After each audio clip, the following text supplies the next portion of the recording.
Alright, check 1, 2, check 1, 2. I think the audio, I think the background music might be just a little bit on the high side. Oh wait, I do remember. Whenever we do this game, we do have to lower the background music just a little bit.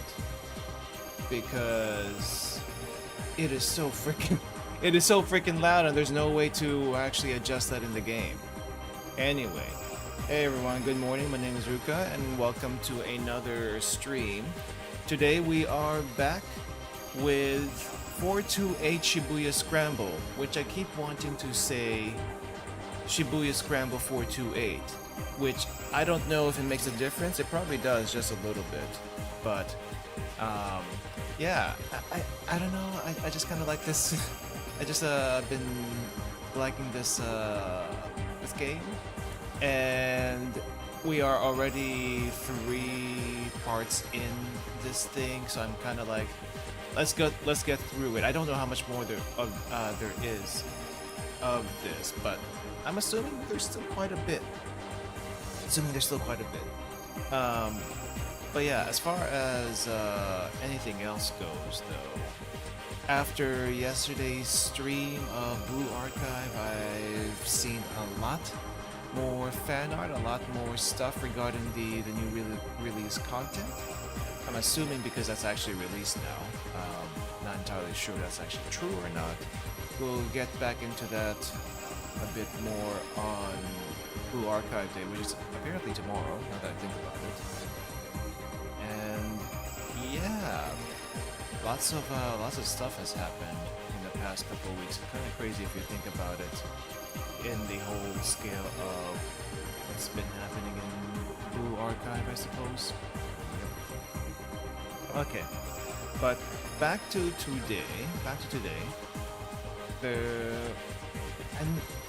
I'm not sure how many more hours I guess there is in the game. If I have to guess, we're going from 12 to 1, and there might be a 1 to 2, but is there going to be a 2 to 3? I mean, it did say on how long to beat. This is about a 20-something hour game, which when you're streaming is anywhere between 50 to 100% longer. And I think that's the situation we find ourselves in today. So we'll see. We'll get as far as we can today. Let's do a quick recap though, as far as what's happened last time. Last time we actually were able to finish, I guess you can call it Chapter 2. Chapter 2, which is from 11 o'clock to 12 o'clock. Basically the takeaways from that is we have Minorikawa over here, who is our writer? He's not exactly a journalist, but he is a writer. He's more like a tabloid writer. And basically he's very forceful in the way he does things. And now he's helping out, I guess, an old colleague, not necessarily a friend, but an old colleague, get some articles done. Otherwise, he's gonna off himself. The colleague, not Minorikawa. The colleague will off himself, leave his kid fatherless, and other bad stuff will happen. So he's only, I guess he's doing it for the kid, basically. And then we have Kano over here.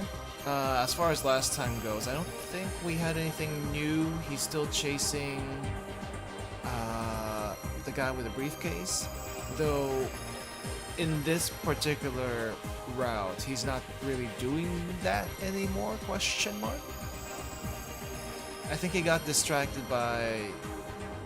No, he's still chasing the guy with the briefcase, but they lost sight of him. Right, I think that's what actually happened. So, yes. Achi, this time, still helping the girl that is the twin that is involved with the kidnapping, and by I mean involved, she's looking for her sister that got kidnapped the day before, and still, what do you call this? Still helping her despite her wanting to ditch him because she feels bad about it, the whole thing. And last time we saw her, she got jumped by a cockroach and fainted. And we got a bad end that way somehow. I don't know how you can be permanently fainted from having a cockroach jump on you, but apparently that's what happened.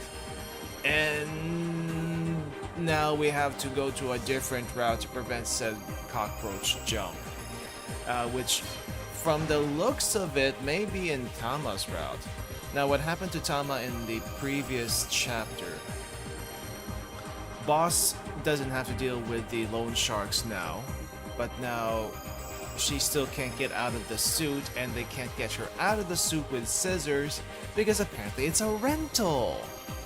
Like really, we're going with that excuse. It's a rental, so you can't get her out the normal way. How is she supposed to get out to begin with? We did get to see a little bit of Tama before she got into the suit, but we didn't get a good look at her face. She seemed cute. But now she's stuck in the first suit basically. So yeah, not sure exactly what's gonna go on from here on out with Tama. It's always a mystery when that happens. Oh, Sawa over here, who is the dad of the kidnapped girl, and the girl Achi is helping out. Apparently, what was he doing last time? I feel like he really didn't leave his house. He kind of went back and forth between the living room, not the living room. Maybe it was a living room. It was where the detectives were were working at, in his house, going back and forth. The detectives were basically talking crap about him not being a I don't know, emotional father and whatnot. And I guess the other little tidbit that we get is that his current wife, is not actually the birth mother of said twins, so she doesn't really care about them, and she's really in it just for the arranged marriage portion of it, so of whatever that might entail, which I assume is to help her dad's company or something. Munching a little bit as we do this because I haven't had anything to eat before stream. Usually I get a little something, but what I got right now is some cream cookies, Japanese buttercream cookies. Very, very delicate, very good, but also very small. Thankfully, the flavor of this thing is pretty good. I don't feel like I need to like eat multiples of them, but you still want to eat multiples of them because holy crap, this texture is actually really nice. Okay, anyway, let me finish that up. Alright, so that's basically it. I'm not exactly sure what Osawa's going to be doing from here on out. Don't have any indication what he's going to be doing at all, so we'll figure that out later. For now, let's go back to Tama and save Achi's would-be girlfriend from a cockroach. Not sure how that's going to work out, but let's do that right now. In 1 hour, the Burning Hammer sales demo will begin. Oh no, wait, this is her.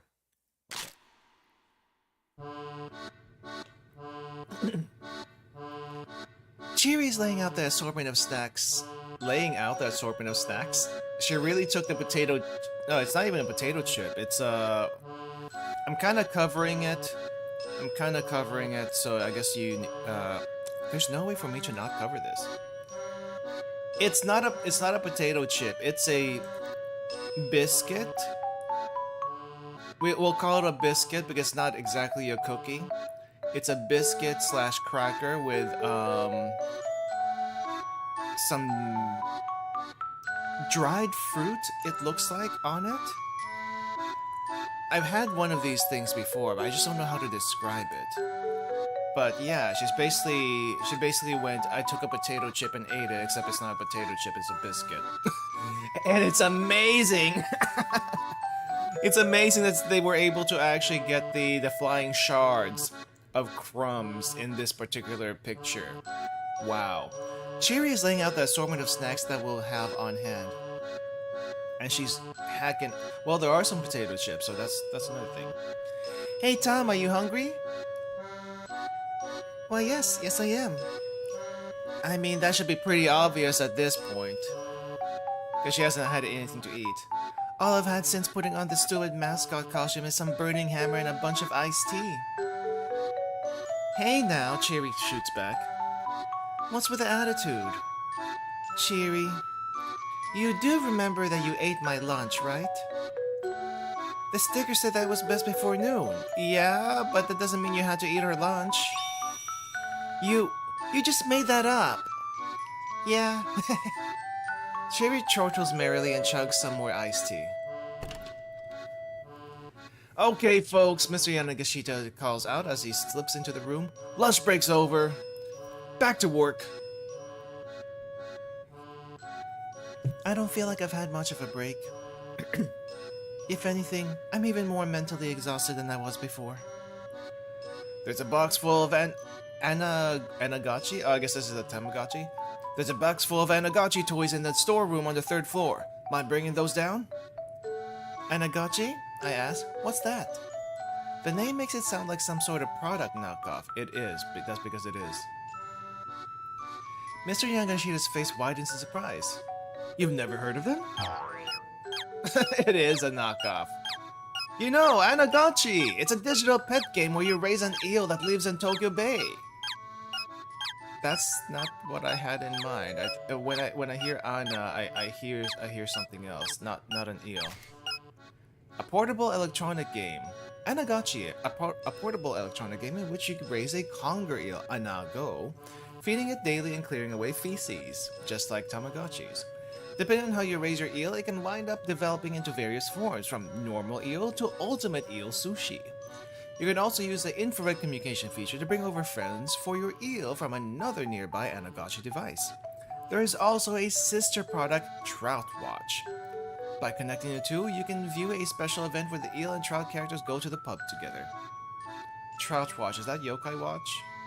Because, that's kind of the feeling I'm getting with this one. Never heard of it, I say. Huh. Well, I guess maybe a lot of people in Japan haven't heard of it yet. But it's all the rage right now with the youngsters over in New York City. New York City? Oh, NYC. Oh, he actually says NYC. In NYC? NYC? Oh, he must mean New York City. It's popular in New York? Really? Anyway, I did some quick checking, that's what I learned. So last month I bought a whole bunch of them. And once again, you were swindled. Yep. Ouch. Cheery, dropping the hard truth. Mr. Yanagashita lets out a pathetic whimper. Wow! The acting on this guy is like amazing, what the heck? No! Just like that, his confidence evaporates. He starts muttering to himself. I thought it sounded a little fishy, really. I mean, it is fish. I mean, think about it. Why would kids in New York be interested in raising eels from Tokyo Bay, he muses. And what appeal would an eel character even have anyway? None! That's what! I should have known that! I did know that! But you bought it anyway. Then why'd you buy them? This farce is getting tiresome. Anyway, Yanagashita continues. It was gonna cost way too much to keep them in storage, so I was just gonna let the recycling guy take them. He hangs his head in shame. In a matter of moments, he's borderline catatonic. A type of borderline catatonic? Wait. The type of eel that gives Anagachi its name, Anago, can be loosely translated as the creature that lives in a hole. Right, okay, that's what I was thinking, hole. Mr. Yanagashita is probably wishing he could crawl into a hole right about now. Okay, we're going with that, I see. Cheery, on the other hand, flashes a big, bright grin. Still, you know, eel's pretty delicious, and this is why you haven't lost weight, Cheery. You keep eating and eating and eating. I mean, if the goal is to lose weight, you haven't done that. Oh, cheery, Yanagashita blurts. Thank you. He clasps her hands in gratitude. I wasn't exactly complimenting you there, boss. It's the same thing. There's a little bit of me in each of my products. Anagachi and I are one and the same. Why is Anagachi highlighted again?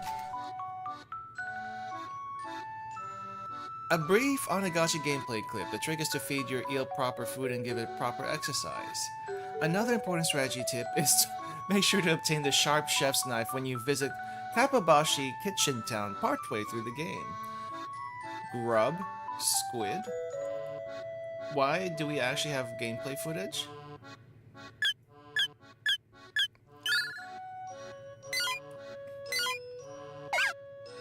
Oh wow. Actual gameplay footage of Anagashi. Cook?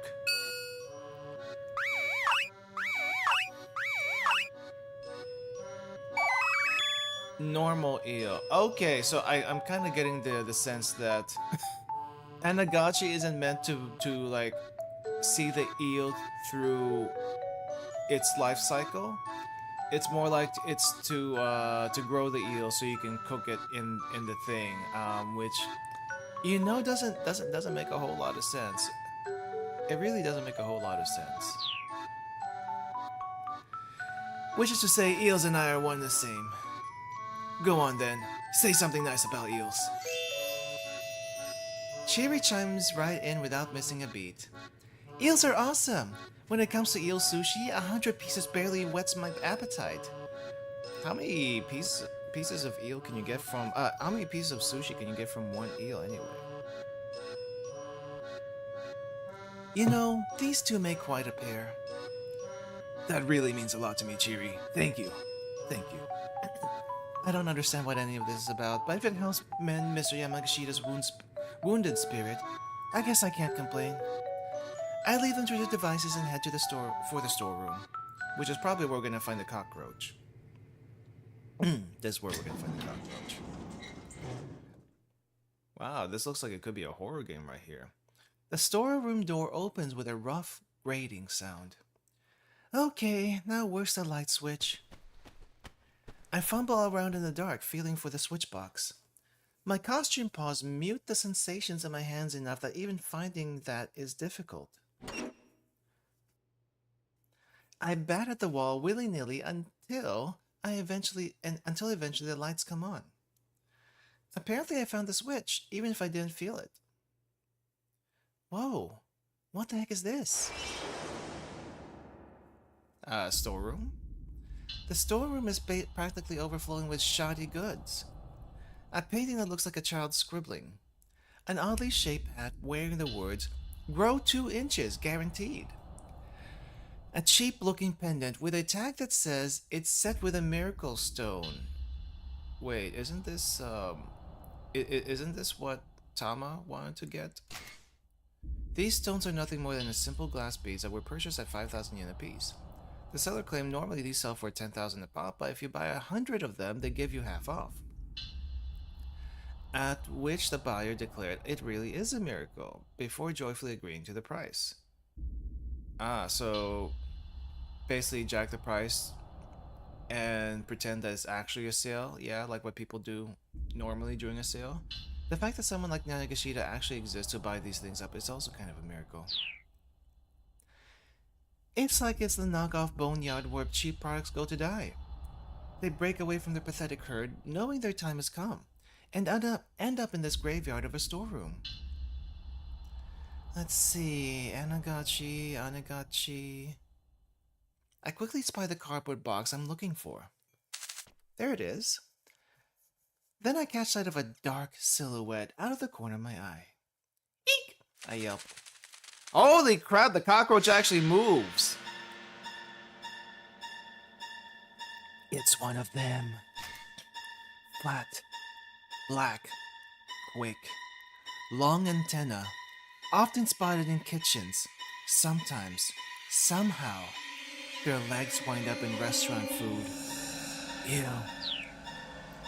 The size, the speed, the dark shape, it couldn't be anything else. It peers back at me from the shadow of Anagachi's box, the faint light catching the luster of its carapace. It looks ready to leap out at me at any moment. I need to act fast. Challenge to single combat. I want to see this, but I also want to move the storyline to the other end. You know what? I want to see the single combat. Let's see the single combat. I challenge it to single combat. It flitters aloft. It's gunning for me, all right. Bracing myself, I step forward to confront it, which paradoxically helps calm my nerves. It's adrenaline. I get the sneaking suspicion that this isn't the first time I've done battle with one of these things. It's like I've trained myself to protect someone who's even more scared of them than I am. As I mull that over, the thing hovering in the air presses its attack against me. Now's my chance. I snatch up a nearby piece of cardboard and swat at the creature hard. And this is how it escapes, and this is how it goes down on Achi. It sails out the window in a graceful arc, then flitters away into the world beyond. Phew! At least we parted on mutually acceptable terms. I didn't have to squash it or blast it with pesticide. Hefting the box labeled Anagachi, I scurry away from the graveyard of schlock merchandise. And I'm assuming everything from here on out is basically the same, so let's go back to the choice and choose the other thing. Snatch up the cardboard box and make a run for it. Skitter. I snatch up the cardboard box and make a run for it, instead of facing in deadly combat. Phew, I made it. When I get back to the break room, Mr. Higashida is still clutching Chiri's hands. I nail super tasty when you salt broil it too. Thank you. But tempura style is probably the best. Thank you. Well, Mr. Higashida's spirits have certainly turned around. Okay, got it. I hold out the big cardboard box. Excellent, thank you! You girls are the greatest, Mr. Yanagashida shouts. His voice resounds with gratitude, and I did not know you can... I did not... Oh, wait, that's what happened. I thought you could, like, actually remove the text to see the background. That would make actually getting the screenshots a lot easier whenever I actually do this kind of thing. His voice resounds with gratitude. He's still crying, too. What the heck? Hey, that's it. I just got an amazing idea. Why don't the three of us start our own company? With your non-existent money? I'll pass. Chiri and I responded in unison. Man, you two shot that one down quick. Well, well. For today, let's just focus on selling Burning Hammer. By the way, I asked, where is the Burning Hammer? There wasn't any in the storeroom, and I don't see any here either. Oh, that's right! It's out on the back loading dock. We should probably go bring it in. Oh, and bring in the Anagachi with you too. The recycling guy's gonna be showing up soon. Come on, let's go. Shira and I follow Mr. Yangashita out to the loading dock.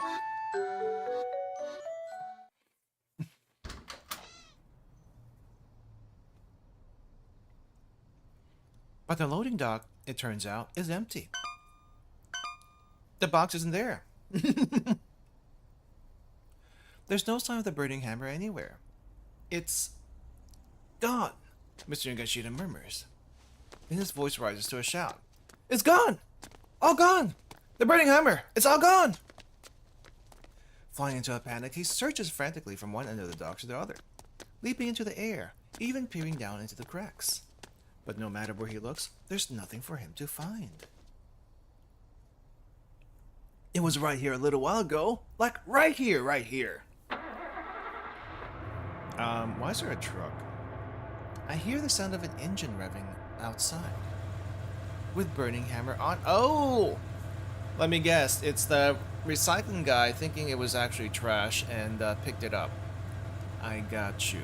There's some golf clubs. There's some, there's an amp in there.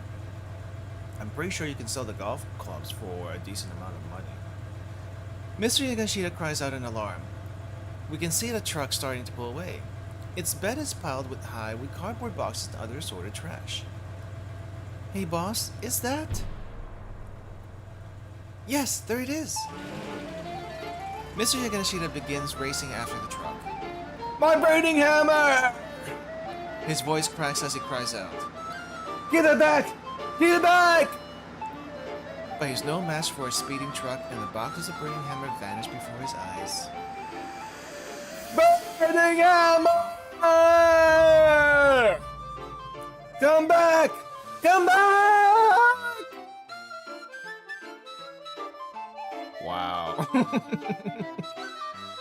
Yanagashita's wailings echoes from the surrounding buildings. It's like something out of a movie. Well, it pretty much is it's pretty much a JP drama that we're reading, so there is that too. What the hell? What's up with that truck? Tama? Who the heck was that? Hey, don't look at me, I reply. Huh. With those piles of stuff on it, it looked like it was the recycling guy. As soon as he says it, the revelation did. Oh wait, that was him. Let me go back a bit. What the hell? What's up with that truck? Tama, who the heck was that? Hey, don't look at me, I reply. Huh. With all those piles of stuff, it looked like it was a recycling guy. As soon as he says it, the revelation dawns on his face. The recycling guy, he mutters. I can see the color draining from his face. The words recycling guy gave me an idea. If it was him, maybe he thought he was picking up the Enagachis by We have to find it! We have to find the truck! The man is absolutely beside himself. Shiri, Tama, you two split up and try to track it down. Wait, why do we have to look for it? Why do we have to look for it? Again, Shiri and I speak in chorus. If there's no sales demo, there's no money to pay you. And then all the work you've done will be for nothing! Right. Then, when he puts it that way, I guess there isn't much of a choice. Somehow or another, we'll have to find that truck. It can't have gotten that far. Now go hunt for it like your life depended on it. Shiri and I look at each other and sigh. How do you want to do this, she asks. Want to search together or should we split up? Let's go together. I think we split up. I think we'll cover more ground if we split up. We should split up. Shiri and I go our separate ways, searching for a truck full of junk. Maybe going together would be actually better, but covering more ground this way is also good. Where are we? Let's see. Kekon? Kekon? Hiyake Kekon. What the heck kind of place is a Hiyake Kekon? Loteria! Wow. I make my way to Center Guy. Oh, we run into him! I make my way to Center Guy. I'm so focused on searching all over as I walk that I lose track of where I'm going, and wind up bumping right into a man who's hurrying along with his daughter. A man who's hurrying along with his daughter. Teruyo and Hana Toyama. They came to Center Guy to eat lunch. Before that, they were at Heaven Publishing in Shibuya Ichichome. While wandering around distractedly looking for somewhere cheap and tasty, Mr. Toyama bumped right into Tama. Oh, pardon me. I hop back to my feet and go to bow to the man in apology. And they bow together. Oh. Wow, these two. He bows at the same time and we manage to bonk our heads together. Sorry. Wait, why is she just going off by herself? As her dad drops to his knees, clutching his head, the girl begins to wander off. Girl, don't do that! Hey, Hana, wait! The man lurches to his feet and rushes after the girl. She seems like an odd kid. Only 10 or so, but strangely cold and distant for her age. I wonder if this prevents them from, you know, getting picked up by the, what do you call this? The loan sharks. Nursing my own sore head, I make it all the way to Shibuya Station, but there's no sign of the truck. I'll probably never find it just by wandering around randomly. The gigantic G-Shock Casio watch. I wonder if this thing is still up. Probably not. It's been like years. It's already 12:35. The sales demo starts in 25 minutes. I have serious doubts I'll be able to find the truck by then. Ah! What should I do?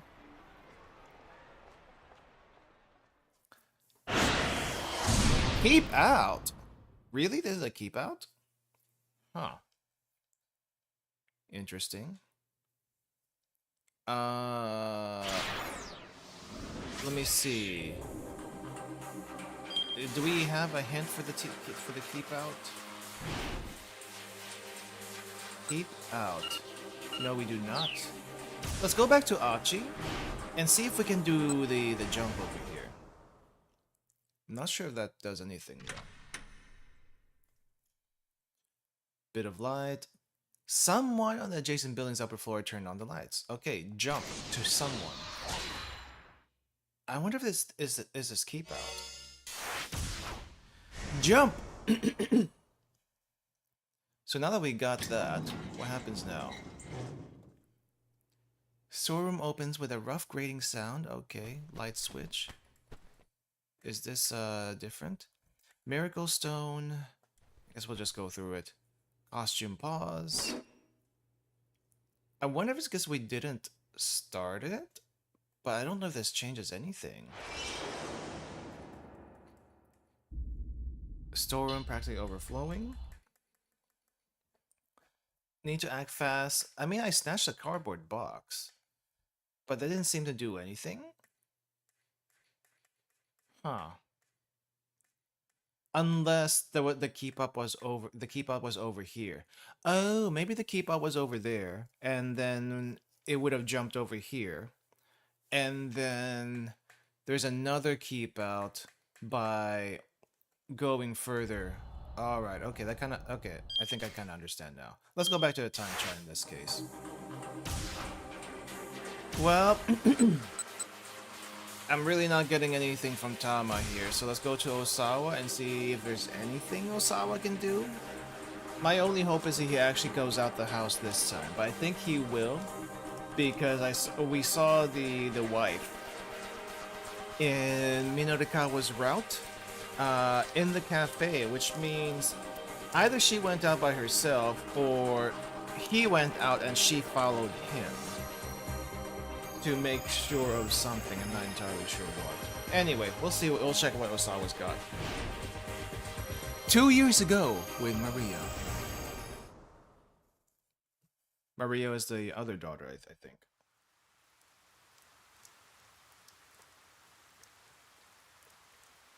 Check.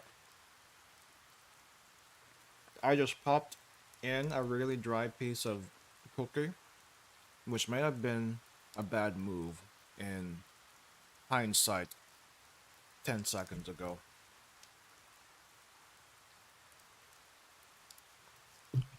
Hokkaido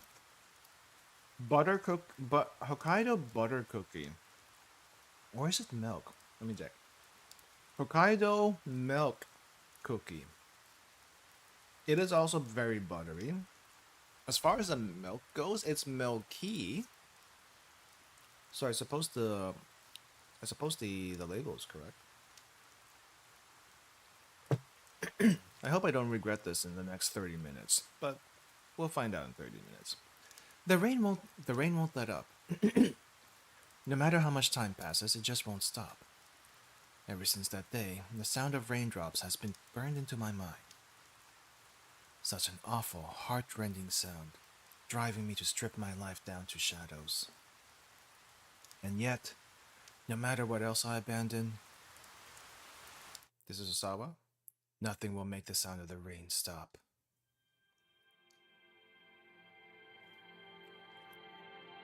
The rain?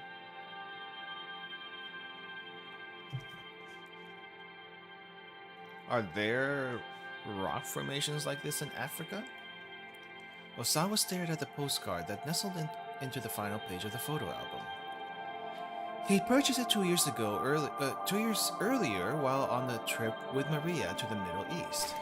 Originally used to indicate Iran, Afghanistan, and the region surrounding them, in modern times, the term refers to part of southwestern Asia, excluding India and Afghanistan, and a section of northeastern Africa along the Mediterranean coast. However, in Japan as well as the US, the term Middle East is often understood to refer specifically to those parts of the region with a strong Islamic influence. Actually informative. He'd mentioned that he was just being sent there on business, and Maria had just blurted out, "I want to go with you." She'd recently developed an interest in the Middle East conflict, really? And apparently she had been yearning to see the area firsthand. Why would you want to? Ongoing friction with Palestine region and Jewish people who founded the nation of Israel and Arabs who had been living there previously. The religious and historical context of this cultural clash is well beyond the scope of what can be elucidated here. And anywhere else, apparently. His daughter's newfound curiosity had taken him aback. She had always tended to be quiet and self-contained. The clumsy conversations aboard the plane, the meals eaten together in awkward silence. It all felt like such a distant memory to Osawa now.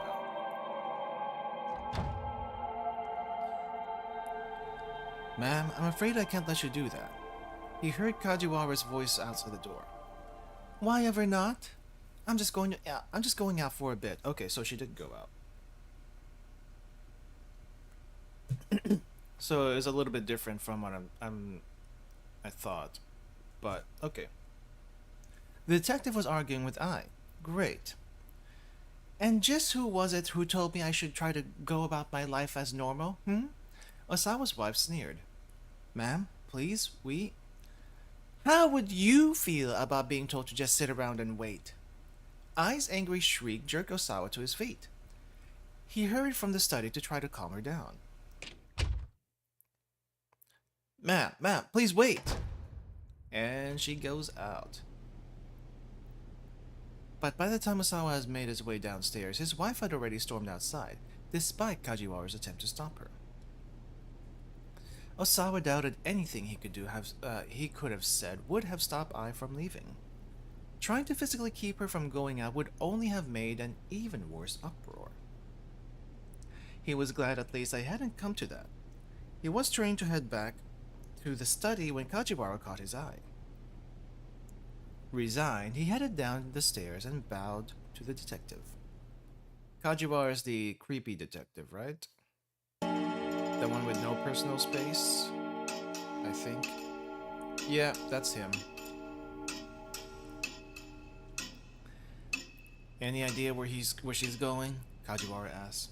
I mean, at a time like this. What do you mean at a time like this? You mean, noon? Because noons are really not that late, unless you mean the operation. Osawa shook his head. I wouldn't know. I didn't think so. You know, your wife really is something else. Osawa arched an eyebrow. That's one way to describe her. A rather rude way, as a matter of fact. Oh, no offense intended. It's just that ever since this case started, you've both been holed up in your own respective rooms. The more Kajiwara spoke, the more irritated Osawa became. What's your point? He demanded. I just mean you haven't been having any, marital discourse. According to one survey, in roughly 6% of households, discourse between spouses is largely non-existent. Various reasons for this were offered by the couples in question. They claimed they were too tired to have the energy to talk, or stated we wind up fighting when we talk, or we have nothing to talk about. Mind your own business, Osawa snapped. Kajiwara dipped his head deferentially. The two of us not talking isn't a new thing anyhow, Osawa added. I have a policy of not having pointless conversations. It is quite common for Kenji Osawa to make it through an entire day without having a single conversation. On many days, he opens his mouth only to eat or brush his teeth. His current record is a streak of 14 consecutive days during which he didn't talk to anyone. I'm not sure how you can. Well, I mean, I guess you can always email, but why did you do that during those 14 days? Then again, this would also be me if I didn't have a job and stuff. Huh. It didn't look as though Kajiwara quite understood. Microorganisms such as viruses don't have conversations. They can't even communicate, so what's your point? And yet they still continually propagate in order to survive. Thinking about viruses, Osawa's back in familiar territory. He felt a surge of confidence. Once you have a clear purpose, conversation is unnecessary. Well, they can't think. That's a little different. And do you have a clear purpose for the relationship with your wife, Mr. Osawa? Of course I do. To be a family. You know, to be a family would necessitate conversation, but I don't know. Arms crossed, Kajiwara struck a thoughtful pose. At least I have learned one useful thing today, Mr. Osawa. Namely, that you don't like to have pointless conversations. Yeah, that was not insightful at all. It's a good thing to know. Kajiwara uncrossed his arms for a moment, then crossed them right back again, furrowing his brow. But see, that's funny. You seem to have a tendency to have pointless conversations with me, and because you keep coming back to talk to me. Osawa saw red. You don't leave me much of a choice. Wow, this composition right here is like, what the heck is going on? Tanaka poked his head out of the living room. Is something the matter? He asked. No. Osawa struggled to regain his calm. Perfect timing, actually. There's something I need to talk to you about. He turned back to Kajiwara. My apologies, detective, but would you mind giving us some privacy? Why the zoom in? Kajiwara didn't move. Detective? Osawa gave the policeman a hard look and saw him crack a smile. Yes, what is it? Kajiwara said at last. Don't you play dumb with me. Give us some privacy. This is a discussion I shouldn't overhear? Actually, yes, it's work-related. There are business matters I'd prefer to keep confidential. Ah, I see. Reluctantly getting to his feet, Kajiwara slipped away into the living room. Is there any guarantees he won't come back for a while? Tanaka, Osawa began, about those emails. He stopped abruptly. Kajiwara is still here. Kajiwara had reappeared in the living room door, staring right at them. What are you doing? Osawa demanded. Oh, should I not be watching? Osawa felt like he was about to burst a blood vessel. I mean, you never told me that I couldn't watch. Because it should be obvious. The detective made a scolded puppy face, then closed the living room door. Scolded puppy face, really. Osawa let out a heavy sigh. He'd never been an extrovert, but he didn't recall human interaction being quite this draining. Yeah, Kajiwara is, I don't know what his problem is, to be honest. Anyway, sir, Tanaka prompted. You were saying? Yes, about those emails. Something doesn't make sense. I don't understand how Mr. Makino was able to get the antiviral agent to anyone on the outside. Sharing an Okoshi pharmaceutical drug with external sources while it was still under development required the approval of an executive committee that included Osawa himself. There should have been no way the antiviral could be sent out without his knowledge. Tanaka hesitated a few moments before responding. What if you just need a majority? Are you aware of the strife between the company president and the chairman? Osawa shook his head. He was a researcher through and through. Factional rivalries had no interest for him whatsoever. Makino effectively leads the chairman's team, and the antiviral agent is their pet project. Despite being the executive officer in charge of the project, however, Makino still needs the president's approval to, you know what, forget about that right now, what do we do about security? In theory, it was physically impossible to get the antiviral out of the lab without detection. Entry to the biohazard laboratory where it was kept required fingerprint authentication from both Osawa and Tanaka. Huh. Then how did they get in? Wait, we actually have a video of this? Excuse me? Technology that allows, yeah, so there's just fingerprint scanning. It is one element of biometrics, to identify individuals. There are even devices that can identify people by checking the veins in the palms of their hands or the irises of their eyes. I didn't know about the veins part. I'm guessing that's what the palm thing is. Okay, so this is a this is a very dramatic graphic, I see. Without the two of them, nobody should even be able to get into the storage facility, because a dangerous virus is also stored there. The lab where the antivirus is kept is protected by an ID checkpoint, as well as a sophisticated 3-tier lock system that requires fingerprint authentication. Multiple security guards are also posted outside the laboratory entrance 24 hours a day, making it all but impossible for an unauthorized person to get into the secured storage area. Tanaka followed his drift. Yes, I see what you mean. He inclined his head in thought as Osawa continued. Could someone have overridden the fingerprint authentication program? Let's check the entry logs for the storage section. We'll just have to ask Makino in person. Let's check the storage logs first. Entry logs.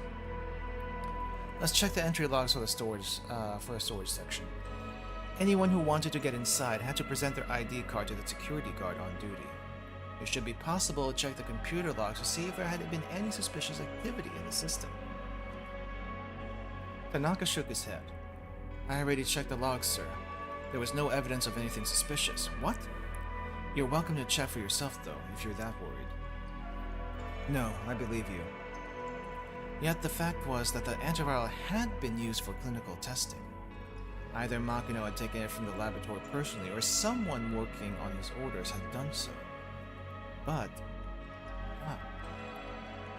was there really some way they could have bypassed lab security without anyone else knowing? Osawa couldn't think of how it would be possible. Kajiwara, I thought we told you to scram. What are you still doing here? The living room creaked open with a opened with a soft creak. It was Kajiwara, and he looked stiff and pale. Something terrible has happened, he said. Visions of tragedy flooded Osawa's mind. Maria, is she? Kajiwara shook his head. No, it's not that. What is it then? Osawa asked, his voice trembling. Sir, I need you to stay calm. Osawa swallowed a lump in his throat. What is it? Are you out of bananas? Is that what it is? You see, the toilet's clogged. I mean, could be worse, but did you have to put it that way, Kajiwara? When everything around this guy is so serious, that toilet is clogged, really?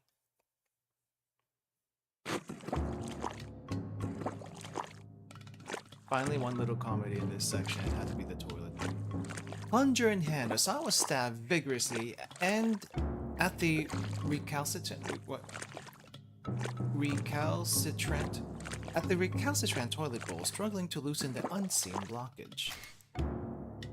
A cleaning utility implement consisting of a soft hemispherical rubber suction cup attached to the end of the dowel. By pressing the cup over an opening of the drain that has been clogged, one can apply suction pressure to jostle the blockage free. Makes a variety of sounds when such as glurp glork like a cork and pop. Why did you have to write all that? Kajiwara was outside, wiping up the floor with a rag. Why didn't you just unclog it yourself, Kajiwara? Did you have to get him? How did this even happen? The detective groaned. Are you kidding? I was hoping you could tell me that. The plunger sucked and slurped at the porcelain basin. This was a first for Osawa. He'd never tried to unclog a toilet before in his life. It's not pleasant, let me tell you. Think of it as a blessing in disguise, Mr. Osawa. What the hell are you talking about? What about this constitutes as a blessing? I just meant that at least this happened before you needed to, do your business. Without the slightest hint of guile in his face, Kajiwara picked up his bucket and headed to the sink back in the washing area. Grumbling to himself, Osawa pumped the plunger over and over again. This was almost funny. What do you mean it's almost funny? It's actually funny. Almost ridiculous, in fact. His daughter had been kidnapped, and he was stuck unclogging a toilet. He was quite possibly caught up in a major corporate conspiracy, and here he was, unclogging a toilet. So we have this chair, this chair, this chair, and then we have this toilet, this toilet, this toilet, this toilet.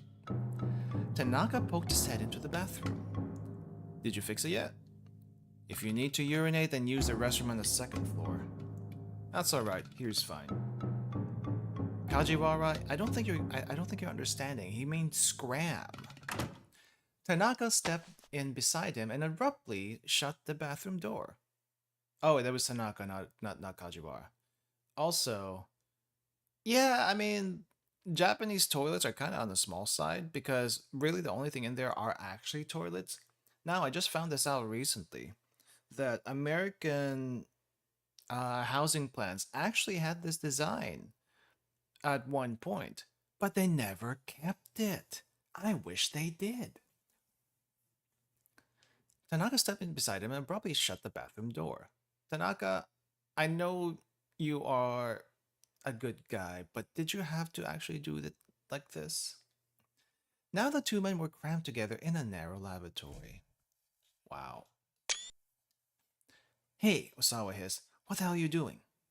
Tanaka made eye contact with Osawa via the mirror. He spoke in a hushed voice. I've been waiting for a moment I could get you alone. What? Tanaka sidled around to face him, giving him an intense stare. Shh. Sir, could you please be quiet for a moment? That is some long fingernails. I need to cut that, dude. Tanaka had tears in the corners of his eyes. This will only take a moment. Osawa could feel the warm breath of his deputy whispering against his cheek. Tanaka reached for something inside his coat. Hey, come on, knock it off. Osawa lifted the plunger like a weapon. No, don't do that. Look, if you want to talk, you can do it out there. Osawa shoved Tanaka out of the bathroom. Alright, I'll do as you wish. What happened? Let's see. Only take a moment. Could feel the warm breath of his deputy on his cheek. Tanaka reached for something inside his coat. Alright. I'll listen to you. I feel like the others will be hilarious, but I'll listen to you. Alright. Do as you wish. Osawa closed his eyes. Are you sure you're ready for this? I'm not sure. It is all happening pretty fast. To be honest, I'm rather nervous. What are you nervous about? He's not gonna up and kiss you. I don't know if this is what a setup for that, or how you could mistake it for anything else. But he's not here to kiss you. It's not that kind of thing. But if it was, I'd be doubly surprised. Well, I guess that's only one way to find out.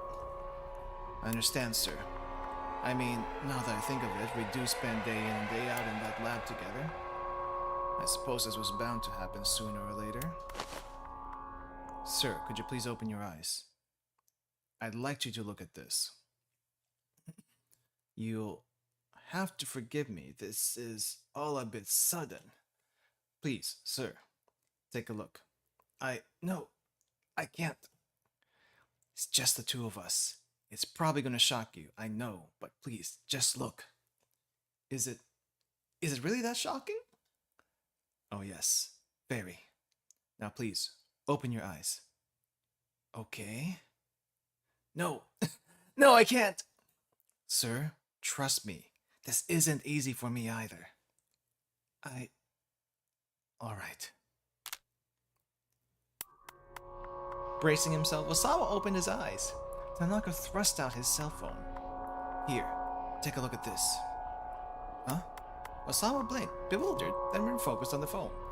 Osawa, I don't know what you thought, but I'm pretty sure. I'm pretty sure it's not what you thought. It's pretty clear that it wasn't that. He could never have anticipated what he saw on the LCD screen. What's on the LCD? Oh, freaking A! What's with the... Oh, come on. What's with the keep out? Don't keep me in suspense. I have a bunch of keep outs now. Where am I even supposed to go? Wait, hold up. There's a keep out on Tama. There's a keep out on Osawa. Minorikawa has a bad end. Kano has a... Wait, no. There's a jump on... There's a jump on Achi. There's a thing on Minorikawa. A peculiar father-daughter pair, but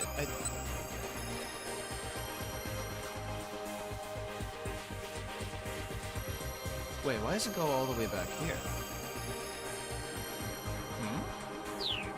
Wait, I need to check the bad ends. What, did I miss something?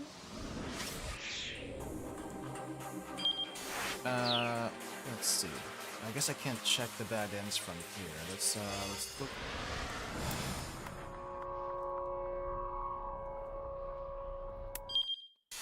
No. How do I... Oh, wait. It's this button. Okay, let's check the bad ends really quick and see if we can figure something out. Okay, we don't need this to pop up every single time. Alright. Okay, we're back at Achi. Oh, wait, I think we need to go back to... I think we need to go back to Achi and actually save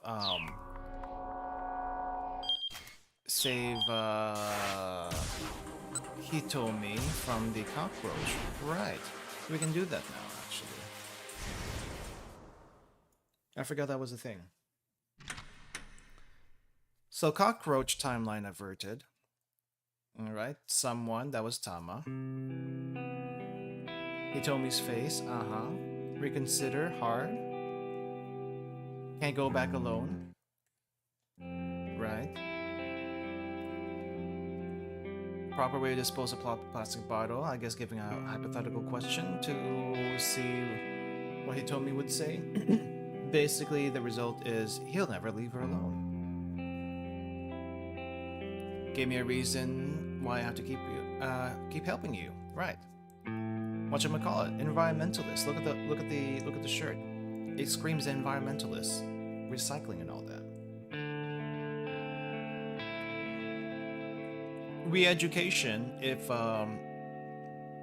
or education, I suppose, if she didn't throw it properly out. Okay then, if you're really sure about it, I guess I could use your help a little while longer. Hitomi flashed him a little smile. And she's so cute, she thought. And no more cockroach. Right. Okay, cockroach timeline averted. Where do we go from here? Sneaking out from the alley, Achi and Hitomi began to make their way along the side streets back towards Dogenzaka. I don't think I've ever seen this many flyers in Japan before. Not that it doesn't happen, but this was a time. It was a pretty big detour compared to taking the main thoroughfares, but that would be worth it if it meant they avoided the man with a cane. Achi looked at Hitomi as she walked alongside him. Her face was solemn. He could feel the intensity of her worry for her sister. Oh, well, look who's got himself a little cutie. The sudden call startled him. He spun around. Is it the rest of the SOS gang? Yo, mean cleaner, over here! Achi spotted a young man up ahead, sneering at him. Who was this guy? Oh, it must be a rival gang. At his side were two others. Achi recognized the lot. SOS. Oh wait, actually SOS? I guess the other people of SOS we haven't met yet. He told me that on a nervous squeak. Achi? Don't worry about them.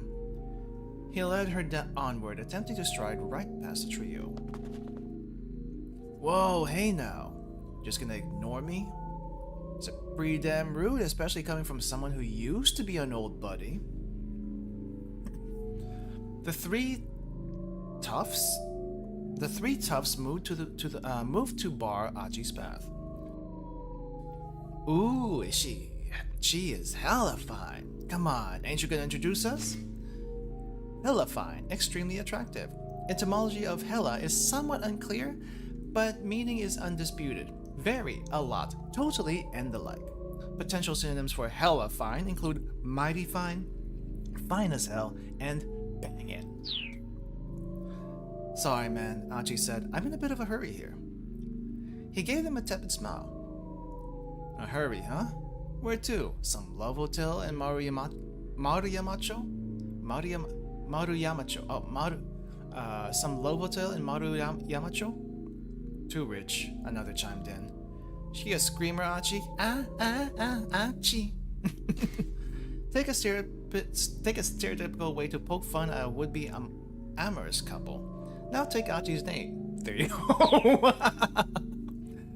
They burst out howling like a gang of monkeys. One of them cackled like a grinning idiot. Achi, Achi, Achi. I can't do it. Achi felt his anger boil. These guys were in sore need of a major ass kicking. I mean, I guess he would do that. But there was too much at stake. He was going to have to suck it up and ignore them for the time being.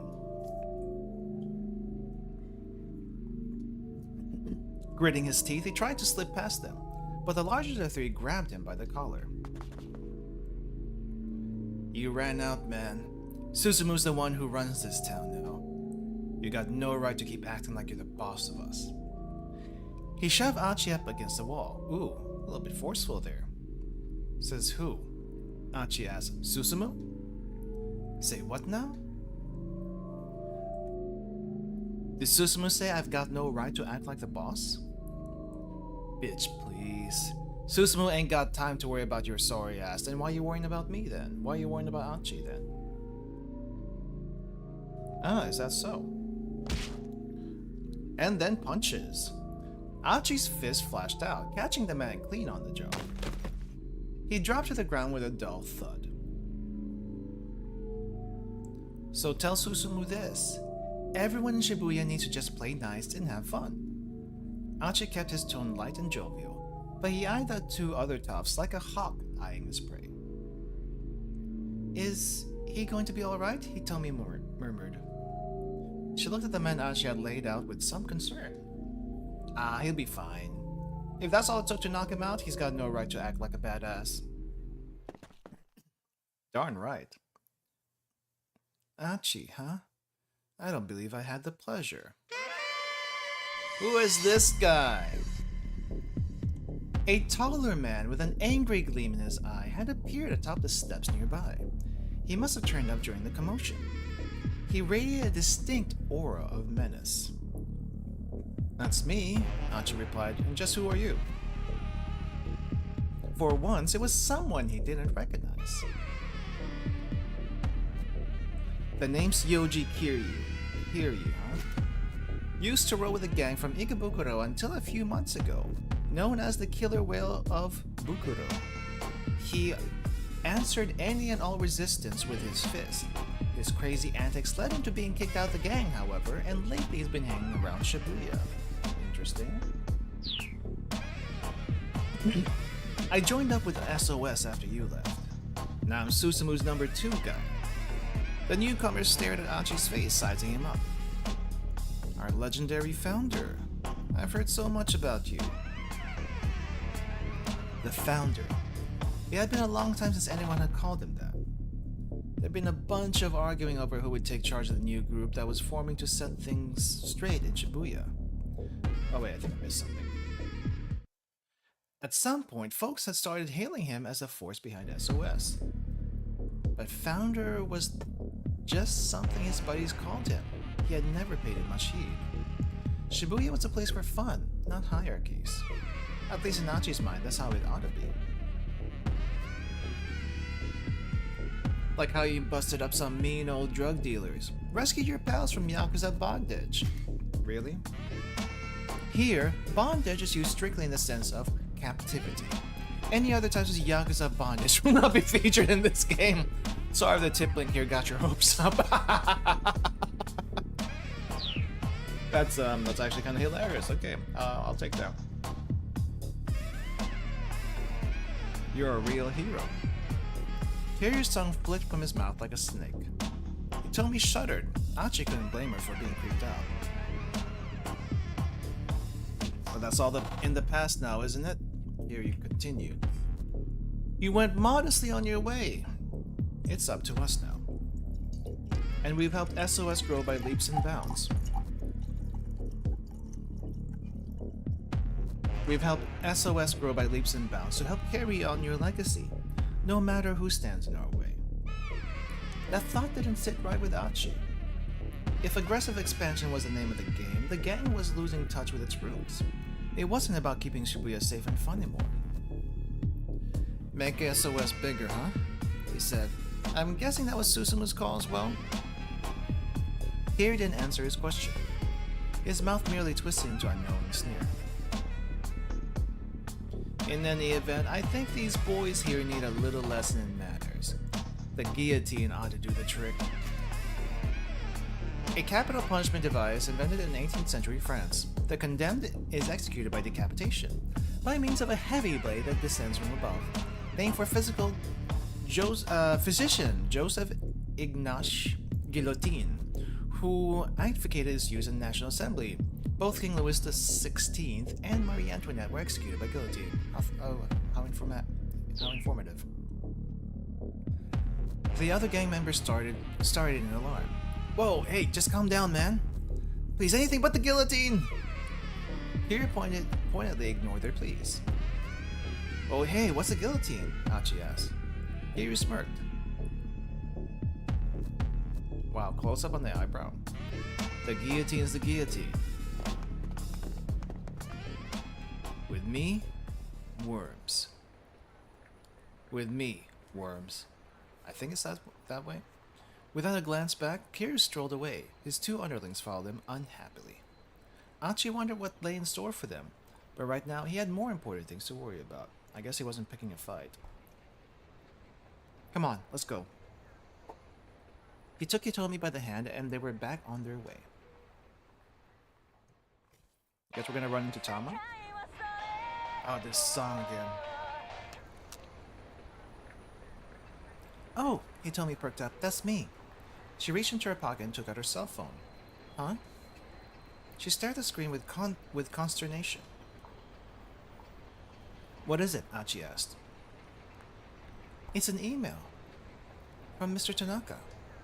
Tanaka? Who's Mr. Tanaka? He works with my father. I'm not sure what to do. I'm not sure what I should do. Achi remembered that the criminal had warned her against contacting her family or the police.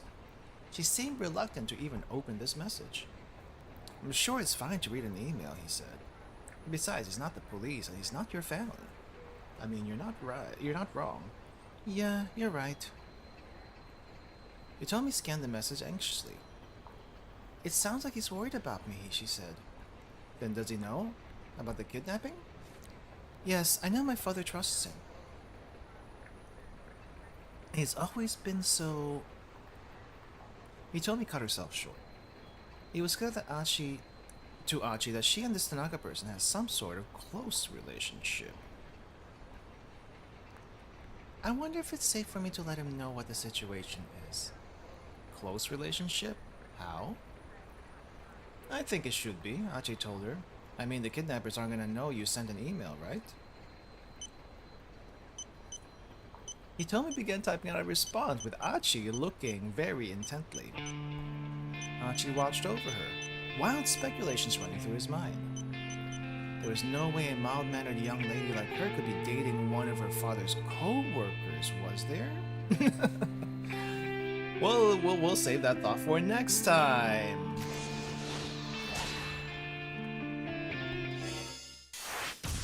Jumping to Osawa. Here, take a look at this. Huh? Osawa could never have anticipated what he saw on the LCD screen. It was an email from Hitomi. Stifling an exclamation, he scanned the contents of the message. There's a man following me. He has a gun and I think he's trying to kill me. I'm safe for the moment, so try not to worry. The kidnapper warned me not to contact my family or the police. Please keep this email secret. But didn't Hitomi give the kidnapper the ransom? Osawa said. What could anyone want with her now? Tanaka shook his head, uncertain. He wouldn't know any better than I would, I suppose. Do the police know about this? If so, why haven't they said anything? He felt himself start to tremble as he searched for answers in Tanaka's silent gaze. Toilet paper. Do you think this could be related to that other thing? I doubt it. If it were, why would they go after why would they go after Hitomi? Why would they got after Hitomi? I think that's a typo. I suppose you're right, but Osawa was shaking right now. Shaking outright now. Outright. Now. Tanaka laid a hand on his shoulder. First, just calm down. And let's think about what we know about the kidnapper. His composure helped Osawa keep himself under control.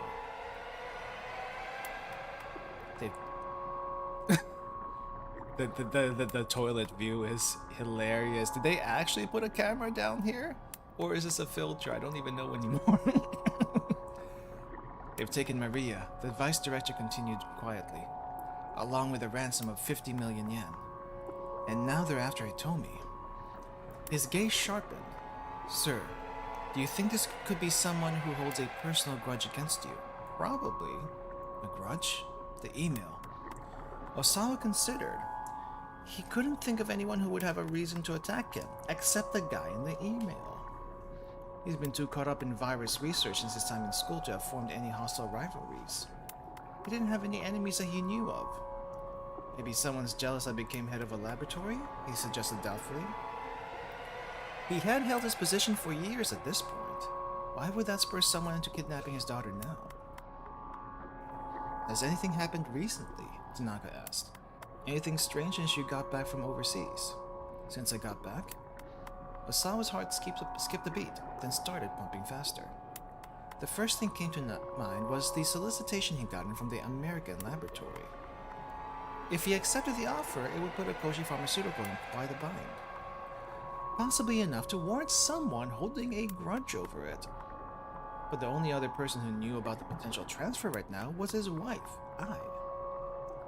No, Osawa said. Nothing. Not that I can think of. He couldn't bring himself to discuss a transfer with Tanaka. He felt a surge of guilt for contemplating leaving his trusted assistant behind. If he did make the move to America, he planned to recommend that Tanaka replace him as department director. Still, he didn't expect that to make up for his abandonment. Alright, I'll see what information I can find then, Tanaka said. The kidnapper had forbidden any contact with either family or the police.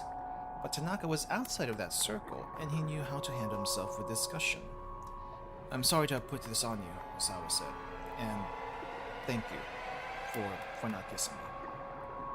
For now, let's see if we can get Hitomi to exchange some more emails.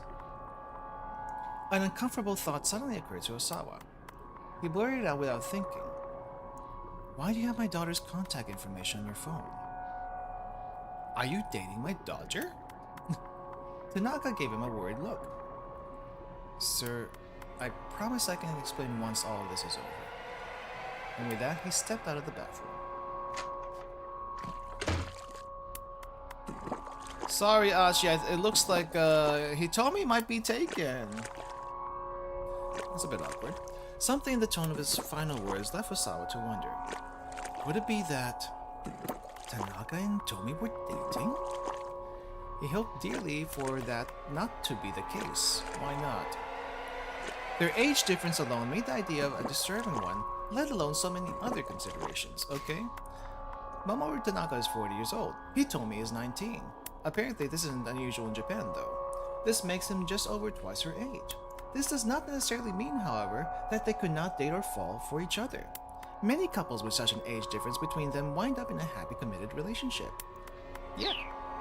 And it's apparently normal in Japan, so... take it as you will.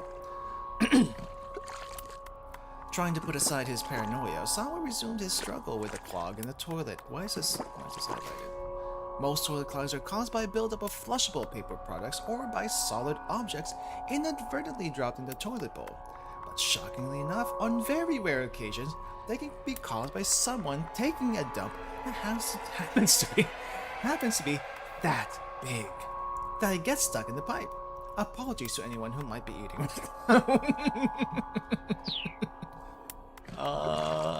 This is why I love the tips. Anyone who doesn't actually read the tips in this game is missing out. Oh goodness! Freaking Kajiwara, you just show up out of nowhere. Kajiwara reappeared, still holding the bucket. I didn't realize you had gloves, but that's a smart move. You seem to be having a lot of trouble there, sir. He made it sound like the whole mess was Osawa's fault. Isn't this because of you? Is it? Wasn't this all your fault? I'm just kind of thinking right now. Of course I am. I've never had to do this before. Really? I think the research you do would be a lot more difficult than this. That has nothing to do with this, to be honest. Fixing toilets gives me far more trouble, I'd say. So it would seem. Kajiwara stood watching, as if Osawa's efforts made an interesting show. I don't know the first thing about viruses, sir. But I don't find unclogging toilets to be that difficult. Then you do it! Oh yeah? Osawa snapped. Then how about you fix the damn thing? Kajiwara really was a world-class pro at pissing people off. Yeah, unintentionally apparently. Are you sure? You don't mind? The detective asked. Yeah, you should have done this to begin with. Be my goddamn guest! Osawa shoved the plunger into Kajiwara's hand and bolted out. Nice. I still don't know how to characterize Osawa. He seems on the quiet side, but he also gets pissed off really easily. Leaving the detective to handle the toilet, Osawa marched back to his study. Oh, why do we have this, the title music here? He turned on the CD player and lay back on the sofa, squeezing his eyes shut. He was seriously on edge. Kajiwara had totally broken his stride. What now? The door to the study slid slowly open. It's Detective Kajiwara, sir. Take the frickin' gloves off when you open the door. Please don't come here without asking. My apologies, Mr. Osawa. I just wanted to inform you that the toilet has been fixed. Great! Right, fine. Osawa hardly cared. He just wanted this guy to give him a little piece. Oh my, is that really all you have to say, sir?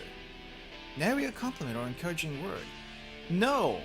Also, get your freaking wet gloves out of this room. Don't touch that door handle without disinfecting it. Maybe a good job, Kajiwara? Or you're getting a promotion, detective? Good job is probably the most we can give you. Promotion? That's not something we can promise.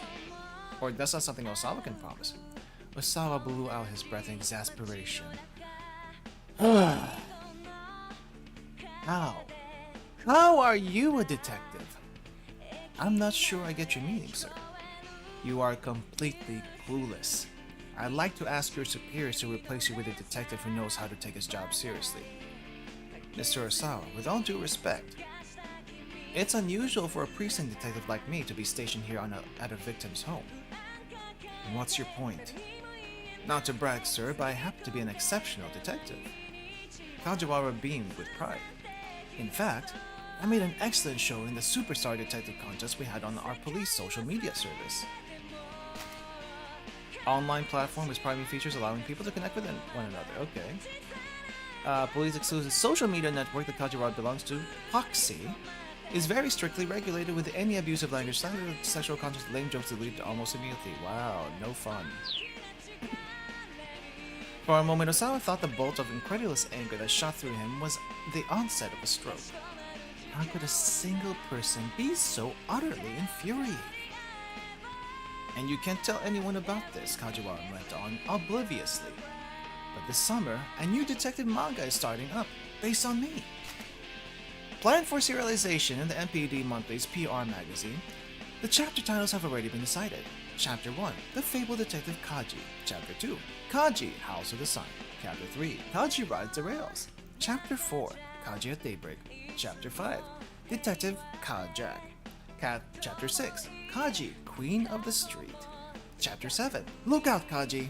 Chapter 8, Kaji on the Edge. Chapter 9, Kaji Dance.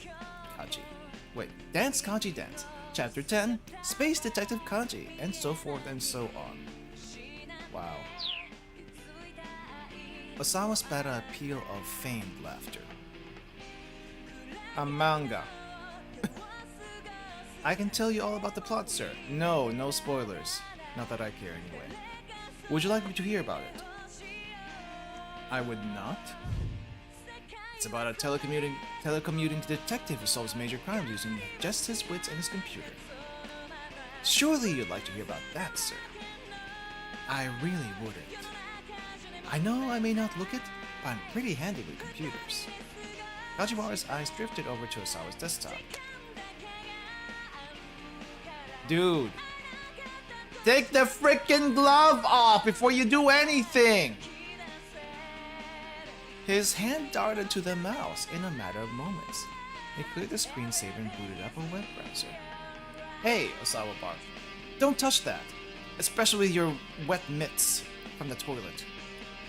But it was too late to stop the detective. The monitor showed the page of Ayanet, a fan page devoted to Aya Kamiki. Osawa's imminent rage stroke was beginning to make his vision grow fuzzy. You come to the set regularly, sir? Regularly? Well, I'm not sure Osawa trailed off, feeling the heat of a blush flare on his cheeks. There's a lot of stuff on this site. Is there a section you primarily spend time on? Well, I mean, for my part, I really only go to the fan forums for folks 40 and over. Aha! With a twinkle of curiosity in his eyes, Kajiwara peered at the computer screen. Having his privacy invaded to this degree was the ultimate disgrace. Alright, Osawa huffed. You're an amazing detective, Kajiwara. Just incredible. I see you in a new light now. Now would you please get the hell out of my room? He tried to usher Kajiwara back out. Or please leave me alone. Get the hell out. He tried to usher Kajiwara back out the door. Alright, sir, the detective said. Alright, I understand. I'll leave. We have to be forceful with this guy or else he doesn't get it. But before that... Yeah? Kajiwara slipped his hand into his pocket. The wet glove into your pocket? I don't need a damn banana, especially with one that you just touched with a glove. It's not that, Mr. Osawa. I have something that I think may be important to you. Oh wait, it's a free unwet hand, okay. He held out a small plastic bag with a plane ticket? Inside was a scrap of paper of some sort. What's that? Osawa asked. This is what was clogging the toilet, sir. With some hesitation, Osawa took hold of the bag. Why would there be a plane ticket down there? Huh? The passenger name here is listed as Genji Osawa. In the plastic bag was a plane ticket. Specifically, the one for his upcoming flight to the US the following week. He left it on his desk. How had it wound up getting flushed down the toilet? Let me guess. Wife found it, was utterly disgusted, and then flushed it down. That's probably what happened. This looks like it's pretty important, sir, Kajiwara said. Wow, you got that much. I must say, it was pretty careless of you to accidentally flush it. A wry sort of smile came to his face. Although, the detective added, I suppose the question of who flushed it is another matter entirely. Wow, thank you, Columbo, for pointing out the obvious here. Osawa was at a loss for words. Someone had tried to flush his plane ticket on purpose. He was sure of it. To be continued? He knocked on the door to Ai's room, but there was no response. I mean, Ai went outside, didn't she? It didn't look like she got him back home yet. Yeah. Osawa let himself in.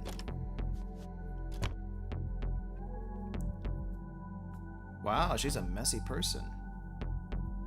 The stinging scent of her perfume pervaded the room, which was decorated all in white. Clothes were strewn all about, as if to put her slovenliness on display, despite how she looks like normally. She'd been like this ever since they'd gotten married, and Osawa had long since stopped caring. It must have been I who tried to flush the ticket. He knew she didn't want him to go to America, but still, couldn't she have found a better way to get rid of it? Like burn it, maybe? Thanks to her, he'd been stuck hunched over the damn toilet fighting with the plunger. Osawa sat down on the bed amidst the brand name clothing. Then he spotted something odd down by his feet. Also, how did Kajiwara get that out? Normally if you use a plunger, it would go down. I'm guessing he tried to feel for the blockage to determine what kind of blockage it is. And then, oh, that's what the glove was for. He actually tried to reach down to feel what it was. But what if it was actually crap that blocked it? I don't think I would have been brave enough to actually reach down, but he's so clueless he would actually do that. That makes a lot of sense. What is this? It was a gold cigarette lighter. I didn't know she smoked. Just when had I picked up smoking? With an M on it. Wait, do we have a guy with an M? Osawa picked up the lighter and set it on the shelf next to the bed. He started out of the room, but then he noticed a scrapbook on the bookshelf. Scrapbook in English letters. What else is here? Chew something? Chew need? Chew need, chew need, chew need. Various volumes of chew need, whatever the heck chew need is. I can't read a lot of this, but let me see. Moteru onna wa chiwake?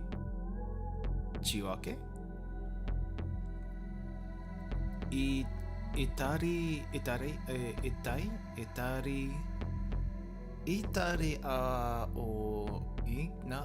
crap. If I could read Japanese, there might be something here. Fashion magazines, apparently. Okay. Curious, he took it down and opened it. Except Kajiwara suddenly came barging into the room. Kajiwara, a moment, please, come on. This is why we have this face as default, especially with Kajiwara involved. Mr. Osawa, he cried out. It's your wife. She's gone completely hysterical. She's what? Please follow me. Kajiwara led Osawa to the cafe where I had gone. Really? This is how you get him out? The instant he opened the door, Osawa's ears were assaulted by a veritable whirlwind of verbal fury. What the hell are you doing? Hurry up and arrest this man! Oh wait, we're back here with the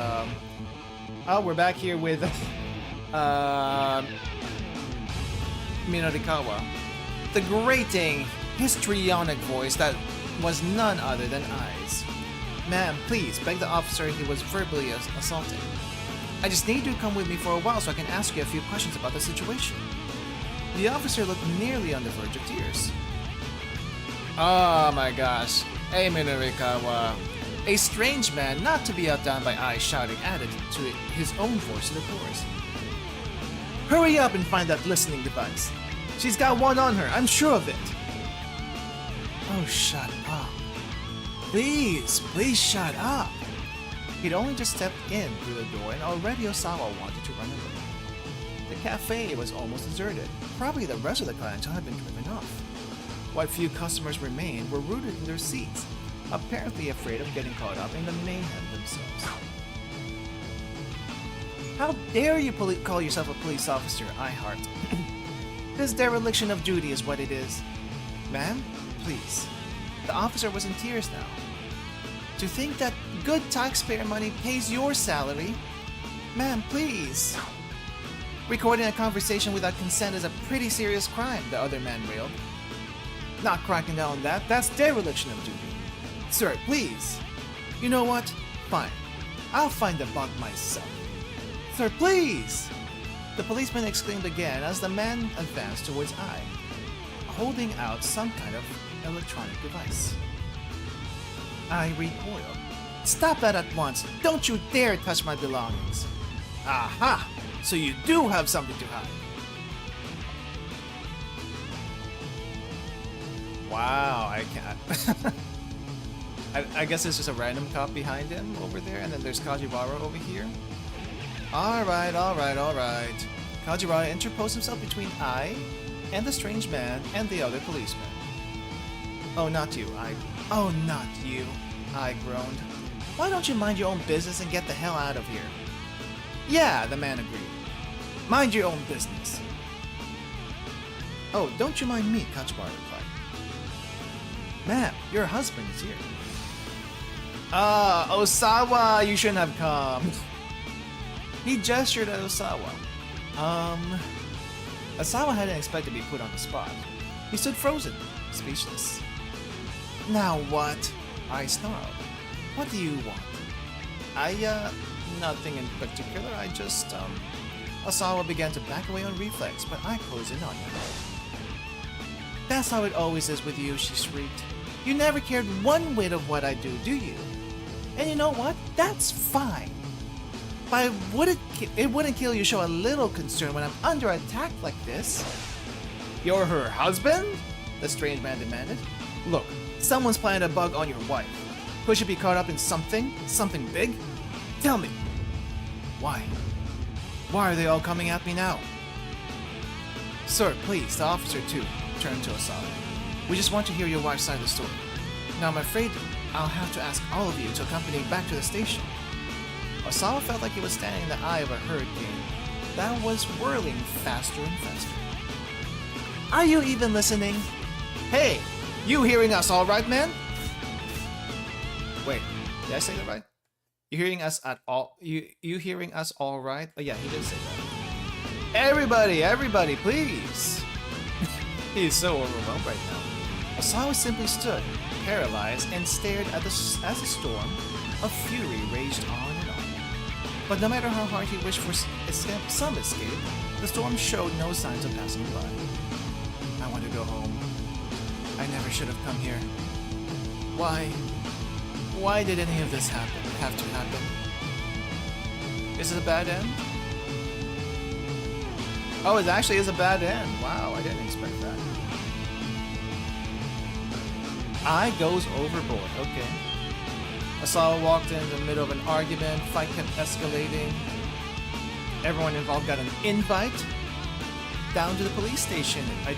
It's doubtful anything Osawa could have said would have stopped Ai. Maybe the guy Shaggy needs to change what he does. Wait, I thought we did change it.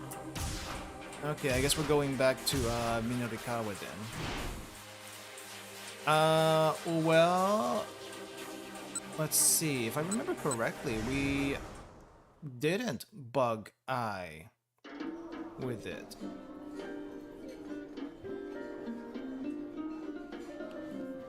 Hello, Swear Snap. Welcome, welcome. What's this game about? So, okay, big overarching story is that there's a kidnapping, and that we're trying to find where this, not this one, where someone went, and there's a whole bunch of weird stuff that's happening, mostly comedic.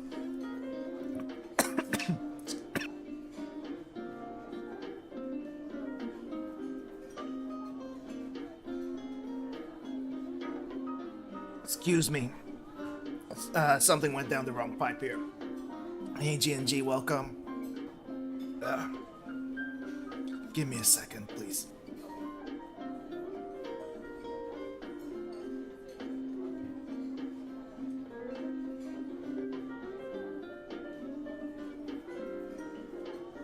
Okay.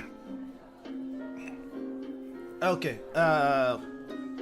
Yeah, so basically what's happened, overarching story, there's a kidnapping, and detectives are trying to find where the kidnapped person went, as well as actually, I think, finding where the ransom people are taking the money, because if they find the ransom where the money is going, I guess they also find where the rest of the kidnappers are, I suppose, but not entirely sure if that's what they're going after.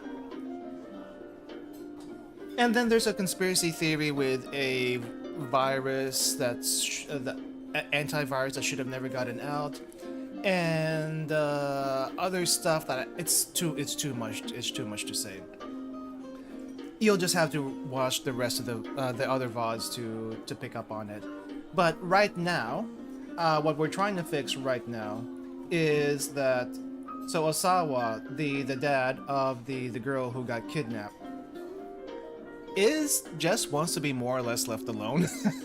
And he got dragged out to where his wife is in this particular cafe. This is not the wife, by the way. And basically, his wife is very hysterical, very not nice. And now we have to go to a different guy's route to not bug the wife, so that the husband does not have to come to this cafe and try to break up the fight, because he's very overwhelmed. He does not know what to do with people. He's very bad with people. Probably not as bad as the detective who has no sense of space whatsoever, but that's a different thing. So, anyway, across from us right now is someone's girlfriend and dad trying to meet up with one of the detectives who is working right now, but dad doesn't really care that he's working. He just wants the detective here so they can have a talk, because he usually refuses the guy and does not want to give up his daughter for whatever reason. Still don't know what that thing is. So that's basically what's happening right now. And we are playing right now as what is he?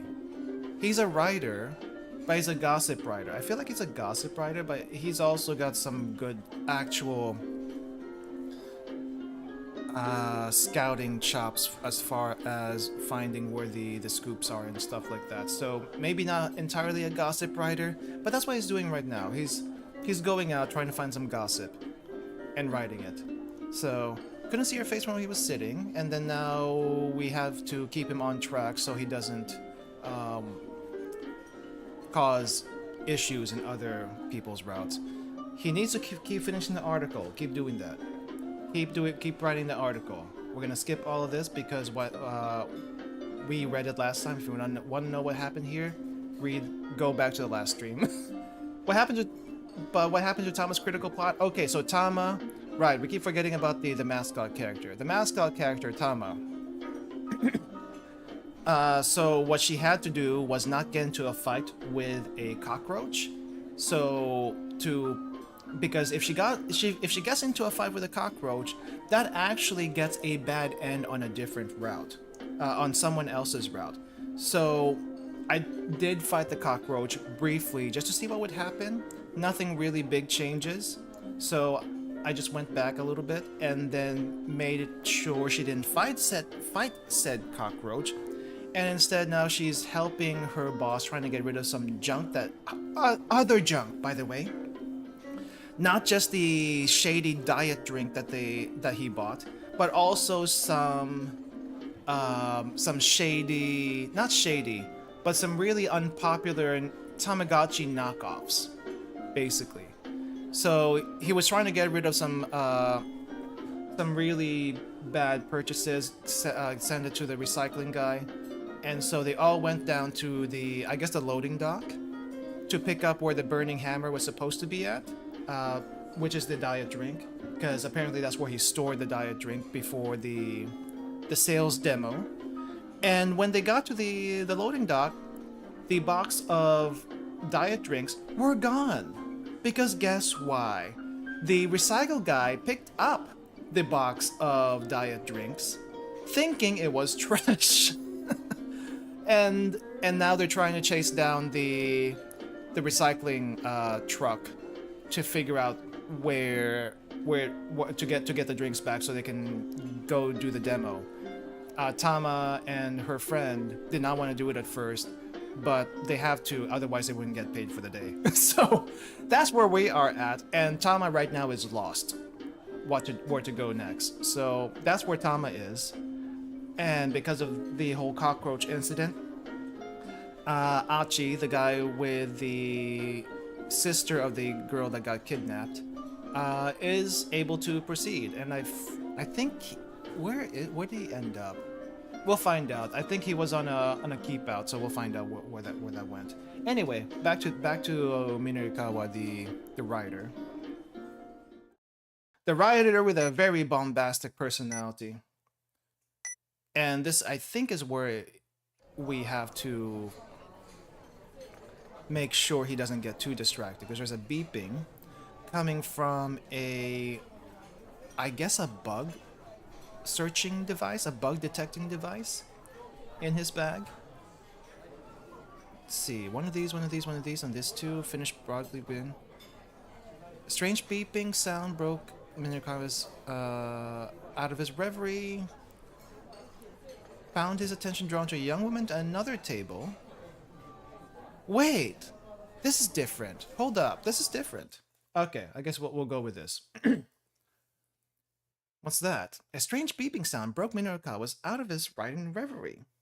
Upon looking in confusion, he found his attention drawn to a young woman at another table. And then one of these, and one of these, and one of these. Oh, and this, and this, and this, and this, and that too. She finished with a broad grin.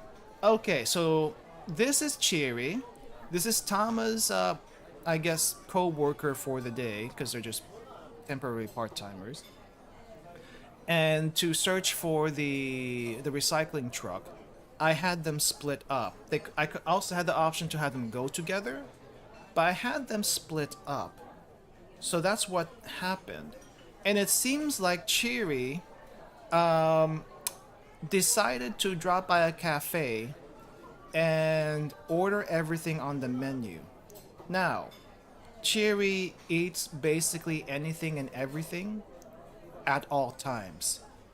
And this is why she cannot lose weight.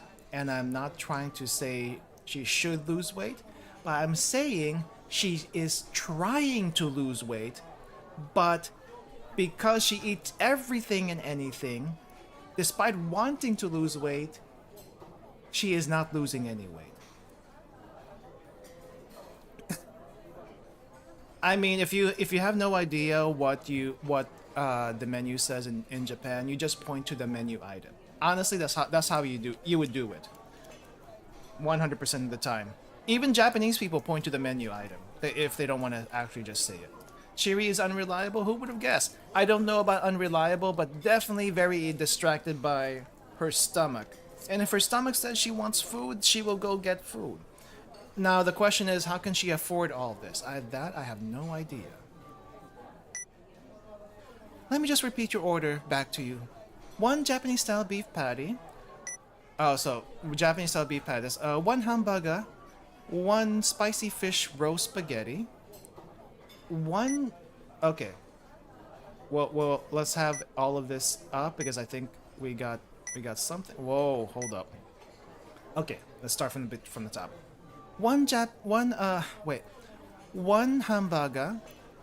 1 mentaiko spaghetti, 1 chicken casserole, 1 French onion soup, one fruit parfait, one chocolate parfait, and one deluxe chocolate parfait. Okay, the hambag is probably not too bad. Adding mentaiko spaghetti on top of that, probably not terrible either. And the chicken casserole is just extra protein, but I would probably be stuffed after the first two items. The French onion soup is not that big, so we can let that slide. The fruit parfait, chocolate parfait, and deluxe chocolate parfait, though, might be a little bit too much.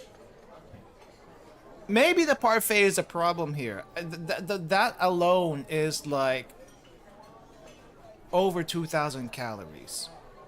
Just saying. Toss the soup and spaghetti and she's me. Are you including the 3 parfaits on top of that? You're gonna eat all those parfaits? Now the parfaits could actually just be a regular sized parfait, but even so, that's a lot of parfaits. Yeah, and fish roll, spicy fish roll in this case would be mentaiko, which is spicy, I think it's cod roe? Spicy cod roe? But it's not really that spicy, depending on who makes it. It's like a little bit spicy, not that spicy. Will that be all? The waitress anxiously awaited confirmation. The waitress? Ryoko Kaninuma, second-year student at Midoriyama Academy's law school. Interesting. She was hassled by a pair of hustlers on her way to work and showed up 5 minutes late for a shift. Oh, you're the one that Achi saved earlier. Oh, so this is where you work. The manager told her that those 5 minutes were coming out of her pay, so she is a bit irritated right now. I mean, you lose 5 minutes. Can you just like add 5 minutes to the end of your shift? Problem solved. You forgot the large caramel shake. Cheery, you have 4 shakes. Do you have any idea why you're not losing weight? I'm just saying. The customer was a full-figured young woman, ensconced at a nearby table. Oh, my apologies. The waitress quickly jotted down the additional order, the addition to the order. I wonder how many parfaits are actually on the menu. Did she get all the parfaits? That'll do for now. For now. Are you planning to eat again? Before this, by the way, which wasn't that long ago, like maybe an hour or so ago, she also ate 2 bentos that were from a convenience store. On top of that, I think she also scarfed down some number of snacks. Now, I don't know how much she ran or how much she walked before she got to this particular cafe, but that is still... That's like three days worth of calories right there.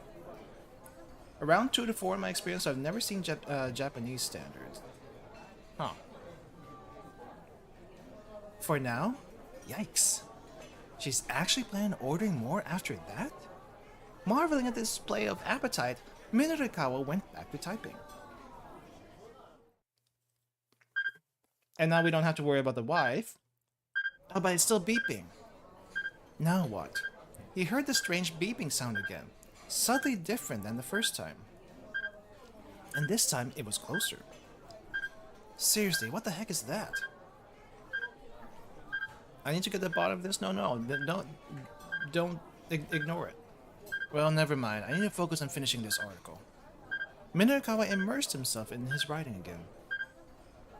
Before long, he stopped worrying about the curious sound. And now, hopefully Osawa doesn't have to deal with the hysterical wife. I'm pretty sure I did this last time, but for some reason... Oh no, wait. I think I left it at a bad end so I can go to a different route. I think... Oh, that's what I did. That's what happened. That's exactly what happened. The plump young woman set about devouring all the food she'd ordered despite the strange look she was getting. Hey, you gotta respect the girl for at least being able to eat everything, and that is not broccoli. I think that is the what do you call this? The garnish?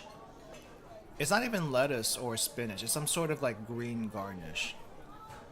But you gotta respect the girl for being able to eat all of it, because just keep in mind, guys, in Japan, leftovers are not accepted. It is not kelp. It is definitely not kelp. I don't know. I don't know what they use for garnish for greens and stuff. But you know, good on her for eating all of it. But still, wow, you're eating all of that. And I guess the parfaits weren't really that big, though. You at least there's the regular glass of parfaits, and there's the one parfait that I'm kind of covering right now. Let me show you the other parfait that I'm covering. This other one, all the way to the right, the wide brimmed one. I'm assuming that one's a little bit bigger than the others. That might have been the double chocolate deluxe, and probably piled as high as that straw or spoon, which is kind of big. Anyway, it seems like she also ordered some noodles, either ramen or udon, on top of what she already ate. Okay, she ordered more. The plump young woman set about devouring all the food she'd ordered despite the strange look she was getting. Now that was an appetite to be reckoned with. It took her under 3 minutes to polish the whole lot. How? I would take a good 30 minutes to even get through like a few of them, just because I like taking my time. Then, looking not the least bit sated, she picked up the menu right back. She picked the menu right back up. Was she seriously going to order more? Minorikawa was starting to take an interest in this young lady. There might be a story here. He conjured up a series of headlines in his mind. Woman inhaled 30,000 calories in 3 minutes. You know, I mean, there are people that do that for, like, I think they call them food fighters in Japan. Basically, we just call them really big eaters. Equivalent to 100 pieces of shortcake, 300 glasses of milk, or enough steak and rice to feed about 30 people. Wow. 30 people? Are you saying those 30 people would only eat 1,000 calories each? I think that's a little bit on the low side, but okay. No, he needed something with more punch. Food for thought, an expose on obesity. No, that was no good. He wasn't writing for a fashion mag here. A gourmet day in Shibuya. Really? You're going with that? That was it! He would be able to whip something up if he went with a foodie angle. Minorikawa got up from his seat. Oh, are we gonna have to go together so she doesn't get distracted and he doesn't get distracted? It's pretty impressive, he said to the hungry diner. Do you always eat that much? The young woman glared back at him. Not always, she said. Suddenly, tension filled the air. Oops, was that too blunt of me? I mean, she is a young lady after all. Maybe I should change up my approach. Who the heck are you anyway? The woman asked. I'm a freelance writer. I was hoping I could do an interview with you really quick. You want to interview me? The suspicion was plain on her face. I do. I mean, girls all over the world worry about their diets, right? I hear that, yeah. So would you be willing to share your secret or your technique or whatever for how to eat without getting fat? What, me? Sure, I mean, look at the figure you're maintaining despite eating all this food. What's that face? The young woman's expression brightened up. Wait, you call this brighten up? I thought she was starting to make a stink face, but that's not a stink face. Oh, you notice? I mean, I guess in a way it's kind of amazing. Eating 30,000 calories and still basically not being the size of a sumo wrestler is amazing. But that's I mean, she could pass off as a sumo wrestler, to be honest. Who would even know? There's actually a lot that goes into all of this. Yeah? The basic thing though is to eat 10 meals a day. Minorikawa struggled to keep his jaw from dropping. 10 meals a day. She flashed him a chubby cheek grin. You don't know how diet works, do ya? She chuckled. Eating only 1 or 2 meals a day. That's what'll make you fat. Oh, she's basically going with the keeping the metabolic fire going theory, which I don't think actually works that well, is from what I've heard, but I really don't know. She really isn't that fat, okay? She really isn't that fat. But she is still chubbier than most Japanese people would be. You gotta space your food out in smaller portions throughout the day. Girl, what about this is a small portion? I don't know what to tell you. What about this is a small portion? That's the fundamentals of dying right there. Right. But what happened? What happened to the smaller portions part? Minorukawa had to bite his tongue. Ah, I see, he said. Any other pro diving tips you could share? Well, for the basics, I'd say always drink protein instead of tea, yeah? No, tea would be much better, less calories, yeah? Drink protein all day? Seriously? Once again, it took all of Minorukawa's willpower to keep his thoughts to himself. I also would think that unless she's actually actively trying to bulk up for something, that's not the diet you want to do. Let's see, what else? Oh, and then there's stuff called Burning Hammer too, but she trailed off with a little wince. Wait, Minorukawa perked up. Did you say Burning Hammer? Oh, you know it? I've heard of it anyway, Minorukawa replied. He decided he was better off keeping his plans to head to the sales demo a secret. There's a sales demo later on. If you're interested, the woman said as if she were reading his thoughts. Though full discourse, I am working for them right now. She handed Minorukawa an advertising pamphlet right over here. There was a more detailed map for the venue included. What a stroke of luck! Now he didn't need to rely on the crummy map in the project proposal anymore. He'd have no trouble finding the venue with the building's various floors all broken down. Oh, okay, so that's how he gets to that place. Actually, I gotta get back to work, the woman said, so she can't order another round. Wait, did you pay for all? Well, no, she pays up front, never mind. Sure, thank you so much for your time. I'm going to hang back and finish up my copy here. The woman left the cafe and Minorukawa went back to his laptop. Wow. She actually stopped after he talked to her. He got in some new info on the Burning Hammer sales demo, but he'd also lost some time. The surveillance camera piece still wasn't finished. It was going to be a near thing to get it done before the sales demo started. Yet instead of returning to his writing, he got out his cell phone. What if Toyama had gotten another of his crazy ideas? She is a pretty nice girl, all things considered, but very gluttonous. If he tried to hang himself again, the thought had Minorukawa too worried to work on his copy.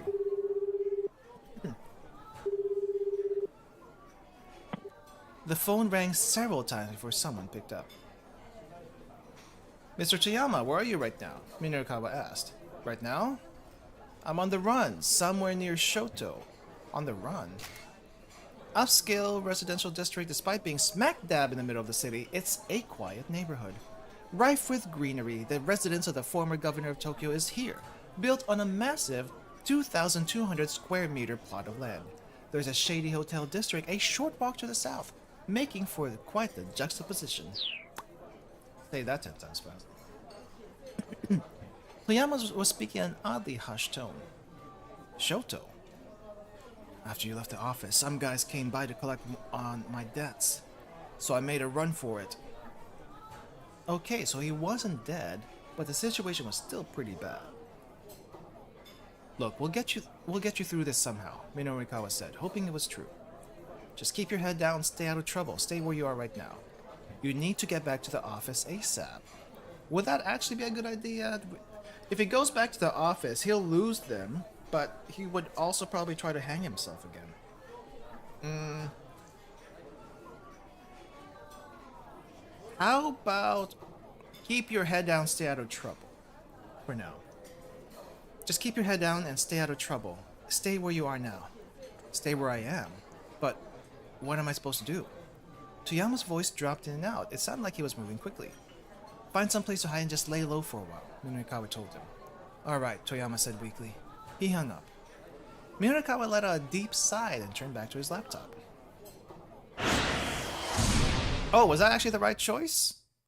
Was that actually the right choice? Hold up. I'll keep out. Okay, we gotta keep out over there. We got a bad end over here. There is a jump on Achi, but we have no idea where to jump to. Father. Jump. Oh, wait! We haven't continued with Achi's thing. So I think what we did was we were at Achi's route. We bumped into some members of his old gang. And then we got a call from Tanaka, who is the assistant to this guy. And so we jumped to his route, and now we got to go back to Achi over here and see where this leads to. I think that's where we are right now. Hitomi began tapping out a response. Achi watched over her, wild speculations running through his mind. There was no way a mild-mannered young lady like her could be dating one of her father's co-workers, was there?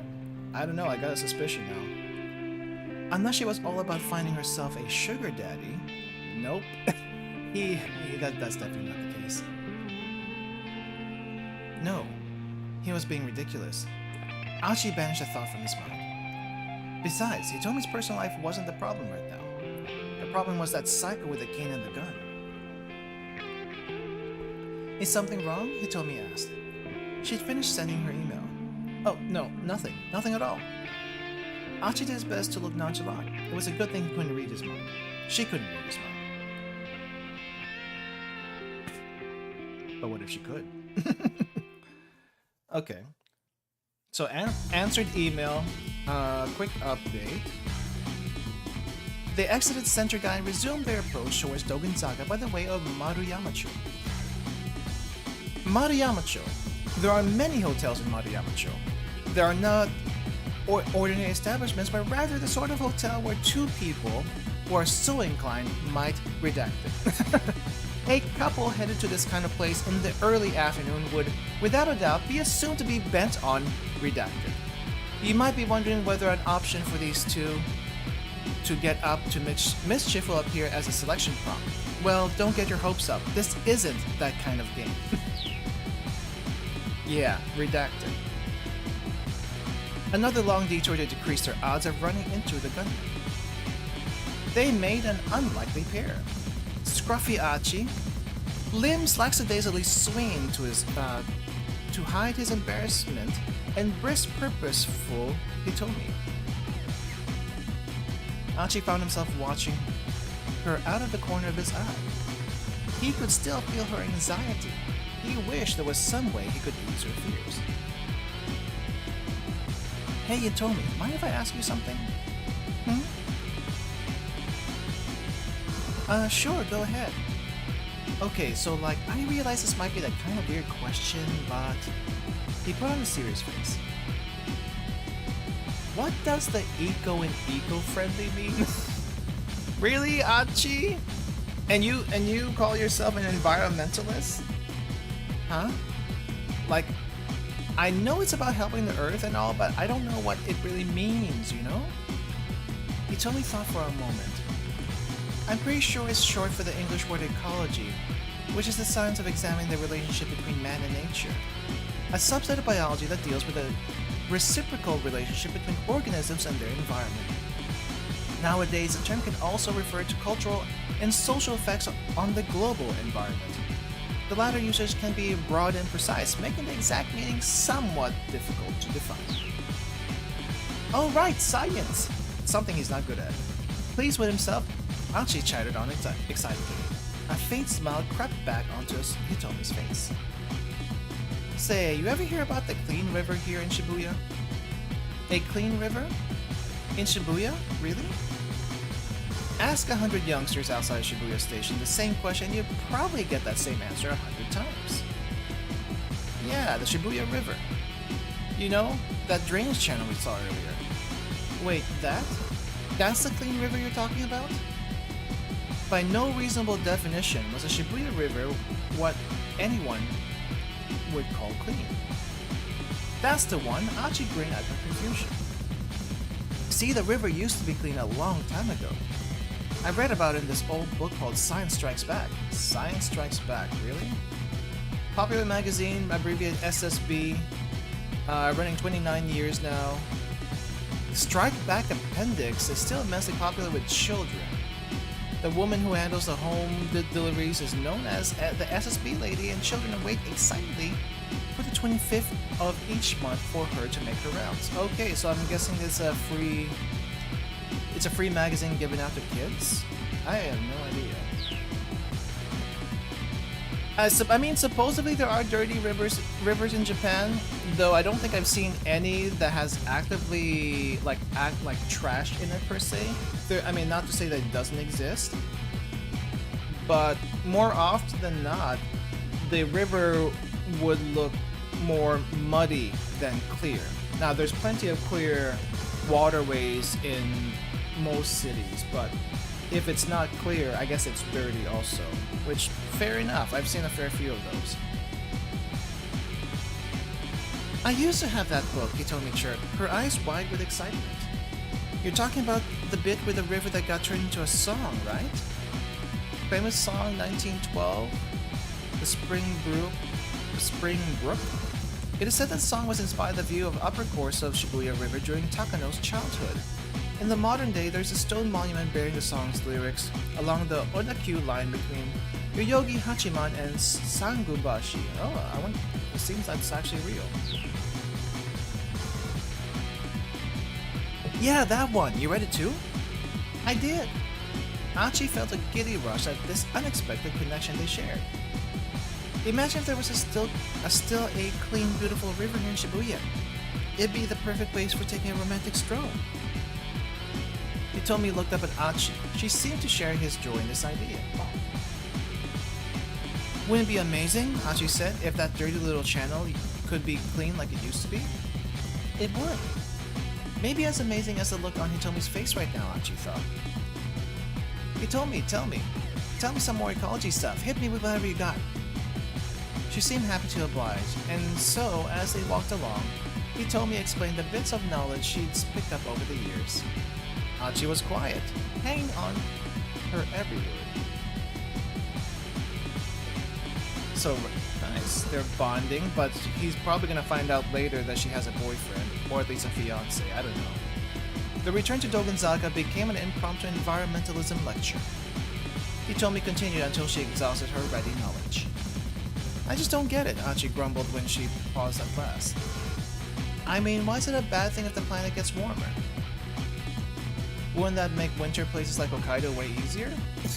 Achi, it's not that easy. No, you see, because if the whole planet gets warmer, it'll cause the whole ecosystem to collapse. Achi racked his brain. And the ecosystem is what again? Is that like the solar system? Image of the cosmos filled his imagination. Now just imagine Achi's face, very confused looking. And if you remember the space cat meme, he's basically the space cat meme right now. No, not really, Hitomi said. So is it more like a sound system then? Not really. Hitomi, you should know that this guy's not exactly the smartest guy when it comes to that kind of thing. Oh, but anyway, you're saying the problem is with what was it again? Carbon dioxide. Yeah, that stuff. I'm going to have to cut down on that. No, you can't exactly cut down on that. You breathe it. You breathe it out. Sure. Is this a definition of a himbo? I don't know if he fits that definition, but if you say so. That settles it, Ashi declared proudly. No more soda for me. You know, he's not exactly wrong with that line of thought, because soda does have carbon dioxide in it to make the fizzies, but I don't know if cutting it down on that would make a difference. Soda? Hitomi asked. Yeah, it's carbonated, right? I mean, you're not wrong. Hitomi burst out laughing. What? I'm serious. You don't think I can do it? I'm sorry, Hitomi said, catching her breath. It's just... Her face froze, her mirth abruptly vanishing. Oh no. Huh? Achi stared at her face in alarm. What is it? It's this guy again! He turned his attention in the direction Tommy was looking. The man with the cane was bearing down on them. This guy is able to find them regardless. How the heck? Oh, come on. You gotta be kidding me. He grabbed Tommy's hand and ran. Why hasn't he shot yet? This time, he headed for the main road, hoping to get lost in the crowd. Hitomi struggled to keep up. She was exhausted after their earlier running. You can do it, he told her. The guy's got a cane. We cannot run him. The assassin was still hurrying after them. Once we get around the next corner, we'll be on the main road. Yeah, okay. He strained to get the words out. She strained to get the words out. Bit by bit, her feet were slowing down. It was another 50 meters or so to the main road. Achi realized that they might get caught before they got there. Sorry, Hitomi, he exclaimed. I gotta do this. He scooped her up in his arms. Princess Carrie? Eep! By the time the squeak had escaped her mouth, Achi was already running full out. Achi? Please put me down? Don't worry, you're super light. Princess Carrie.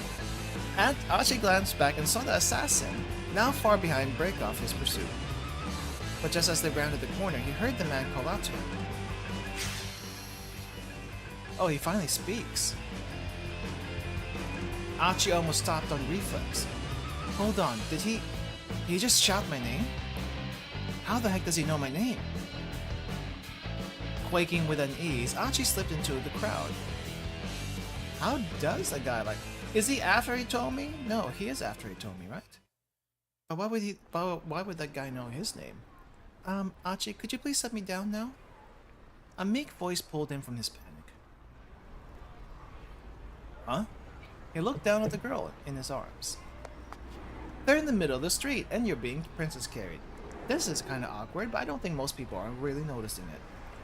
People in the crowd all around them were watching and chuckling. Oh, never mind.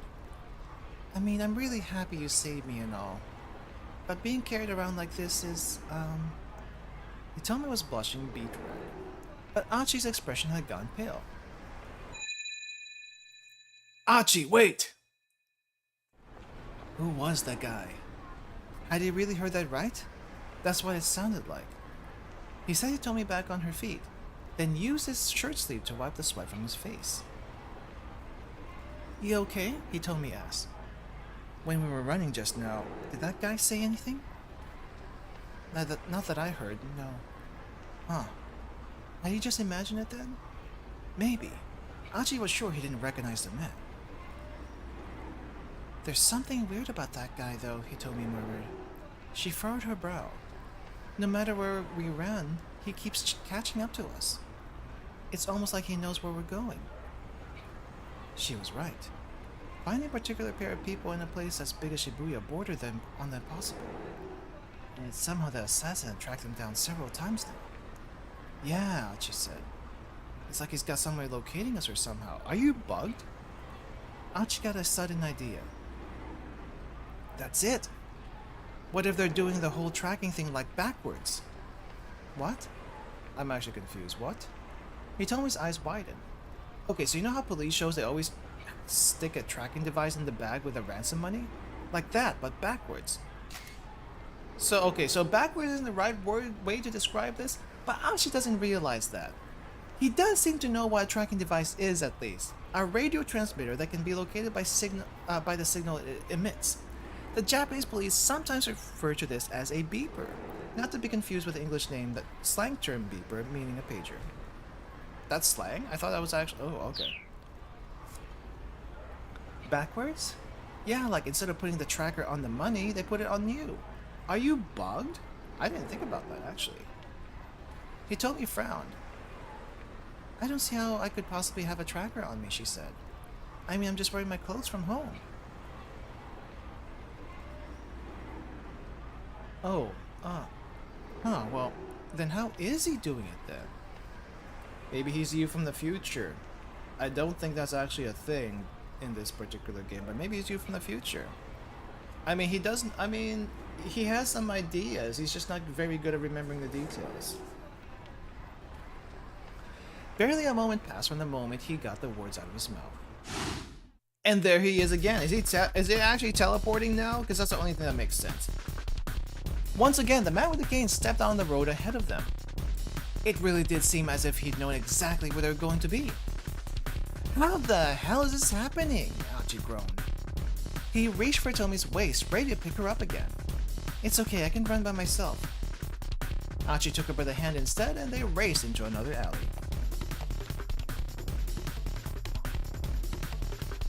Oh, this guy just will not give up. At the far end of the alley, he could see a forklift parked beside a pile of cardboard boxes. Achi decided to throw the boxes at the pursuer, hop into the forklift, and drive at the assassin. I mean, we could distract him or we could disable him even more.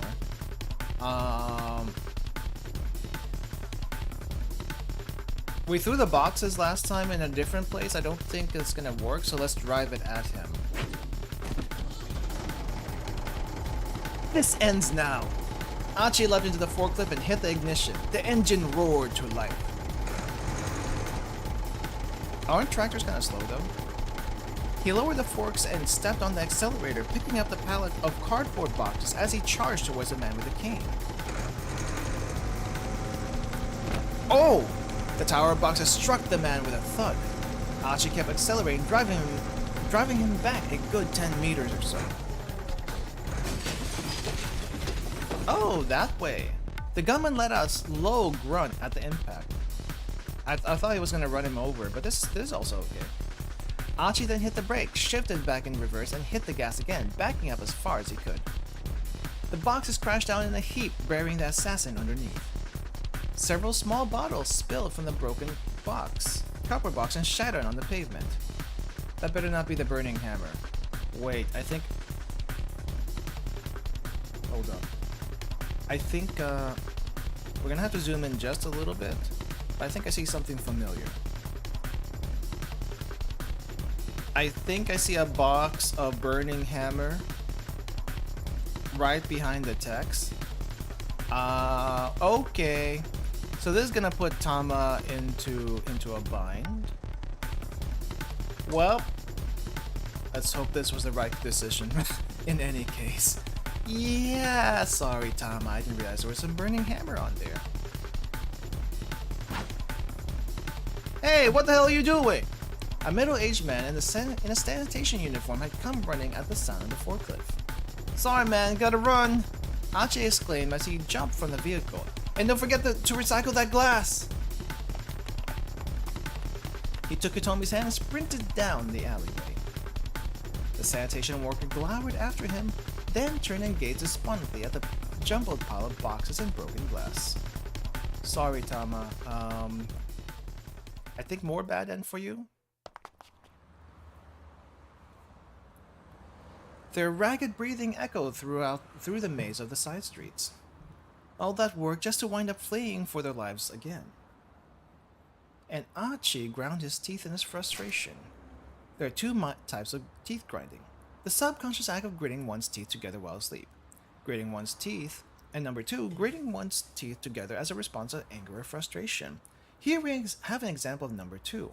At roughly the same time, Minoru Minorikawa is grinding his teeth, trying to keep to his schedule.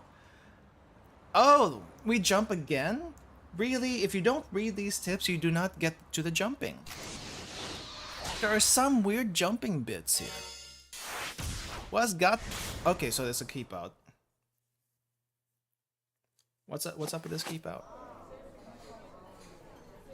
Minorikawa took a look at his wristwatch and gritted his teeth. Again, gritted the teeth. By the way, what sort of impression do you have of this wristwatch? Just respond with whatever comes to mind. Why is this a tip? Okay, I don't know what impression I have. What do you guys think? People who are watching, you don't have to respond. Just think to yourself if you don't want to respond in chat. What do you guys think about this, this watch? I think I see Bali official automatic limited edition. It looks like a regular watch to me. I don't know what else to make of it. Made in Switzerland? Swiss? I don't know. Damn, is it that late already? He needed to head for the sales demo. The surveillance camera article wasn't done, but he'd just have to leave it where it was for now. Right, he saw at the cafe. As he was slipping his laptop back into his bag, his cell phone rang. He looked at the screen and saw Chiaki's name listed as the incoming caller. Oh no, Chiaki again. Was she done with her interviews? Hurriedly, he picked up. Chiaki, how's it going? Several wet sniffles came through the receiver. Hey, are you crying? Not a designer wristwatch. Okay. Also, welcome back. It's no use. Chiaki's voice was indeed punctuated by sobs. People won't stop to talk no matter how hard I try. Oh, come on! This again? Really? I can't do it. Don't worry about paying me, just please let me go home. Minoruka was already operating on a too tight schedule. He didn't have time to worry about Chiaki on top of it all. Look, just slow down and take a breath. And keep at it a little longer.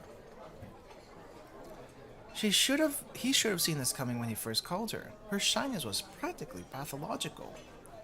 But if he cut her loose now, all this frustration would be for nothing. But I can't do it, Chiaki whined again. I'm sorry, I really am. Look, just calm down. Minoruka was practically screaming into his phone. Just stay where you are until I get there, okay? Got that? Whatever you do, just don't move. Leaving the money for his coffee on the table, he strode out of the cafe. Didn't we have this shop before somewhere else? Street interviews were tougher than they looked. Not many random passerbys were willing to stop and do a back and forth. I don't think I've ever been stopped for one, so it'll be interesting to see how that goes. Still, being able to talk to people on the street was a fundamental skill for a freelance reporter. So how the heck did she get this freelance job? Not this particular one, but in general. All Minoruka wanted was for Chiaki to put on a little effort and make it happen. Although he found her personality frustrating, he actually quite liked her writing. Reading her words, you'd never guess what she was like in person. If she just break the right story, he was sure readers would be quite taken with her. There was no time like the present.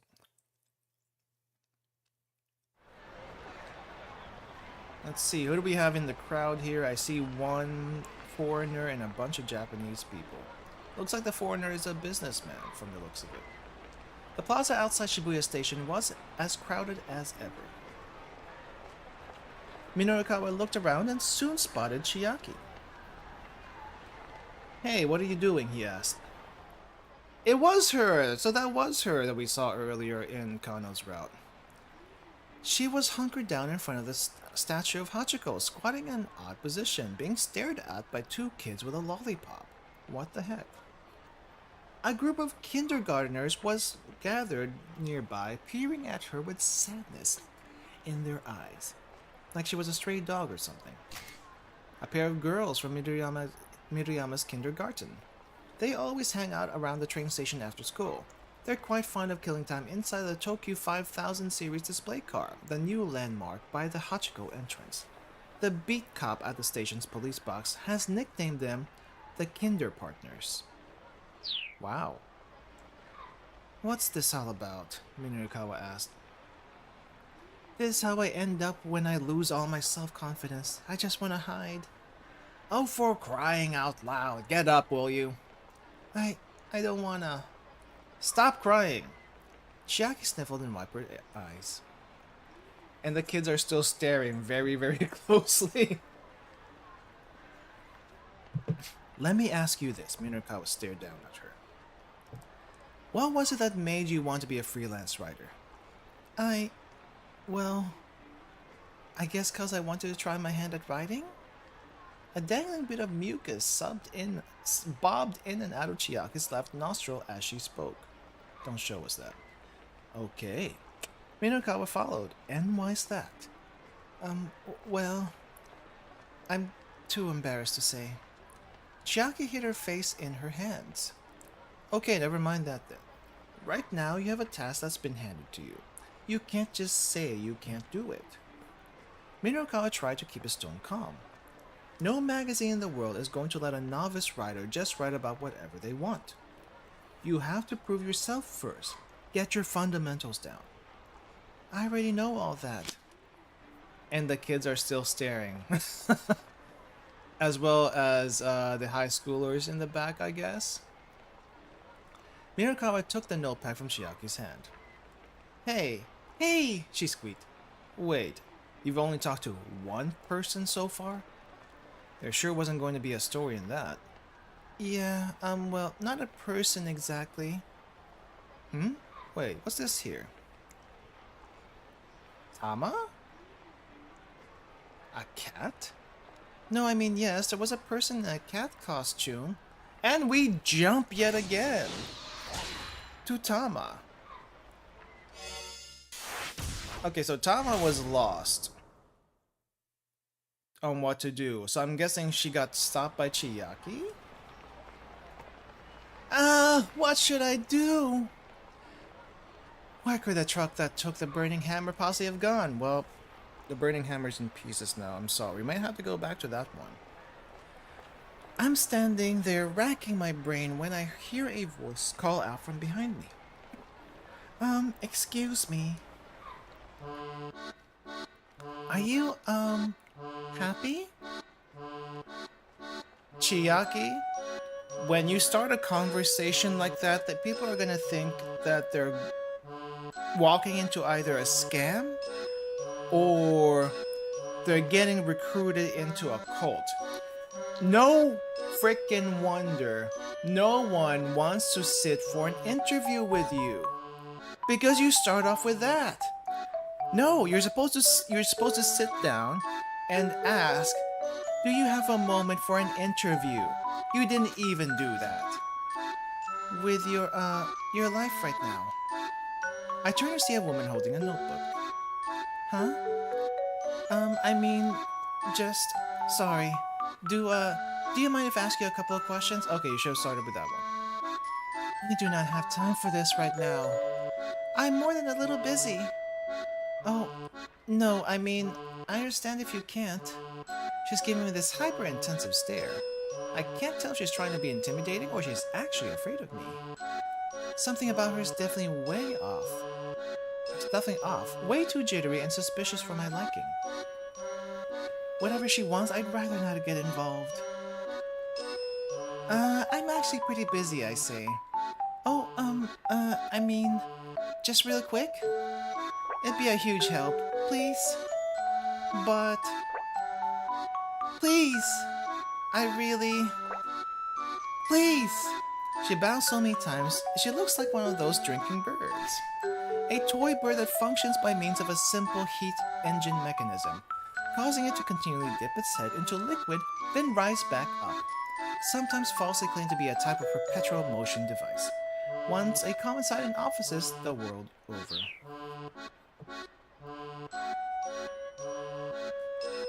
Can't help but feel bad for this poor girl. I guess I can give her at least a few moments of my time. This girl kinda creeping me out. I decide to ignore her and move on.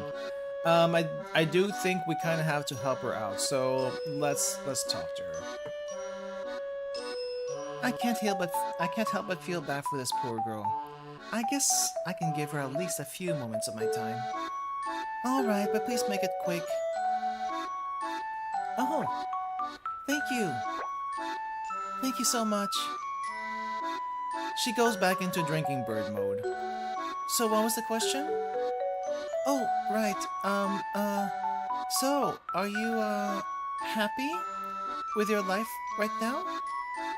Well, right now, as you can see, I am a cat. Okay. Oh, a cat. Yes, I see, a cat. So, yeah, I'll put down cat. She just writes down the word cat in her notepad. Right, thank you. Huh? Are we finished already? Yes. Yes, we can finish right there. She hangs her head a little and looks away. Really, girl? That's all you got?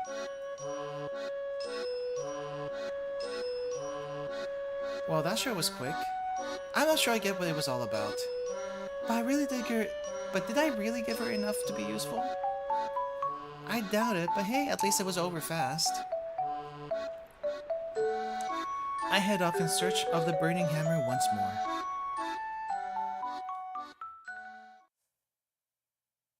Are we gonna go into an alleyway and see the bad end of the burning hammer? Because I think that's what's gonna happen next. No matter where I wander though, I don't spot the truck anywhere. Now there's only 15 minutes before the demo's supposed to start. I better make my way back to the venue. Maybe Chiri had better luck in her search?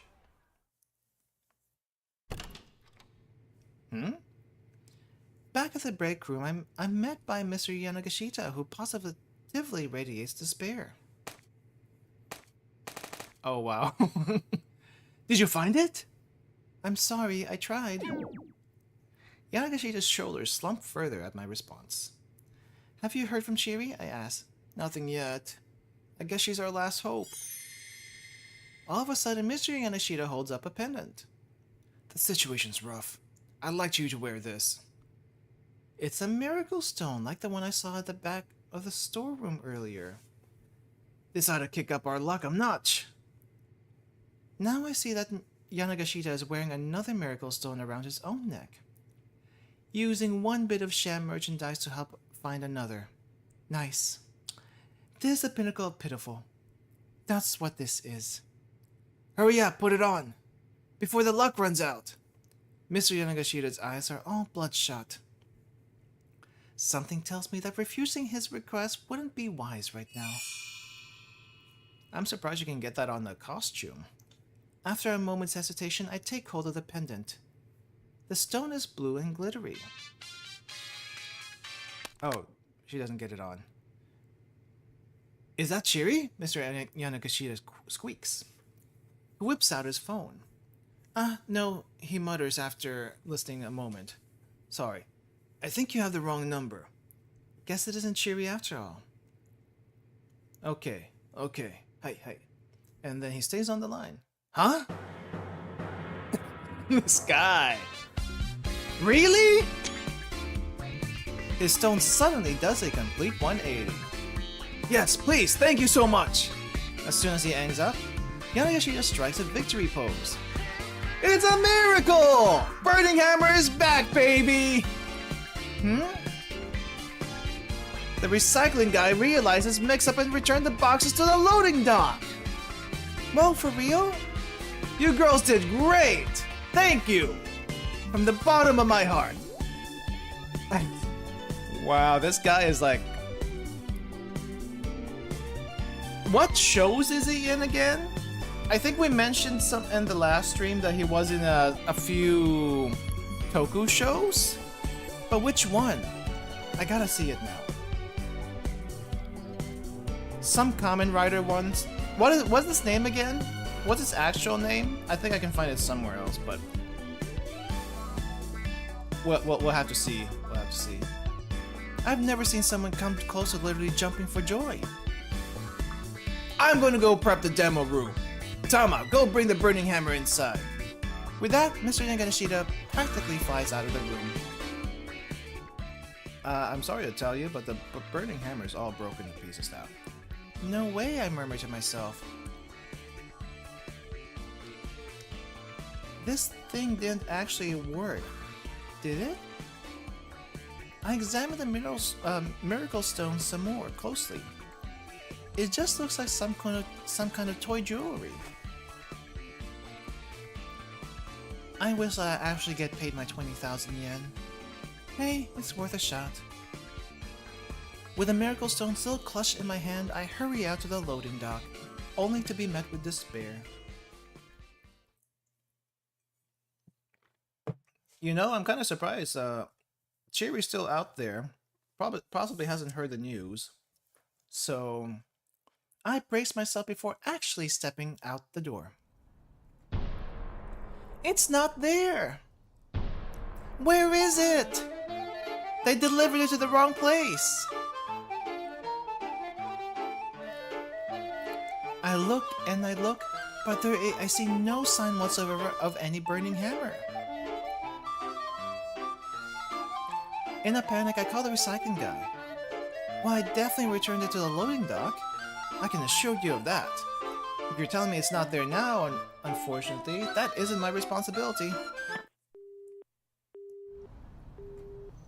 Oh, here's the cleaning guy. He hangs up. Didn't even sound like he cared. Because he doesn't.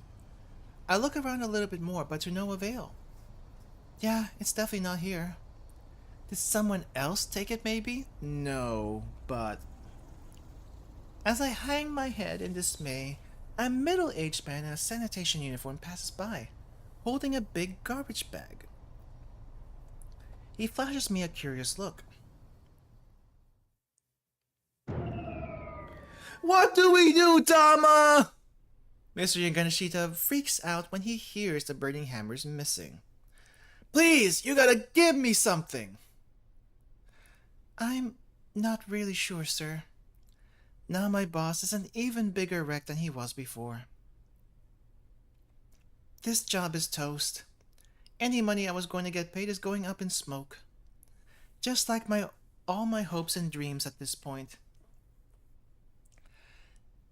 I guess maybe we could try selling the anagachis? Or something? It's not much of a suggestion, but it's all I've got. Mr. Yanagashita looks at me intently. Yeah, he is always a wreck. Wait, what did you just say? Huh? What did you just say? Or something? No, before that. I guess maybe we could try selling the anagachis? I can almost see the wheels turning in his head as he smiles, as his smile slowly creeps back onto his face. did that like just flash just now? That's it. That's it. he's a spazzing. That's it. I'm certain I see an actual gleam in his eye. Right then! I guess that's our only real option! To sell a failed toy in in what's supposed to be a diet drink demo? I don't think that's gonna work out. No, wait! This is a sign! That burning hammer didn't just vanish by coincidence. Oh no! He jolts to his feet and his eyes still positively aglow.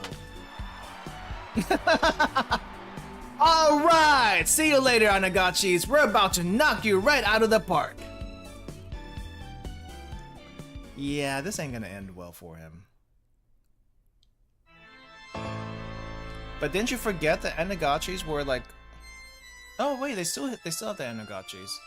I probably don't need to tell you how the event went down. We don't manage to sell even a single anagachi.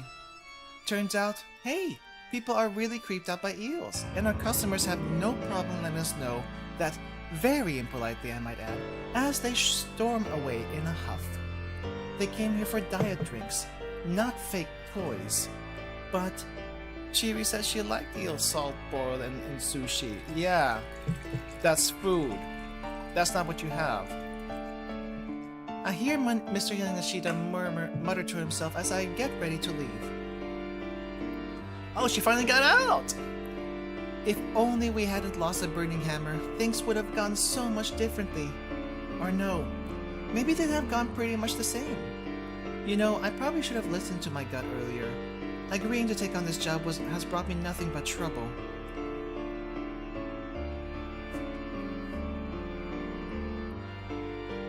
Dead end, bad end.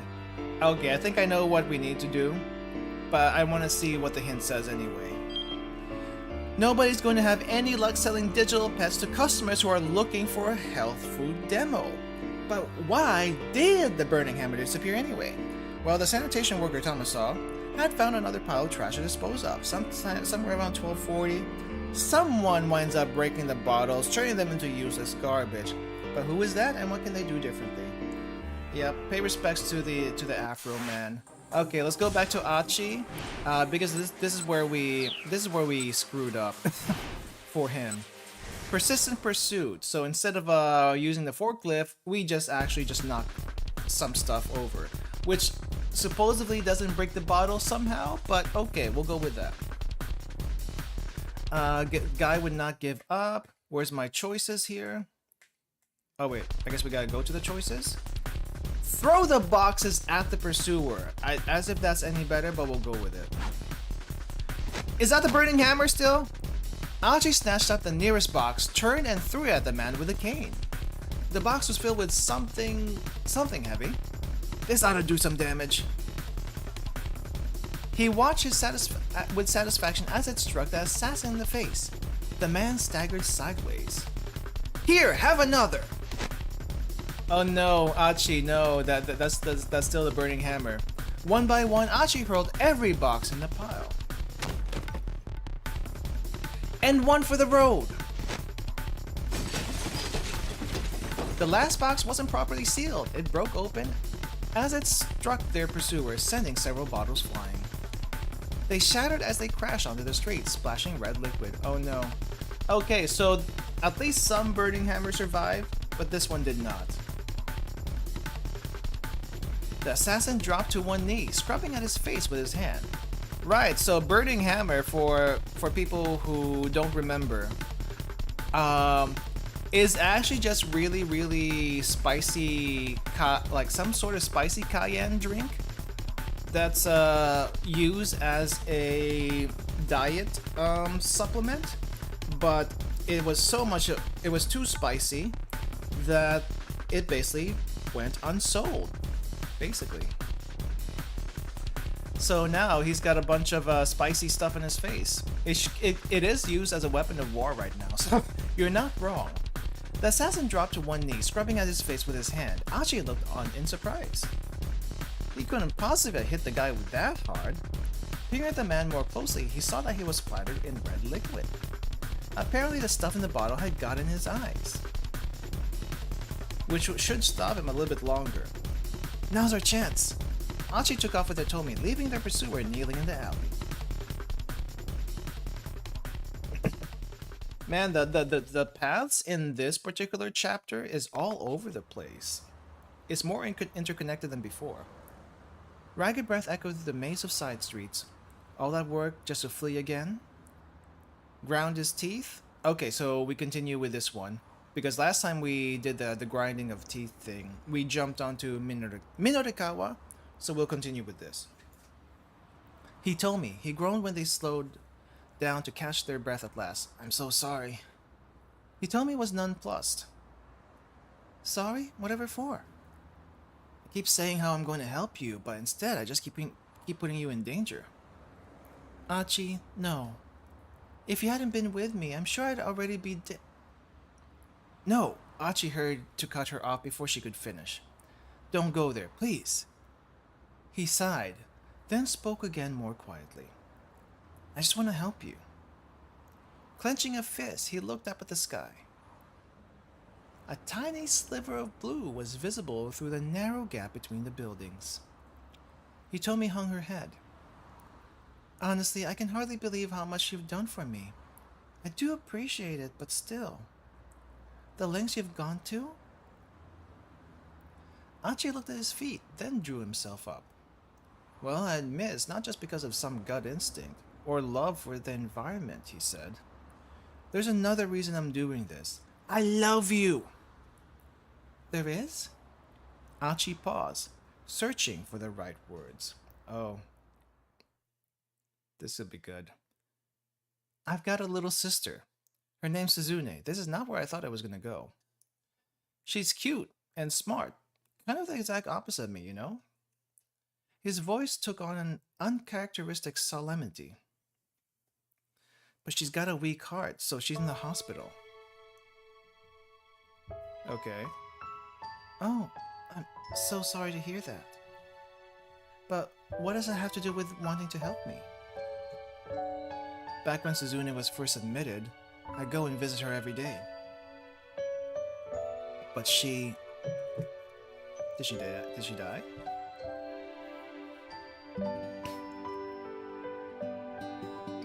Achi, you don't need to come visit me every day, you know. The quiet hospital room made Suzune's voice sound all the more frail. What are you talking about? Achi said. You know I'm worried about you. Oh, we actually get a shot of her face? I'll be fine on my own, really. Achi had heard that line before. The more she insisted she was fine, though, the more reluctant he was to leave her. Besides, aren't you the amazing guy who helps hold Shibuya together? They need you out there. Achi didn't know how to respond to that. Much as it was flattering to think he played some important role, he was really just hanging out and goofing off with his pals. It certainly wasn't anything for his sister to be proud of. I'd rather you spend your energy helping people who need it more than me. What do you mean? People who need help more? Who could possibly need help right now more than you? Achi scratched his head in confusion, and his sister gave him a weak, tiny smile. Is he actually confused? You'll figure it out, she said. I'm sure they'll find you soon enough. I'm gonna be here with you. I'll be fine. Suzune's face was pale, but her tone was firm. My big brother is gonna be out there doing his best to help people. That's what makes me happy. That's what keeps me going. Her voice was clear and unwavering, as if to head off his rebuttal. All right, Achi said with a reluctant sigh. So then, I'll just go out there and help people who are in trouble? Satisfied, Suzune smiled. Thank you. Can you promise me one more thing? Of course. Anything you like. He thumped himself on the chest. If you're going to help someone, make sure you see it all the way through the end, okay? Okay, so he is very singularly minded about this, so that's why. Achi's a very simple man. He's told one thing and he does it. Okay. No calling it quits part way through, yeah? You got it. I just worry, Suzune said. I know you have a tendency to lose interest in things. Look, don't sweat it. I swear I won't give up on this. Oh, he pinky promised, that's why. Achi stuck out his pinky finger. But I want you to promise me something in return. Promise me you won't let this thing beat you. Suzune hooked her little finger around her brother's. Her sad smile fragile as glass. I don't know if that's fragile as glass, but okay.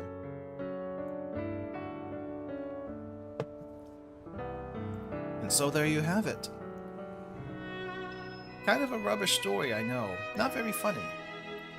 So your sister's heart condition, it's pretty bad? Achi nodded. You know, she called me amazing. There's nothing amazing about me. Suzune, she's the amazing one. She's been in the hospitals for so long, with so much pain, but she never complains. All I do is hang out and goof off with my friends. He gave a shrug. But I just keep thinking about how happy she'd be if I really did help people. It had turned out that finding people in need hadn't been all that simple. The only helpful thing Achi had been able to think of was going around picking up trash. And that's why Suzune's idiot brother left SOS, to be Shibuya's garbage man. Did your friends know, Hitomi asked, about your sister? I didn't tell them. I didn't want to pin this all on her being sick. Ah, I see. At least now Hitomi understood what the fight between the local toughs have been about. Why is it toughs and not thugs? Is that a misspelling, or is that an actual word people use? The sound of approaching footsteps jerked them back into the present. Don't tell me it's that guy again. It is him! Yeah, I mean, he does have a thing for her, but I'm kind of glad he just didn't outright say something like that. It looks like he also recovered from the burning hammer. So what now? The sound of approaching footsteps. The man with the cane appeared at the end of the alley. He raised his gun again. There was no time to flee.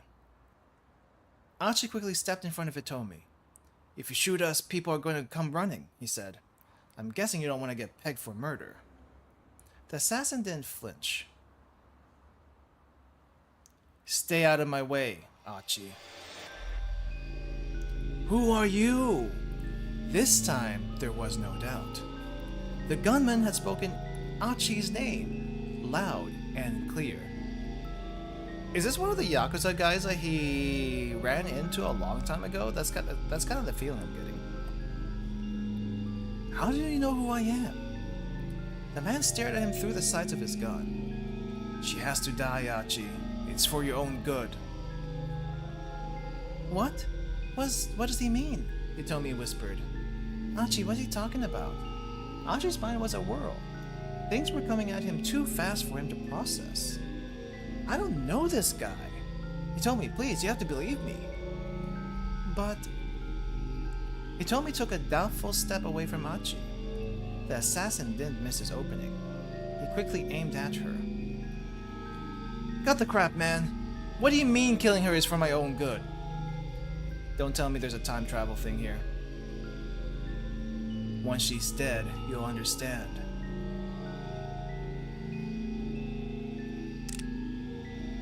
Oh no. The gunman's finger tightened on the trigger.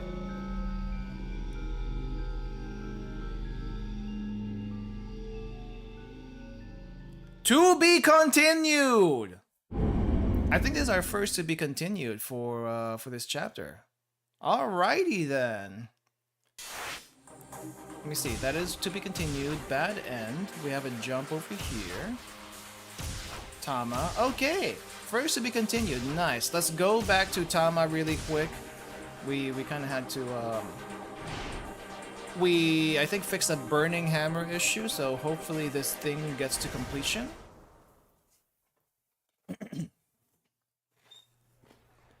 Let's see, can I scroll all the way to where boss wants to talk to us? Or, there we go.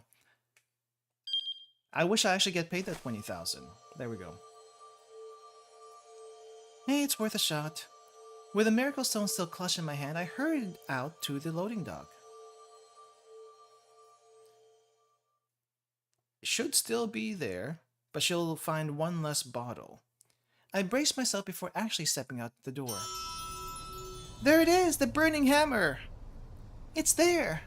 It's really there! The cardboard boxes are scattered all around outside. Wait, scattered all around? What happened to them? I suddenly have a very bad feeling about this. Apprehension gnaws at me as I open up one of the boxes. Is it all broken?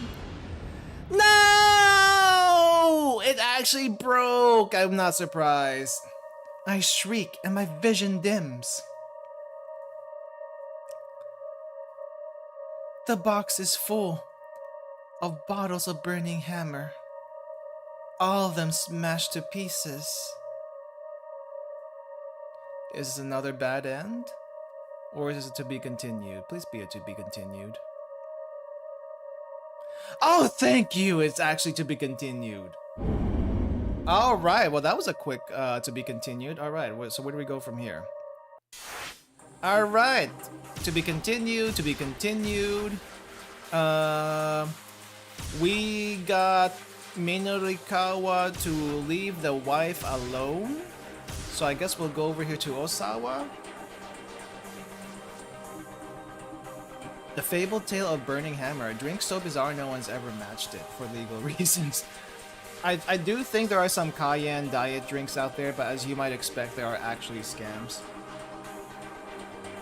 So there's that. Let me go to the restroom really quick though. I need to take a short break, and then we'll be back to hopefully finish this chapter out.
Alright, I am back. No, do not return to title. I am back. Got a couple of pieces of this cheese thing. It's not sliced cheese like I usually carry. It's like one of these mini cheese wheel things, this Baby Bell stuff. I don't know how I feel about it. It's a little annoying to get into because you have the plastic wrapper on the outside, and then you have a wax wrapper around the actual cheese itself, which is a little bit weird. I know they store cheese in wax wrappers also, but it's like, this is like, what do I do with a wax wrapper? I guess I don't eat that, but at least it's easy to open, kind of. So I'll be snacking on that right now, getting some salt back into my system because it's good for that. But yeah, okay, so we have finished Tama's route, we have finished Achi's route for now. And I think we need to go to Osawa next and see what he's on about. So he doesn't have to go out to... He doesn't have to go out anymore and stop his wife's ramblings. So with that out of the way, what's he gonna do now? So last time we were here, he went into his wife's room to see what the heck is up because he suspects that he tossed his plane ticket to America into the toilet, and he wants to see why she did it. So goes into her room. The wife is out right now because she couldn't be bothered to stay inside the house, follow the detective's orders and whatnot. And what else is happening here? She's also very against him going to America, so that's probably why we assume she flushed it down the toilet. Other than that, I don't really have much of anything else except Tanaka, his assistant, I guess, basically notified Osawa about what Hitomi is up to because Hitomi managed to contact Tanaka about her situation, and now there's this thing hanging in the air. How does Tanaka have Hitomi's phone number? And Tanaka hasn't given an explanation yet, so we can only assume they're in a relationship somehow. Yeah, that's kind of where we're at. Just when had I picked up smoking? I guess this is I've seen these things before.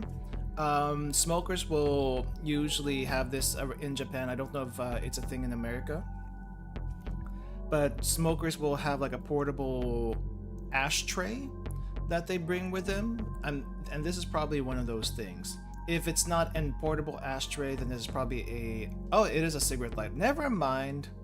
But they do have portable ashtrays in Japan. I don't think I've seen that anywhere in the US though.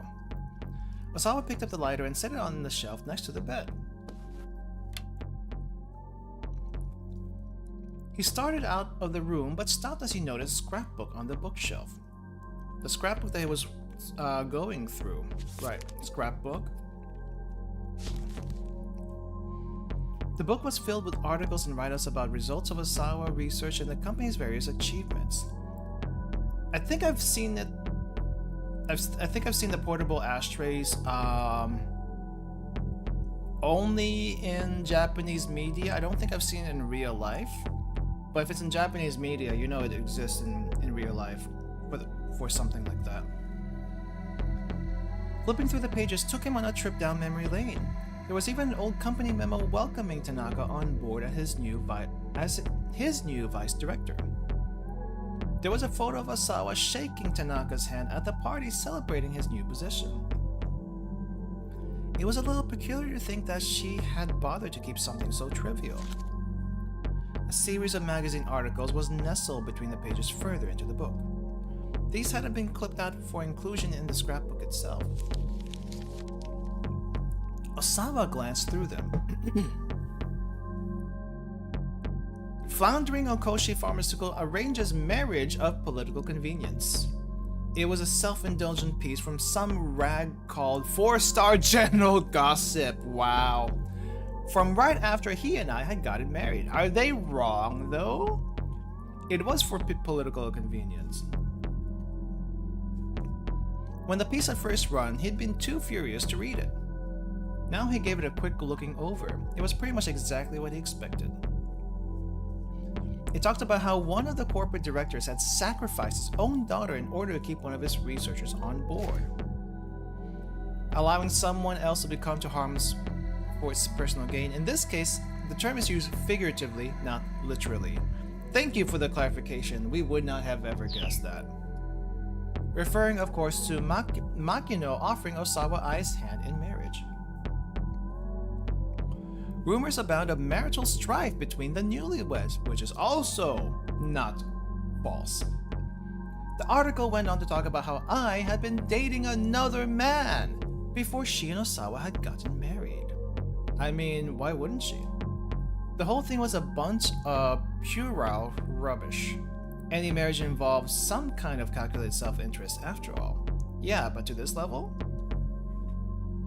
Whatever the reasons for their union, nothing changed the fact that I was now his wife. With a faint sigh, Osawa put the scrapbook back on the shelf. You think it was Tanaka? It probably could be Tanaka. So... Wow, okay, that actually brings up several things in my mind. If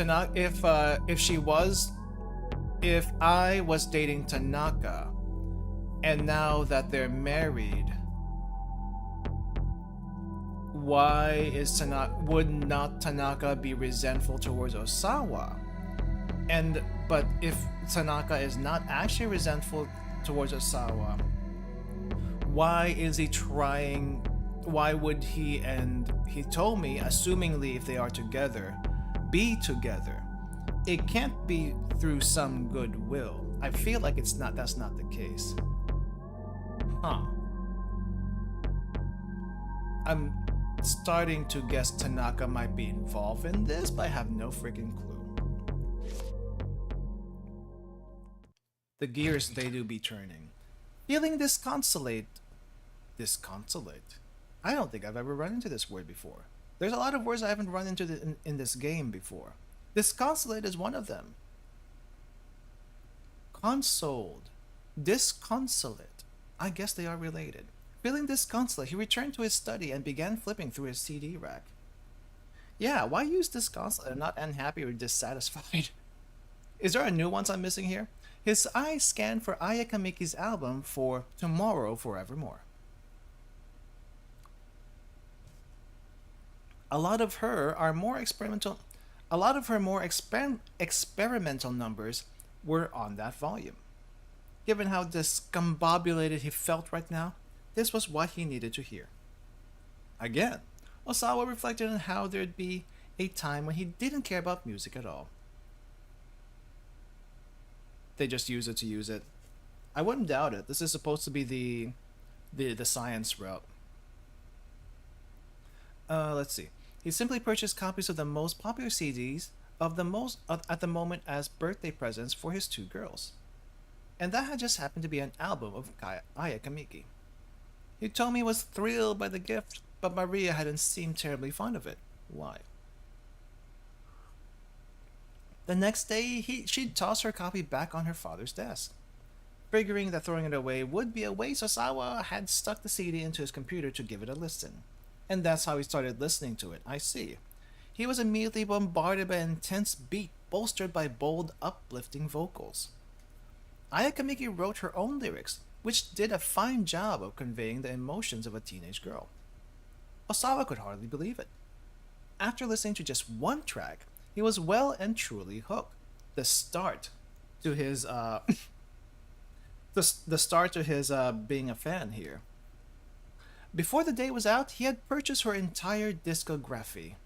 Discography? How do you say that? Huh, he muttered. For Tomorrow should have been in the CD rack, but there was no sign of it. Where the heck is it? Why isn't it here? For a moment he wondered if he was going crazy, and then he remembered. It was at the lab. He'd wanted something to listen to on break at work, so he brought the album there. Damn it! Damn it! Damn it! Not being able to listen to it made him want to hear it all the more. It wasn't like he could just go out and buy another copy right now either. He just had to borrow the copy he'd been given to Hitomi all those years ago. He'd given Hitomi. Okay, so he just went over. Unable to contain his need to hear that music, he went into Hitomi's room. There he quickly rummaged through the CD rack beside his daughter's bed. And this is where he probably finds out about her and Tanaka. Sir iTunes, was iTunes a thing in 2008? Because I think this is when this is when the game was released. 2008 or before, was iTunes a thing? I do not remember, to be perfectly honest. As early as the 2000s. Maybe they don't have an Apple phone. They didn't look like they had Apple phones. They had flip phones with them. So no iTunes here. Unless they make an Apple flip phone. Can you imagine Apple actually making a flip phone? That would be so not them. Though Samsung has been making flip phones recently, so maybe it's going to make a comeback. Part of him felt like he was being a little sneak thief.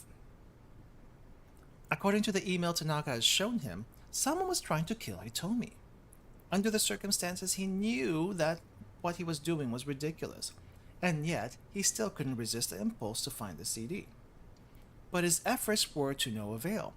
There were no Ayakamiki CDs in the rack at all. Instead, it's all classical and early 20s, it seems. Osawa pulled out every CD on the rack, but they were all classical music. He slumped back in disappointment. Wolfgang Amadeus Mozart. I keep forgetting that Mozart's full name is Wolfgang Amadeus Mozart, because we always call him Mozart. And Wolfgang as a first name, that's kind of badass. Amadeus, where the heck did that come from? It had to be somewhere in her room. Also, Leopold Dvorak. That's nice. I don't remember what he did, but I'm pretty sure I heard of it before. Osawa jumped at the sound of his cell and fumbled to get out of his pocket. Makino's name was displayed on the LCD screen. Ah, yeah, okay. Ama means love, Dos is God. But no, but I mean, I think he was German, wasn't he? Or something similar. I'm just kind of thinking, what kind of name is that? A common name back in his time in the 1800s? I think it's the 1800s. It just makes me think a bit. Osawa jumped at the sound. Makino on the screen. I'm out front. Right, Makino is, I think, is like a president or something that he was supposed to talk to a long time ago. I kind of forgot about him. That was all Makino said before hanging up. Hurriedly, Osawa began tidying up the CD rack. And found something of Tanaka's? I'm waiting for it. As he worked, he thought about what he was going to say to Makino. To think that someone had violated corporate policy to such unethical ends. It sullied his research. Osawa wasn't about to let anyone get away with it. Oh, he didn't find anything? And yet, as he was about to leave Hitomi's room, a sudden uncertainty gripped him. He hesitated. Did he have any right to condemn Makino for running trials in secret? His hand began to sweat as it gripped the doorknob. No, he didn't. How could he? His hands were dirty and all of his too. Oh, actual video? We need to keep this a secret, just between us. Why? Wait, whoa, who did you inject? It'll be fine. We've already cleared animal testing. Blood? Drawn? The memories hovered. Osawa himself had already administered antiviral to someone else, hadn't he? Who? It was the only way. I don't think he killed his wife. This happened a long time ago. Muttering to nobody in particular, Osawa trudged forward towards the front door of his house. It might be one of his daughters, is my guess. Oh, another to be continued. I wasn't expecting that. Okay, so basically we need to keep Osawa in his house for his entire route, or at least the majority of his route. Okay, Tama is dealing with broken bottles. Achi is coming face to face with someone who knows him. So what do we have left? We have Kano and we have Minorikawa. So I guess we go to Minorikawa and then we end this chapter with Kano. It seems to be the only way. Person in the cat suit. While being stared at by a couple of kindergarteners and Chiaki basically crying out in despair. That's where we're at.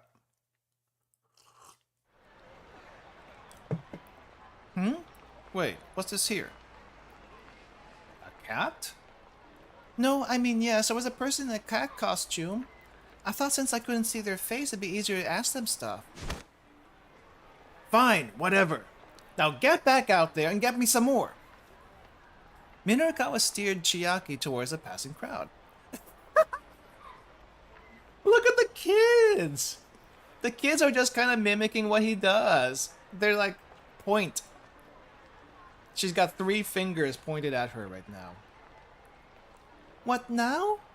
Yes, now! We got no time to waste. I'll even stand by and watch for a minute. Now get enough...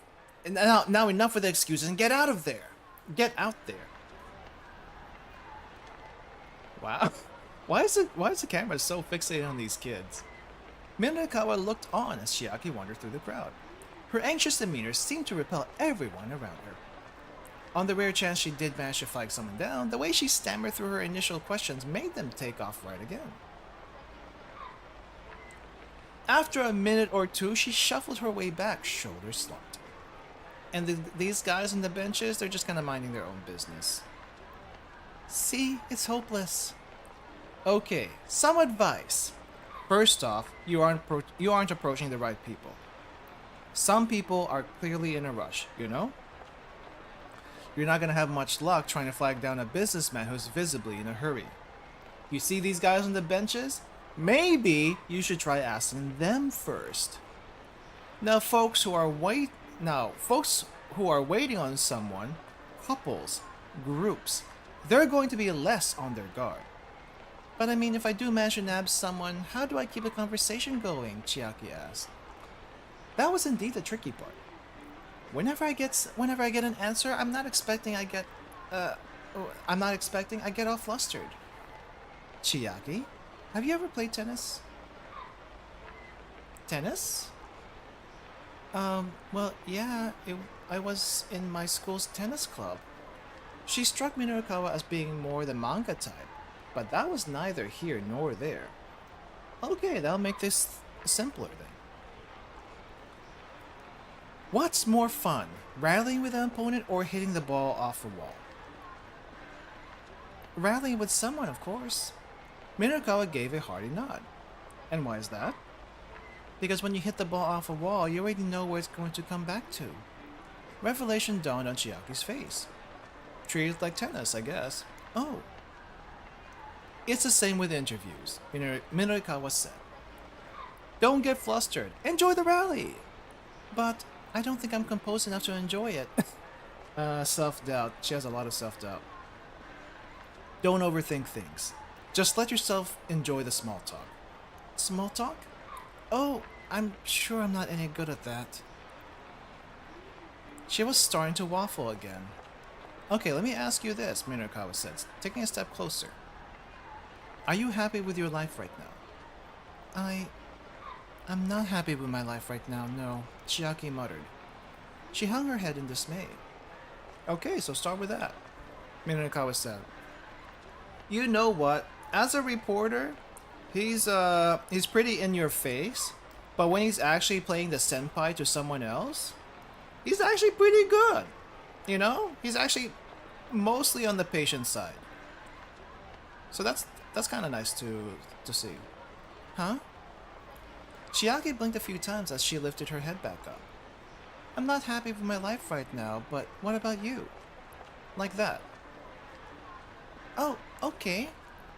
A sliver of liveliness had crept back onto Chiaki's voice. Minakawa jabbed his finger right in her face. Right there, he said. Put on that face when you flag people down.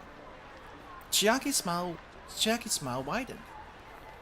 I'll give it a shot. Okay, just don't come off as a creepy cult person, and then maybe it'll work out. Thank you so much. Sure thing. Good luck. Chiaki strode enthusiastically into the crowd. Leland and tried to flag down a Westerner who was walking hurriedly past, the thing that you weren't supposed to do. Oh, why is this music playing when Leland shows up though? Is this a boss fight for her? Did she even listen to a word I said? Minakawa felt his short-lived triumph melt away. Am I just gonna have to teach her everything again from scratch? Then he paused in surprise. Hold on. She's actually grabbing. Okay, good. Whoa. Chiaki had snatched a man by the arm in an attempt to get him to stop. To Minakawa's amazement, the gambit worked. Before long, it looked like the two were engaged in some kind of animated conversation. Maybe she would get an interview out of this after all. Heck, the look on her face was actually somewhat confident. Sometimes people could surprise you once you got past their surface issues. Now Minakawa could head into the Burning Hammer sales demo with a little bit more peace of mind. Speaking of which... Crap, what time is it? In a panic, Minakawa checked his wristwatch, again highlighted. Think about this watch. That will tell you how you think about the opposite sex and whatnot. I don't follow. I don't follow what this means. Okay, maybe we just leave that alone because I have no idea. Swiss-made watch. Got you. The demo was set to start in less than 5 minutes. Uh-oh. He really was cutting it close. That run! Minakawa sprinted through the intersection, heading for Center Guy. To be continued? Okay, we got to be continued. Now, what does that do with Kano then? Oh, wait. I think Kano might be safe now? I'm not sure. Let's see. I wonder if we prevented the...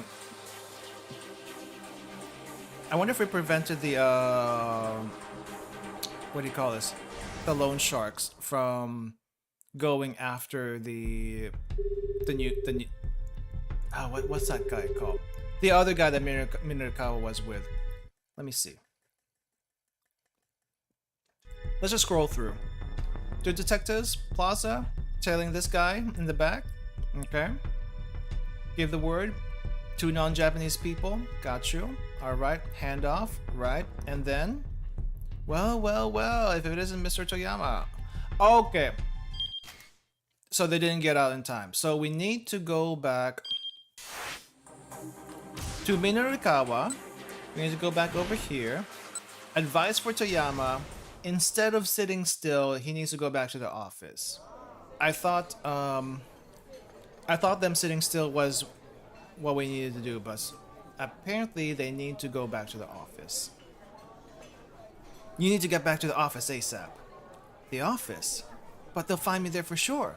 Toyama's voice was a little bit more than a pathetic whimper. It's a little bit of reverse psychology. Last place the debt collectors are gonna think you went back to is the office, right? Ah, I see. He sounded impressed by the suggestion. For now, just stay hidden until I can get the articles finished. Alright, Toyama said weakly. He hung up. Minakawa let out a deep sigh, then turned back to his laptop. Okay, can we go back to the other one now? Will that change things with just that? Okay. Let's go back to the time chart, hop back over here, and then do the pincer attack again.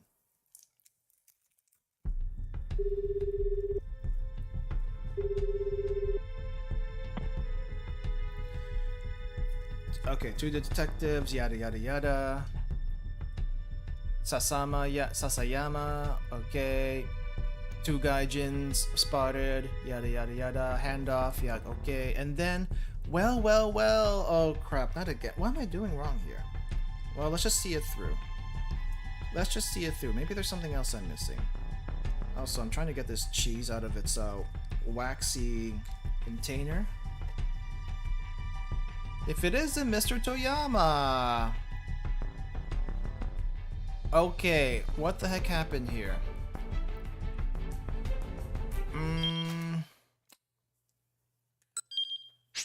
We need a hint.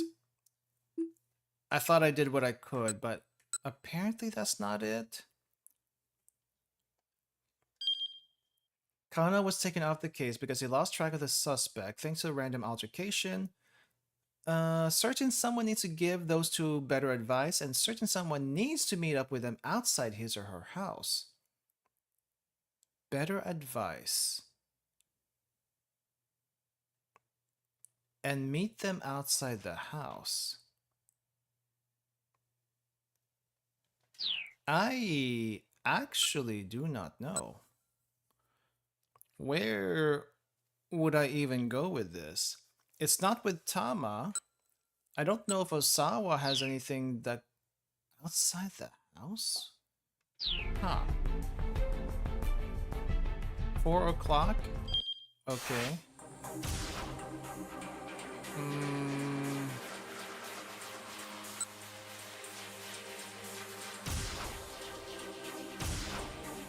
Where do we go? So going back to the office, I feel like might be a good plan, but it didn't seem to change anything. I don't know what this meet outside the house bit is. I might have to look this up. Because nothing is coming to mind. What time period is this? This is 12:40. Hajiwara. Toilet. Possibly not that.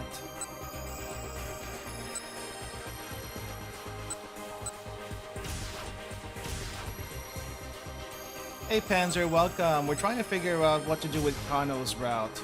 We got everyone else to be continued, but Kano is being a little bit difficult. I have no idea what to do with him.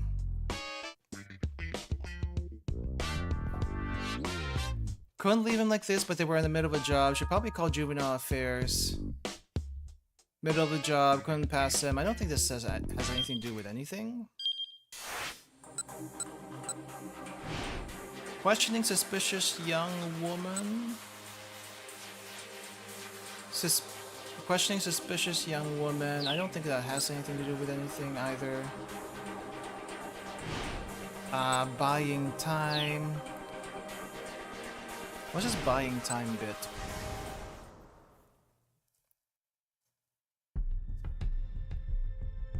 The real case has already been switched out. Ransom money wasn't even in the case anymore. I don't think it's all the way back here, but we can try. Maybe it's already been switched out. Made a certain amount of sense, handing the case off to one accomplice after another. They were leading detectives to pay more attention to the individuals rather than the case themselves. That could enable them to swap the case while all the focus was elsewhere. Kano shared this hunch. I see. I mean, it is a possibility. Yeah, we might be following the wrong case. There was a palpable tension in the air now. Kano, Sasayama said. You gotta report in to Kuze. On it. Kano's hand flashed onto his wireless. But Kuze was dismissive. No, that's not the case, I assure you. No offense, sir, but how can you be so sure? Kuze sighed.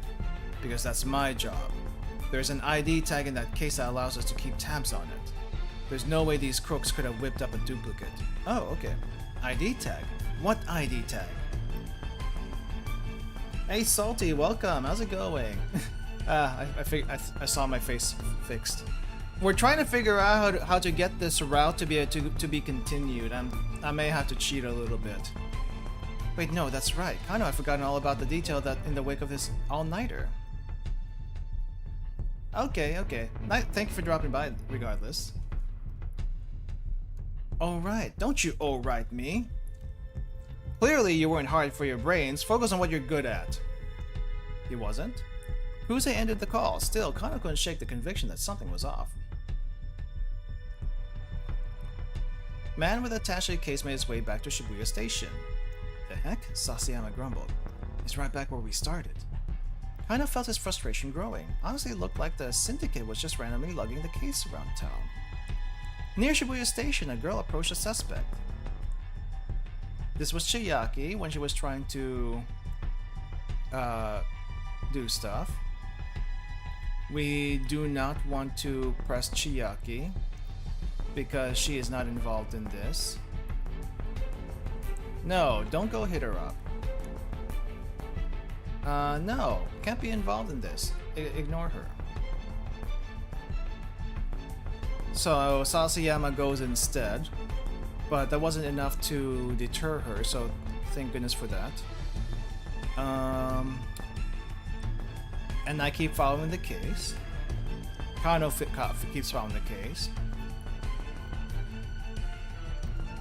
Okay, same black clothing for all these suspects, but for some reason. What else do we have? No clues. Was it really such a good idea to keep this up? Someone's life was in danger and they were letting the kidnappers go. Okay.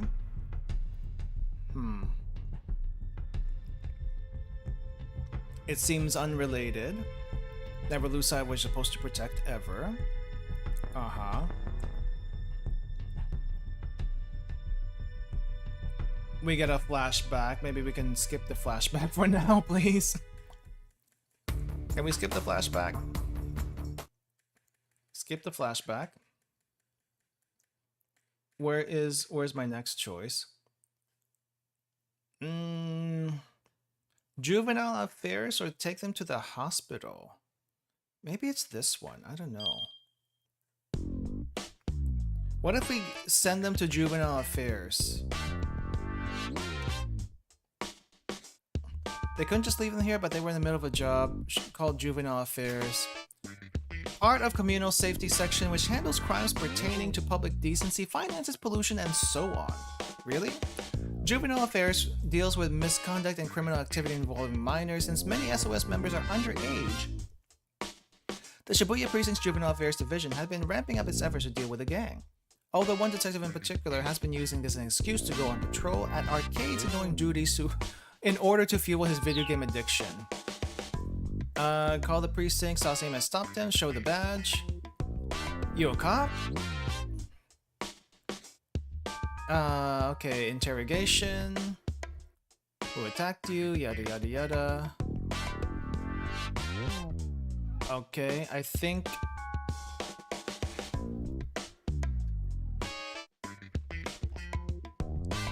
Okay, so they were gonna go down to the hospital regardless.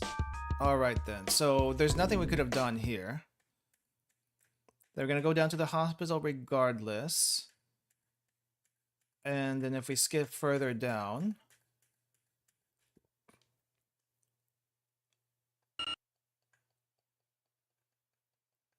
Does this change anything? Tomoaki Hamatsu. Kamen Rider W and Kamen Rider W Forever. Ah, I see. We're gonna have to check that out at some point. I say we check it out. I say probably me. If ever we get memberships, that's probably gonna be one of our first membership stuff that we should try to do. A watch along of Kamen Rider W, because I've never seen any of it. But if this guy is involved in that, may as well. Though I hear there are better Kamen Riders to watch. I'm still stuck in all the way back in the 80s as far as that's concerned, though. Okay, so they're still tailing him. Don't think anything's changed here. You're really happy with your life? Wing me out. Gotta be really quick. Okay, so Chiaki mentioned. Sasayama, attaché case. Looking for someone. Take one side, take the other. Sasayama's eyes went wide. Say what now? Apprehend the perps, hand off. HQ isn't gonna take these guys in anytime soon. Disobeying direct orders, okay. They went with it anyway. Where does this lead to? We're back in the plaza. But do we still get the well? We still get the well. Which doesn't help us at all. Okay, we're gonna have to cheat. Who do we have to... Who do we... I have no idea with this route. Let's see, Kano... 12 o'clock, Shibuya. Apparently there's a game fax for this back in 2022. Let's see. Kano, 12 to 13. Cockroach, keep out. That's not it.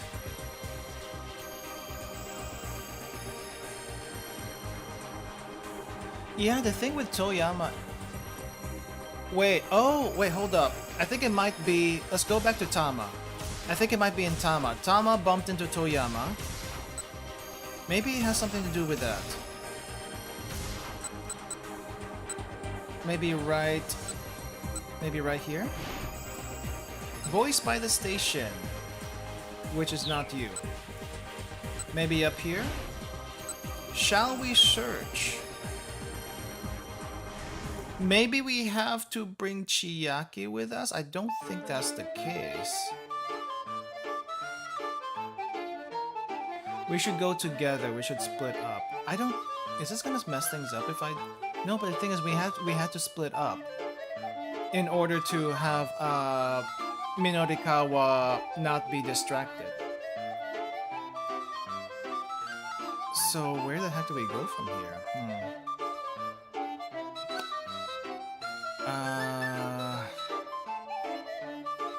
Let's see.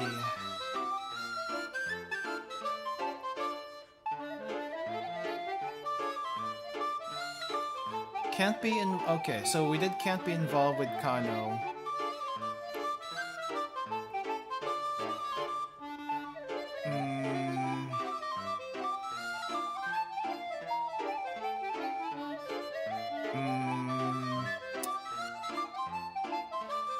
Not sure where to go from here, to be honest.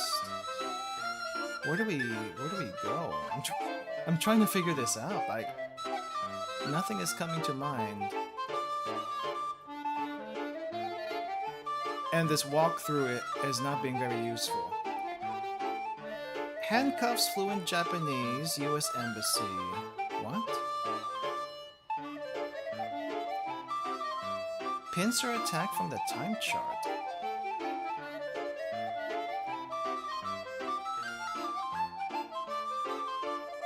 Osawa? Supposedly Osawa?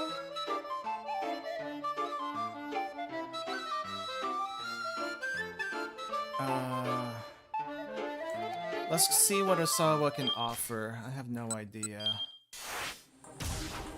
What was the last decision in Osawa's tree?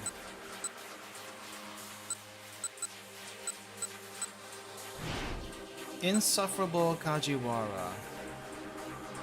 Which I don't think is what I need right now. How about before then? Lab security? Maybe it's this one?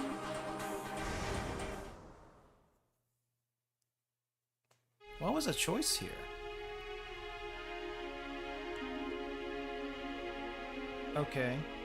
Get the hell out of my room, please leave me alone. No, I don't think it's either of these. It doesn't really help me right now.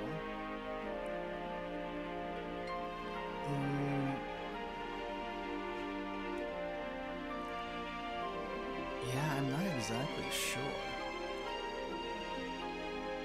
I'm not exactly sure what to do here.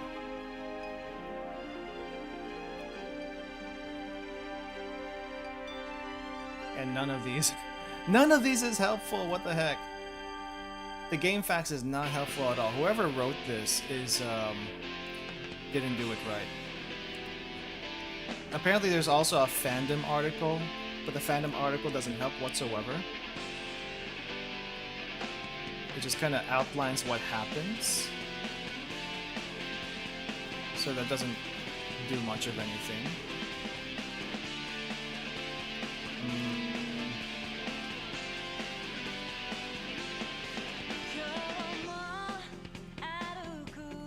Listen to the copyrighted music, because apparently I get copyrighted whenever these things come up, but that's okay.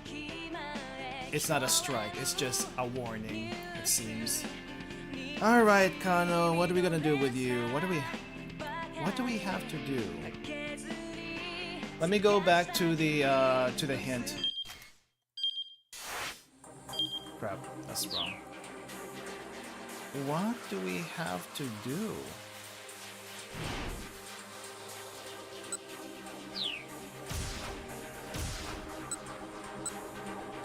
Note to self, just because you have a walkthrough doesn't mean the walkthrough makes any sense whatsoever. Let's just go down here. Pincer attack. We need to get these two out somehow. I know Tama runs into them, but how do we get Tama to not let them go? So I think what happens with Tama is that they bow to each other, and they kind of actually headbutt each other, and then they just kind of leave. So there's no other option there. Okay, so here's a hint. If anyone wants to brainstorm this while I try to figure out this chicken scratch. Someone needs to give those two better advice. Okay, so Minarukawa told them to go back to the office instead of staying put. I tried both options. Neither of them seemed to change anything. So, what now?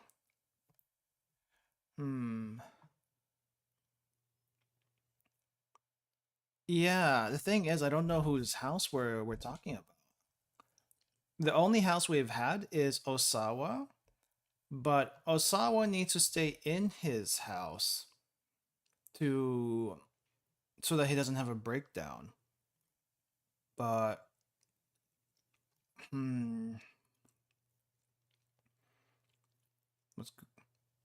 let's see. If Osawa doesn't go, let's see, what do we do here?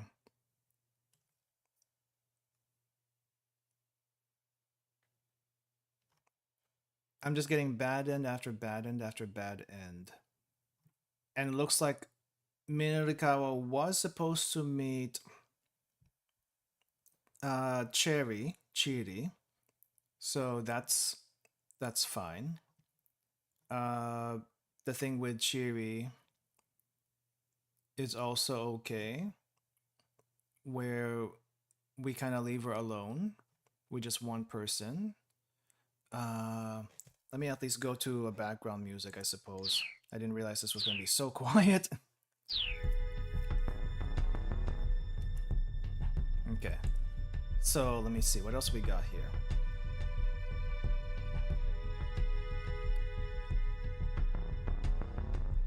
These notes make no sense whatsoever. So I'm trying to make sense of it.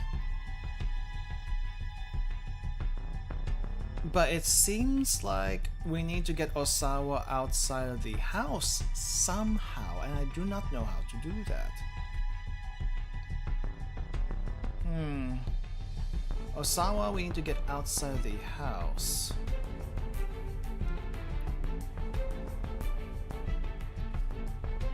$12.35. Okay, let's try that. Maybe I'm the wrong path. Just because it says to be continued, maybe that wasn't the right thing to do.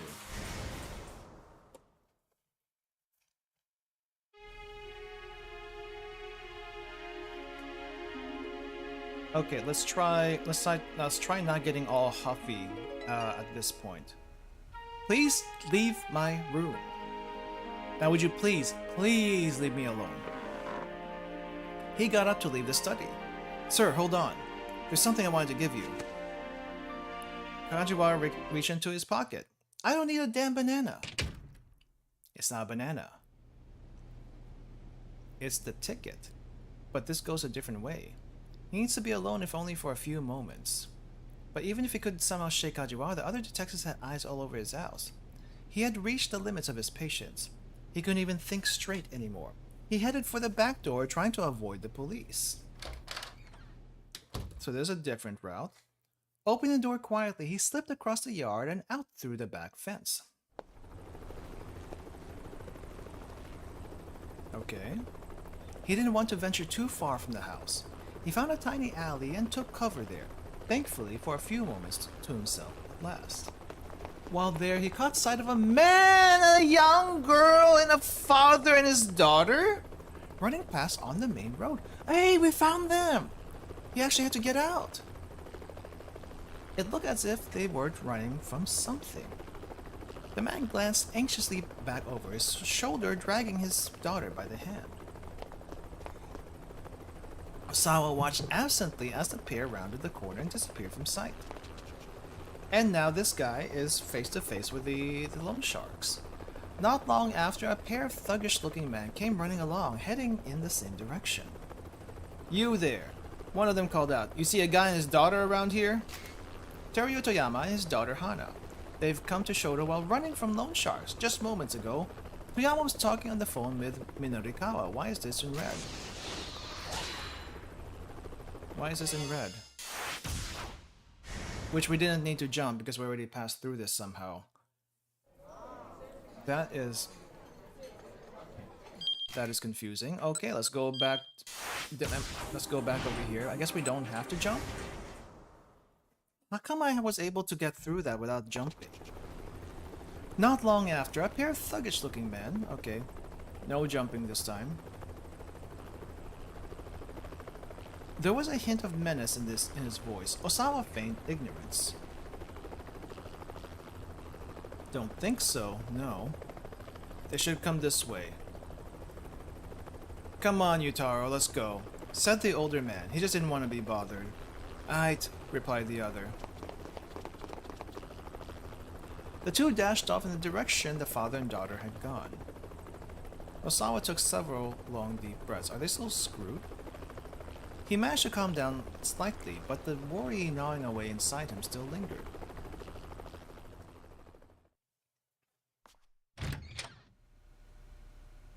Osawa groaned inwardly when he got back to his study. You're still here? Yes, sir. I was told to keep my eyes on you after all. Believe me, it shows. Mr. Osawa, if you're going to go outside, I'd appreciate it if you let me know first. What?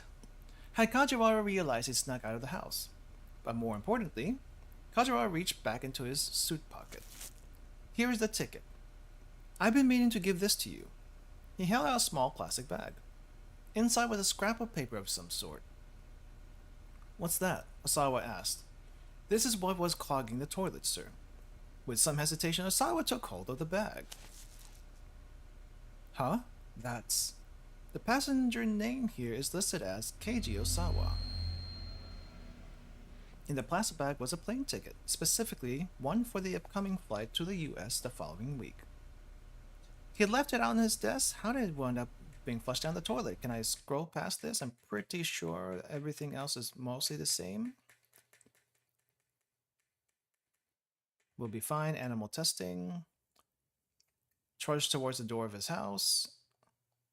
Where is that reread section? Maybe that's all we needed to do. Maybe that's all we needed to trigger. Question mark. Cigarette lighter, smoking. So skip ahead a little bit.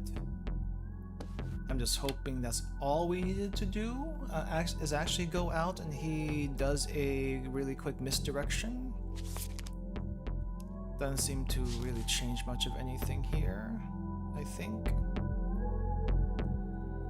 Well, if that's the case, let's jump over to Minarikawa really quick, just to make sure we have the right option. I feel like did I have him actually go off somewhere? I think I did. Let me double check that I did. Advice for Toyama, go back to his place, because he's being chased right now. You need to go back to the office ASAP. The office, they'll find them there. Reverse psychology. Okay, let's get through this scene. And then he hangs up, and then we're on to the next scene. Alright then. Then let's go back to Kano and see if anything has changed that way. No. Back. This is the wrong option. Go back to Kano. And then we go back here to the pincer attack, and hopefully something changes. If I see that well again, I would be a complete loss. Okay. Give the word. Japanese people, non-Japanese people. We still have the well.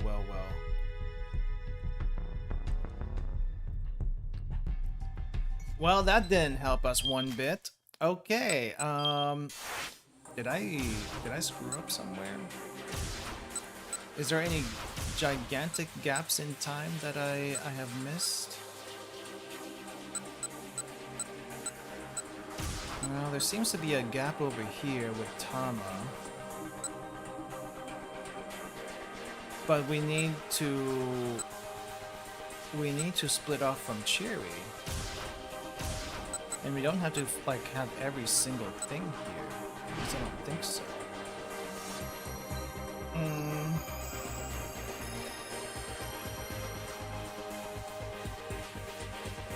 Let's see.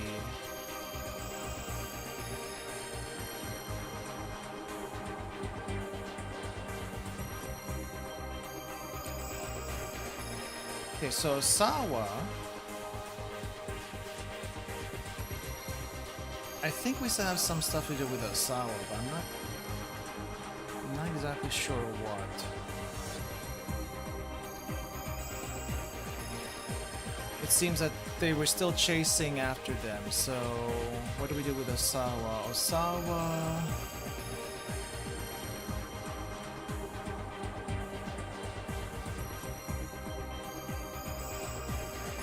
I think we need to go back further than Osawa. Osawa's route is confusing because there's a lot of stuff there that didn't seem like it would make any sense. Oh no, we didn't want to go that far back. Okay, lab security. Let's start from here. See what you mean? Osawa continued. Could someone have overridden the lab security? So I checked the entry logs. It didn't seem like it was that important that we didn't get anything interesting there. But let's see. Could someone have overridden the fingerprint authentication? Maybe whoever was behind the secret trials had reprogrammed the entry criteria while Sawa was overseas. That would gain them access to the storage facility without Sawa being there. But that would only be possible if they had Tanaka's cooperation. Tanaka's eyes widened when Osawa shared this conjecture. Sir, he asked, you don't think I was part of this, do you? Of course not. I was merely suggesting the possibility. The possibility is zero, Tanaka said. Making any changes to the system requires consent from the board, including your own personal approval, sir. Yes, you're right. Of course. I certainly didn't mean to imply anything. Osawa winced apologetically. And here he is again. The living room opened with a soft creak. It was Kajiwara. He looked stiff and pale. Something terrible has happened, he said. Visions of tragedy flooded Osawa's mind. Maria. Is she... Kajiwara shook his head. No, it's not that. What is it then? Osawa asked, his voice trembling. Sir, I need you to stay calm. Osawa swallowed a lump in his throat. You see, the toilet's clogged.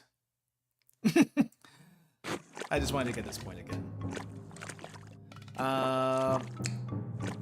So the toilet is clogged, and we try to get said toilet fixed. And then we have a slight BL moment over here, which was a little bit weird, but it didn't really feel like a BL moment, but they were certainly playing it off as one. I don't know how they got that, if you ask me. But let's see, what else do we do here? We keep going. Osawa,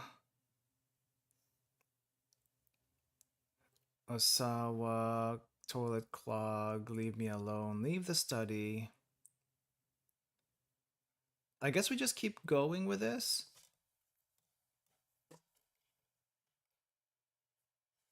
Yeah. So we just keep going with this, and then we go back to getting Kajiwara out of the office. Let's see if anything changes there.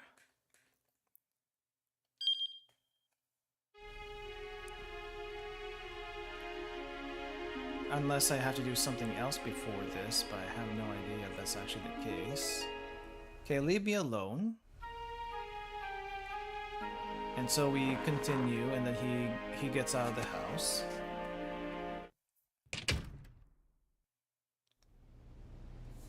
Wait, what did he say? I think I missed something. Don't need a banana, right?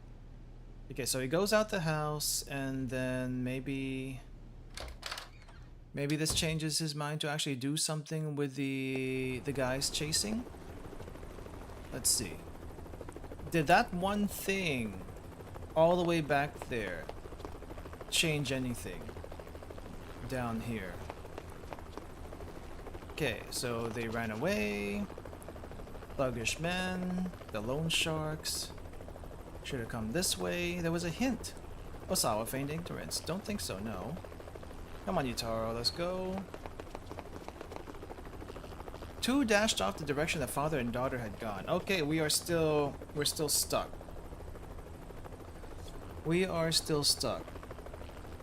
Let me see if I missed anything else. Case has been switched out. I did that. Can't be involved with a case. I did that.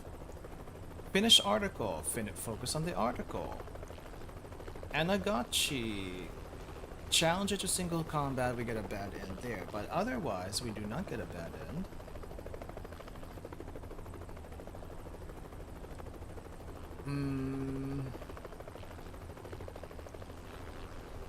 Let's see. Snatch up cardboard, run for it. We should split up. We split up. So Tama and Chiri splits up. Plunger, we did that. Achi does his thing. We said leave him alone.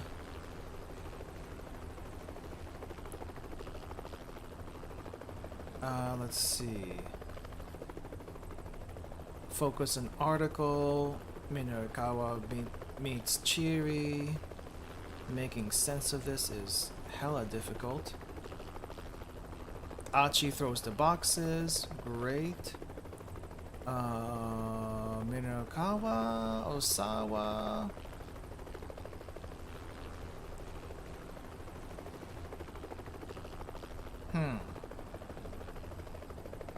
I have no freaking clue, I'll be perfectly honest. This does not make any sense. Whoever wrote this guide needs to do better. If someone has an idea, let me know. Because I can't make sense of this. I cannot make sense of this. What do we need to do? What needs to happen?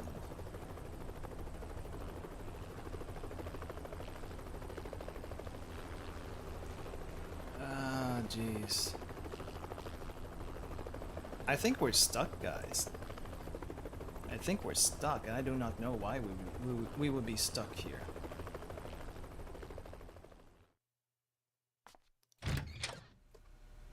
But that still didn't... That didn't do anything. Am I missing something that... Am I missing something? Game facts. You have, got married. Nope, that's not it.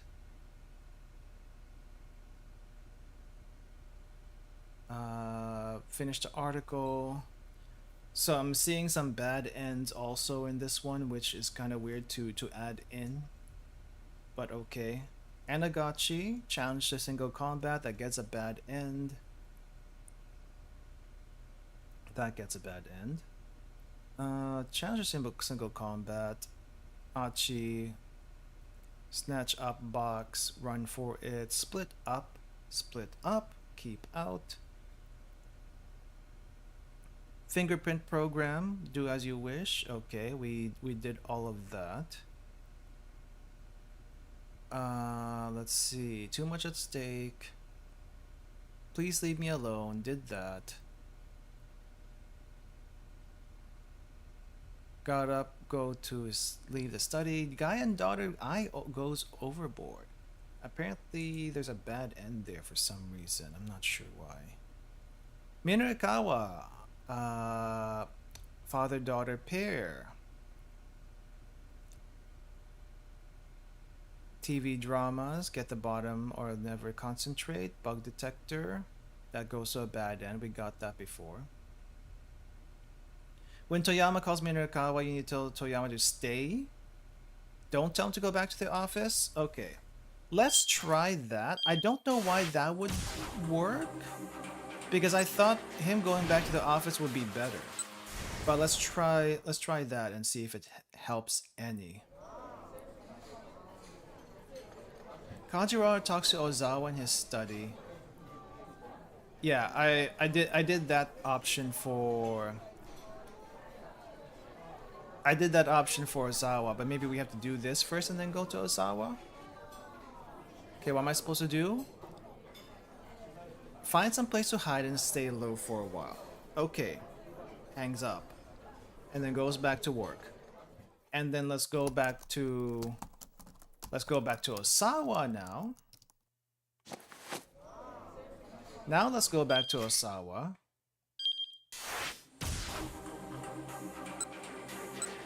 And let's see. This would be right over here, Kajiwara. And then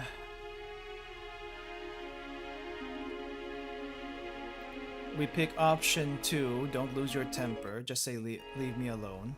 And then we go out.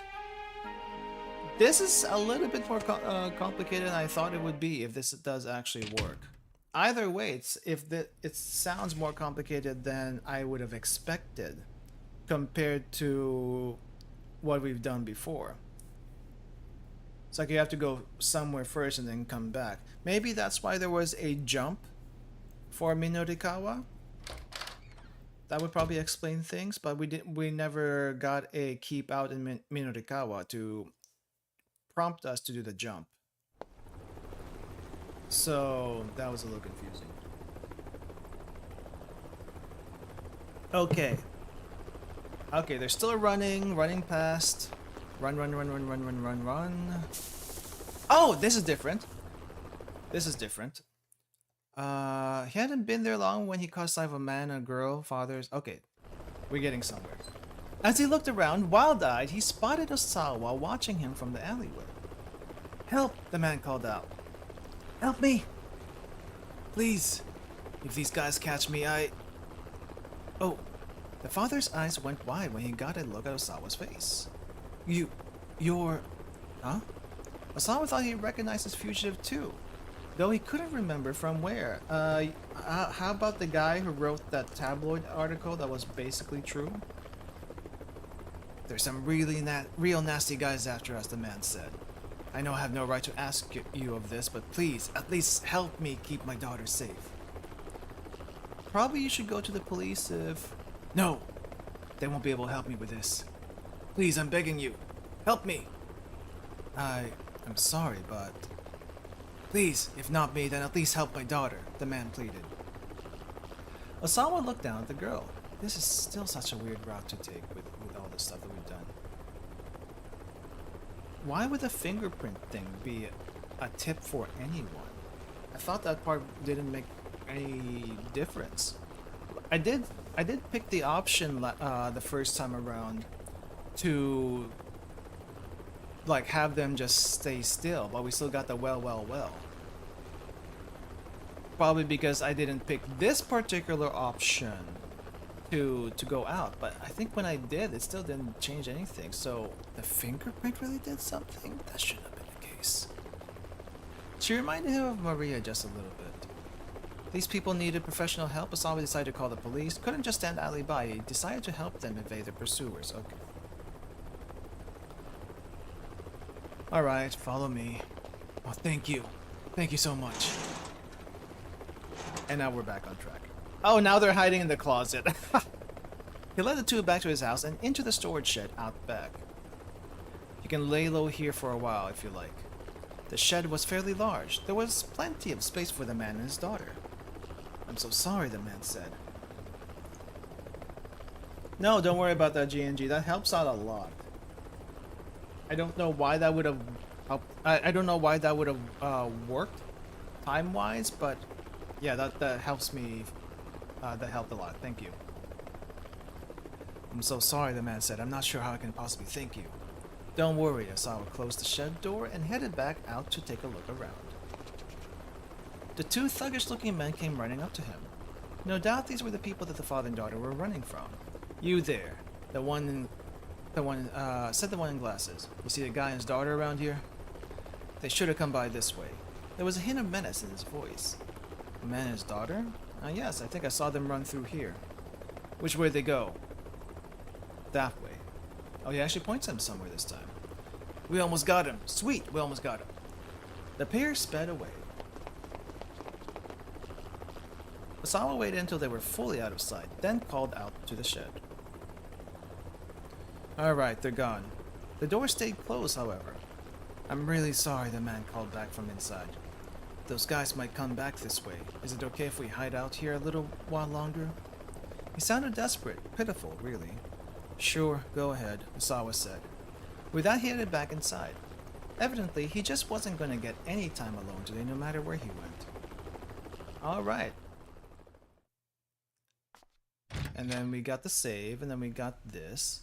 And then we don't need to play the rest of that out. Then maybe we can do... Okay, so the bad end on Kano finally lifted. Thank goodness. This is all I really wanted. I don't know what the girl's thinking, to be honest. The girl has been like kind of wandering off for the most part also. So, no idea. Okay, we're in the plaza. We're looking at this guy. Give the word. Two non-Japanese people. Easy to spot. About to do the handoff, and sure enough, holy crap, the face on this guy. He almost looks like someone I know. The second man approached the one holding the attaché case. He basically almost looks like Dumbledore, original Dumbledore. No, not Dumbledore. Who is that guy? We all know a guy like that. Yeah, I think so. Especially if you're in America, you probably know a guy like this. After exchanging a scant handful of words, he took that case and walked off. Sasayama? I'll handle the guy with the case. Got it. Sasayama broke into a run, chasing after the man who'd taken the ransom. Kano hung up his phone and rushed to close the distance with the other man. Ooh, nice tackle. Onto the pavement!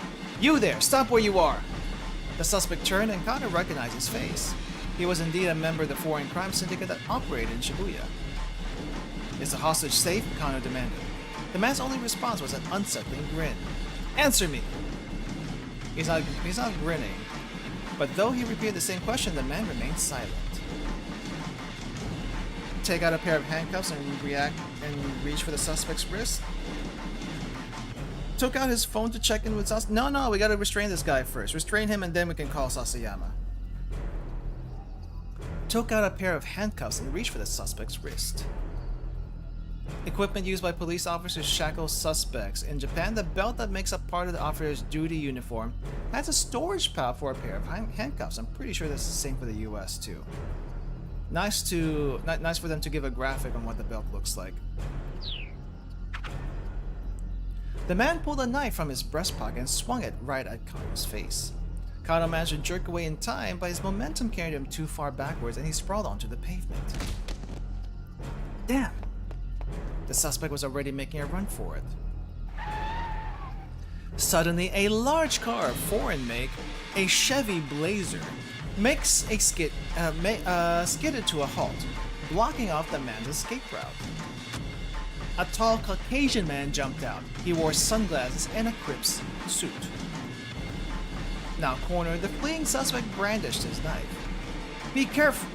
But Kano didn't even have time to finish shouting his warning. Ooh, they actually threw the knife. There was a metallic fwing, and the knife went flying through the air. The man in the sunglasses had snapped his right foot up, sending the weapon flying. As the attacker's jaw dropped in astonishment, the newcomer proceeded to elbow him right in the face. The blow connected and the suspect went down hard. Ah, ow! The fallen man turned his head to look at Kano. His mouth moved as if he was attempting to say something. He never got it out. The man in the sunglasses kicked him in the face. Oh, really? With a groan, the perp slumped down, unconscious. Hey, Kano snapped. What the hell are you doing?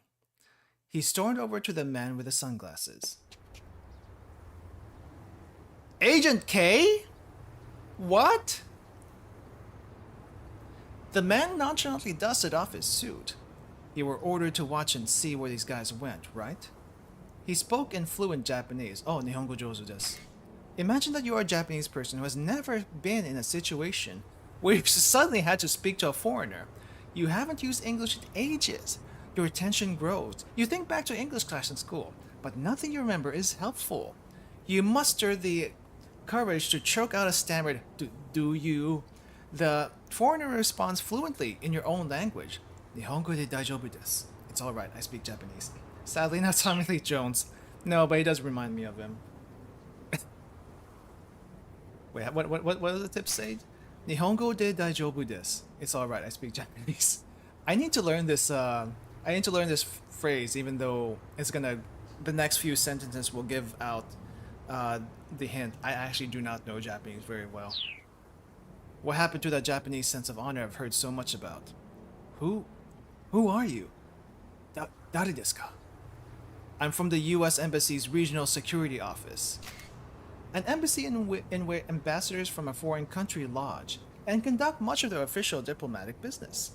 Under international law, ambassadors are guaranteed diplomatic immunity, and the embassy grounds are considered territory of that home nation, much like the rest of the world. The U.S. Embassy's Regional Security Office is responsible for the security of American diplomatic facilities and personnel, and provides American citizens in Japan with information on public order. It is located in Akasaka in the Minato ward of the Tokyo metropolis. Thank you for that info. I might just see what it looks like at some point. He presented Kano with his ID. Diplomatic identification card, Jack Stanley. Regional Security Office, Security Assistance Officer. From May 2007 to December 31, 2009. Okay, so it's basically around that time period. Basically around 2008. His title was listed as Security Assistance Officer. Kano glanced at the car he'd shown up in. It's either Guy 0147 or Soto 0174. So I'm not entirely sure which way this is supposed to be read. Secret Service, FBI, or CIA? I would probably have to guess maybe the FBI. Secret Service doesn't make sense because they were the president. CIA I think would also be a possibility. Now that I think about it, maybe FBI is just like national while CIA deals with international. The license plate was blue with white lettering.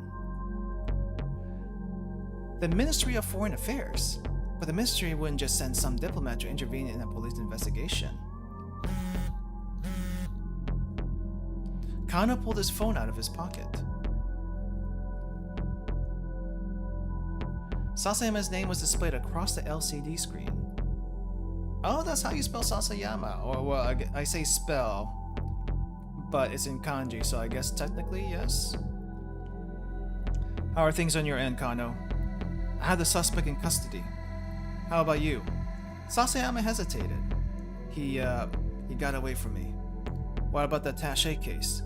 I'm sorry, but he's still got to be around here somewhere. I'm gonna look around some more. Sasayama hung up. What's your name, detective? Jack Stanley asked as Kano was processing this new information. Kano, from the Shibuya precinct. Alright, Kano. I'm going to need you to follow my instructions for the next while. Why's that? Instead of answering, Stanley took out his cell phone and made a quick call. After a few moments, he held the phone out for Kano. Here, permission from your boss. Oh, he actually has a direct line to Kuze? What? Kano squawked. He took the phone gingerly, bracing himself. Kano speaking. You imbecile! What the hell are you thinking? It was Kuze, and he was furious. Understandably so, really. Kano had displayed a direct order, and for what? All he had accomplished was losing track of that attaché case. I'm sorry, sir. You really think sorry's gonna cut it? You're off the force, Kano. Off the force and into someone else's force, apparently. Kano slumped, defeated. He had no reply. He knew he deserved whatever punishment he got. Still, orders from up top didn't trump the hostage's safety. If he could have gone back and done it all again, he was sure he'd make the same call. Maybe that meant he wasn't detective material, but so be it. But this is not a bad end. That's what I want to tell you, Kuze continued. But for now, I need you to follow the instructions of the guy there, Stanley. Do whatever he tells you. Sir? Kano hadn't seen that one coming. He disobeyed orders, that was undeniable. And yes, he knew he deserved reprimand. But being off order to tag along with some stranger who just turned up out of the blue? What the heck? That's what I want to say, would say. I don't think that's just a Japanese phrase. Is it? I mean, don't people say that in English also? I feel like some people do. Maybe it turns up more in Japanese, but what the heck? May I ask why the US Embassy is involved with this? No more questions, Kano. Step in line. Never actually heard it outside of Japanese media? Maybe I was imagining things then. Please, just hold on. Sir, I have no idea what's going on here. Kuze let out an exasperated sigh. That makes two of us, kid. Oh, even Kuze doesn't know. So that's why he said, just cooperate with him. Maybe he'll tell you something. And with that, the director hung up. It sounded like even Kuze didn't have the whole story here, which meant that orders were coming from someplace higher. A foreign syndicate moving the ransom around the US Embassy. Whatever was going on, it was more than just a local kidnapping case, and Kano was deep in the middle of it. He handed the phone back to Stanley. I don't think I got a good look at the phone. Not that I think about it. Was it an iPhone? I don't think it was an iPhone. A few moments later, two detectives from the MPD arrive on the scene. Stanley handed over the fallen criminal to them. You're chasing a bum lead, you know. Yeah, he knows he's chasing a bum lead. That's why he acted out of line. Stanley said as he watched them carry the man away. What do you mean? Kano asked. I mean, this kidnapping thing isn't about the money. Yeah, he knows that. That's why he didn't want to go through with it. My priority is the girl's safety. Right now, your priority is doing what I tell you to do. Kano gave him a scowl, but Stanley ignored it. That guy we just, arrested, he asked. He tell you anything? No, nothing, Kano said. Wow, the zoom in. Wait, isn't he the guy that kicked the other guy's face in? To silence him somehow? Why? Why would he do that? Really now? All trace of emotion drained from Stanley's eyes. His eyes pierced Kano like icy daggers. The Stanley Parable, which I haven't played. I don't really know what the Stanley Parable is about, but I have seen a little bit of the gameplay, and I just gotta wonder if it's one of those, like, walking simulators, is what it seems like. His gaze pierced Kano like icy daggers. It held a glimmer of something dangerous. Something Kano had seen plenty of times since he joined the force. He wasn't looking into the eyes of some diplomatic liaison. No. This was a man who knew how to kill, who'd killed people before. With some effort, Kano managed to regather his sense of professionalism. He didn't tell me anything, he repeated. I just know that he's a member of some foreign crime syndicate that works out of Shibuya. I probably know some of their hangouts. Show me. Stanley said, cool as an automaton. We'll take my car. How very American. Kano wiped away some of the sweat that had beaded on his brow as they headed for the vehicle. He was just sliding into the passenger seat when Kuze radioed over the wireless. Okay, dokie, folks, listen up. The childish tone was back in his voice, full force. Kano stiffened on reflex. He knew what that meant. So, he told me Osawa has, like, gone missing. Wow. What? Kano couldn't believe his ears. Wasn't Tatano supposed to be protecting her right now? Wait, he told me he's with Aichi. I guess they didn't get that memo? Also, Detective Tatano hasn't radioed in. And, like, we can't reach him from our end either. I mean, that kind of makes sense. Kano tried to call this Tatano guy from earlier and couldn't reach him either. Was it just coincidence Stanley was there, or they split up to cover every single suspect too? I have no idea, to be honest. I think it was a coincidence he was there, but meeting up like this is a different story. No way, Kano blurted out. It can't be. So, yeah. Kuze continued. We might have gotten caught up in this incident too. So yeah? It wasn't like a detective of Tatano's stature to go incommunicado during an investigation. It could only mean that something had happened to him, something major. To be continued. There we go, we finally got everything squared away. Thank frickin' goodness.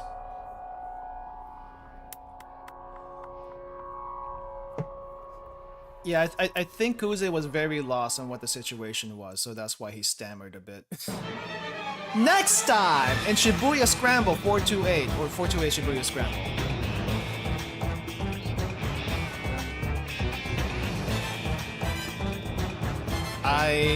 Well, Tama's still doing Tama stuff. Chieri's still doing Chieri stuff. 1300 to 1400. Who can you trust? Clear the 12 o'clock time block. All right, effing finally we got through that somewhat in. No, well, the Kano's route was just extremely difficult.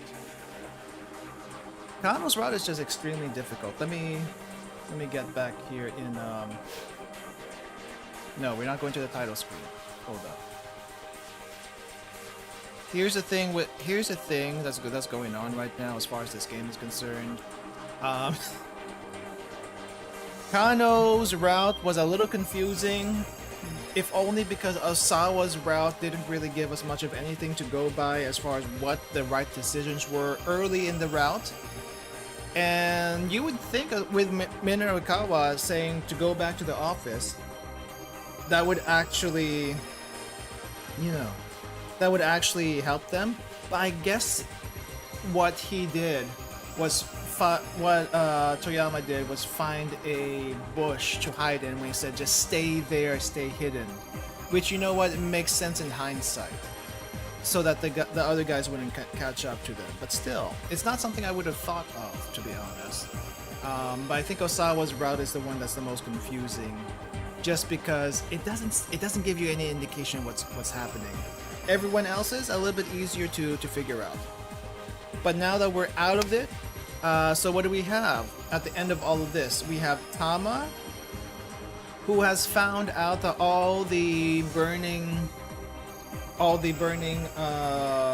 hammer diet drinks have all been smashed up, so they don't have anything to sell in the diet demo, which apparently people show up for it, which is kind of surprising if you think about it. So there's that. We have Minorikawa, who... What was Minorikawa doing? I forgot what he was doing already. He was supposed to go towards the Burning Hammer area. Right, so that's what he's up to next. And then we have Osawa, who is trying to, I think, figure out what the heck is going on with the plane ticket, being flushed down the toilet, and now housing Toyama in his shed, as well as we didn't really, I don't know if we got to this, if anyone saw this part, but anyway, he has to meet someone in front of his door, which is basically, I think, the president or something, or someone else who needs to have access to the lab and stuff. But they can't talk over the phone, they can't do email, so they have to speak in person, so he's gonna meet that guy.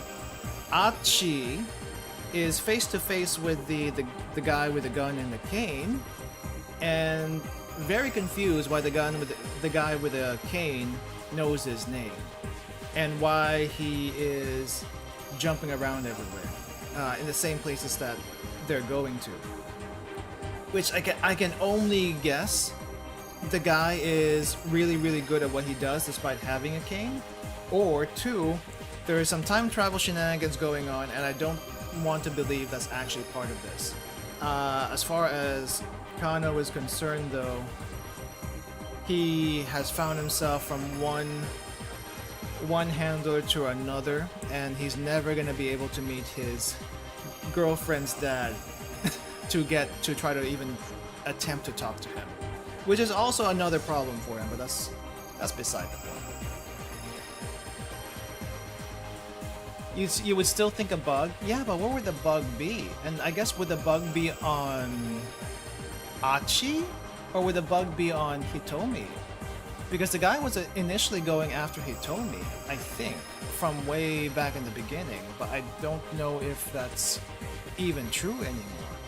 No, it is still true because he's trying to kill Hitomi. But what about Achi? That doesn't explain anything about Achi. Unless... No, I got nothing on Achi. How do you know Achi? How do you know Achi? How the heck did you find Achi? The bug has to be on Hitomi, I feel like, but I don't know when that bug would have been there. Unless it was at the start of the operation and she knew nothing about it somehow, is my guess. Because there is a bug on, I guess, Osawa's wife, which was picked up by Minorikawa in a bad end route, but she is being hysterical, so you can't exactly get close to her to find out for sure, but it's definitely there somewhere. Yeah, I mean, everything's so confusing right now. We're gonna have to definitely see more of this next time. Police higher-ups are also acting very strange. Maybe someone is in on this too. This is also true. Kuze is acting strange. There is, what do you call this? There is a senior detective that is missing right now. and they have no idea where he went. So that's another thing. And we have a strange gaijin, we have a strange foreigner who apparently works with the US Embassy, also involved here for who knows what reason. But that is where we're gonna end it for today. We'll leave all those questions hanging. At least we were able to get through that chapter. I don't know how many more chapters are left, but I feel like this might be the last one or next to the last one. You know, a 3-act thing. But if they go further than this, I would be not surprised. I just hope it's not too much further than this. This is what, our 3rd playthrough, and I think, let me double check how long the game is supposed to take. 4 to 8, Shibuya Scramble. You think 2 chapters? It probably is 2 chapters by the feel of it. I'm just not entirely sure. How long to beat? It says about 27 hours. We got about 12. But 27 hours is if you weren't voice acting everything like I am, so it might be a little bit longer than that. So let's say we do 2 more streams of 8 hours. That brings us up to about 20 hours total. So we may have maybe at least 3 more streams, unless I'm surprised by something else. We're not going for 100% completion, so maybe we'll clock in at about 30. We'll see. We'll see. I mean, we could do this. We could do this faster if I actually went longer, but no. About 4 hours per stream, it seems pretty good. And I think we'll be able to at least mostly wrap this up, this chapter up next time, if not get to a point where we can finish it up after that. But yeah, that's all gonna do it for me, guys. Thank you for coming, thank you for watching. If you want to know more about this game, please check out the VODs before this. There is a playlist if you want to find it that way. Otherwise, just type in Shibuya Scramble in the search bar in the channel. You'll find it that way also. I will be back tomorrow evening with the usual Blue Archive stream, and yeah, we'll catch up on Blue Archive stuff tomorrow. I think I found a few extra stuff from yesterday's announcement, and some videos with better quality are cropping up, so we might review that a little bit before we start with the event. But regarding Blue Archive stuff, if you do any Blue Archive stuff, remember today's the last day for...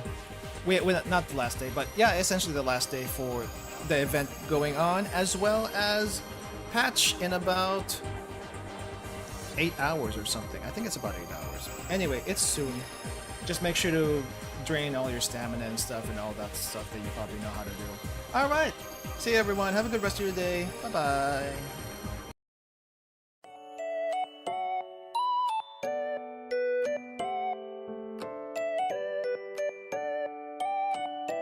As you can see, I actually do type those messages out. But why is the window open? Let's close that. Let's close that.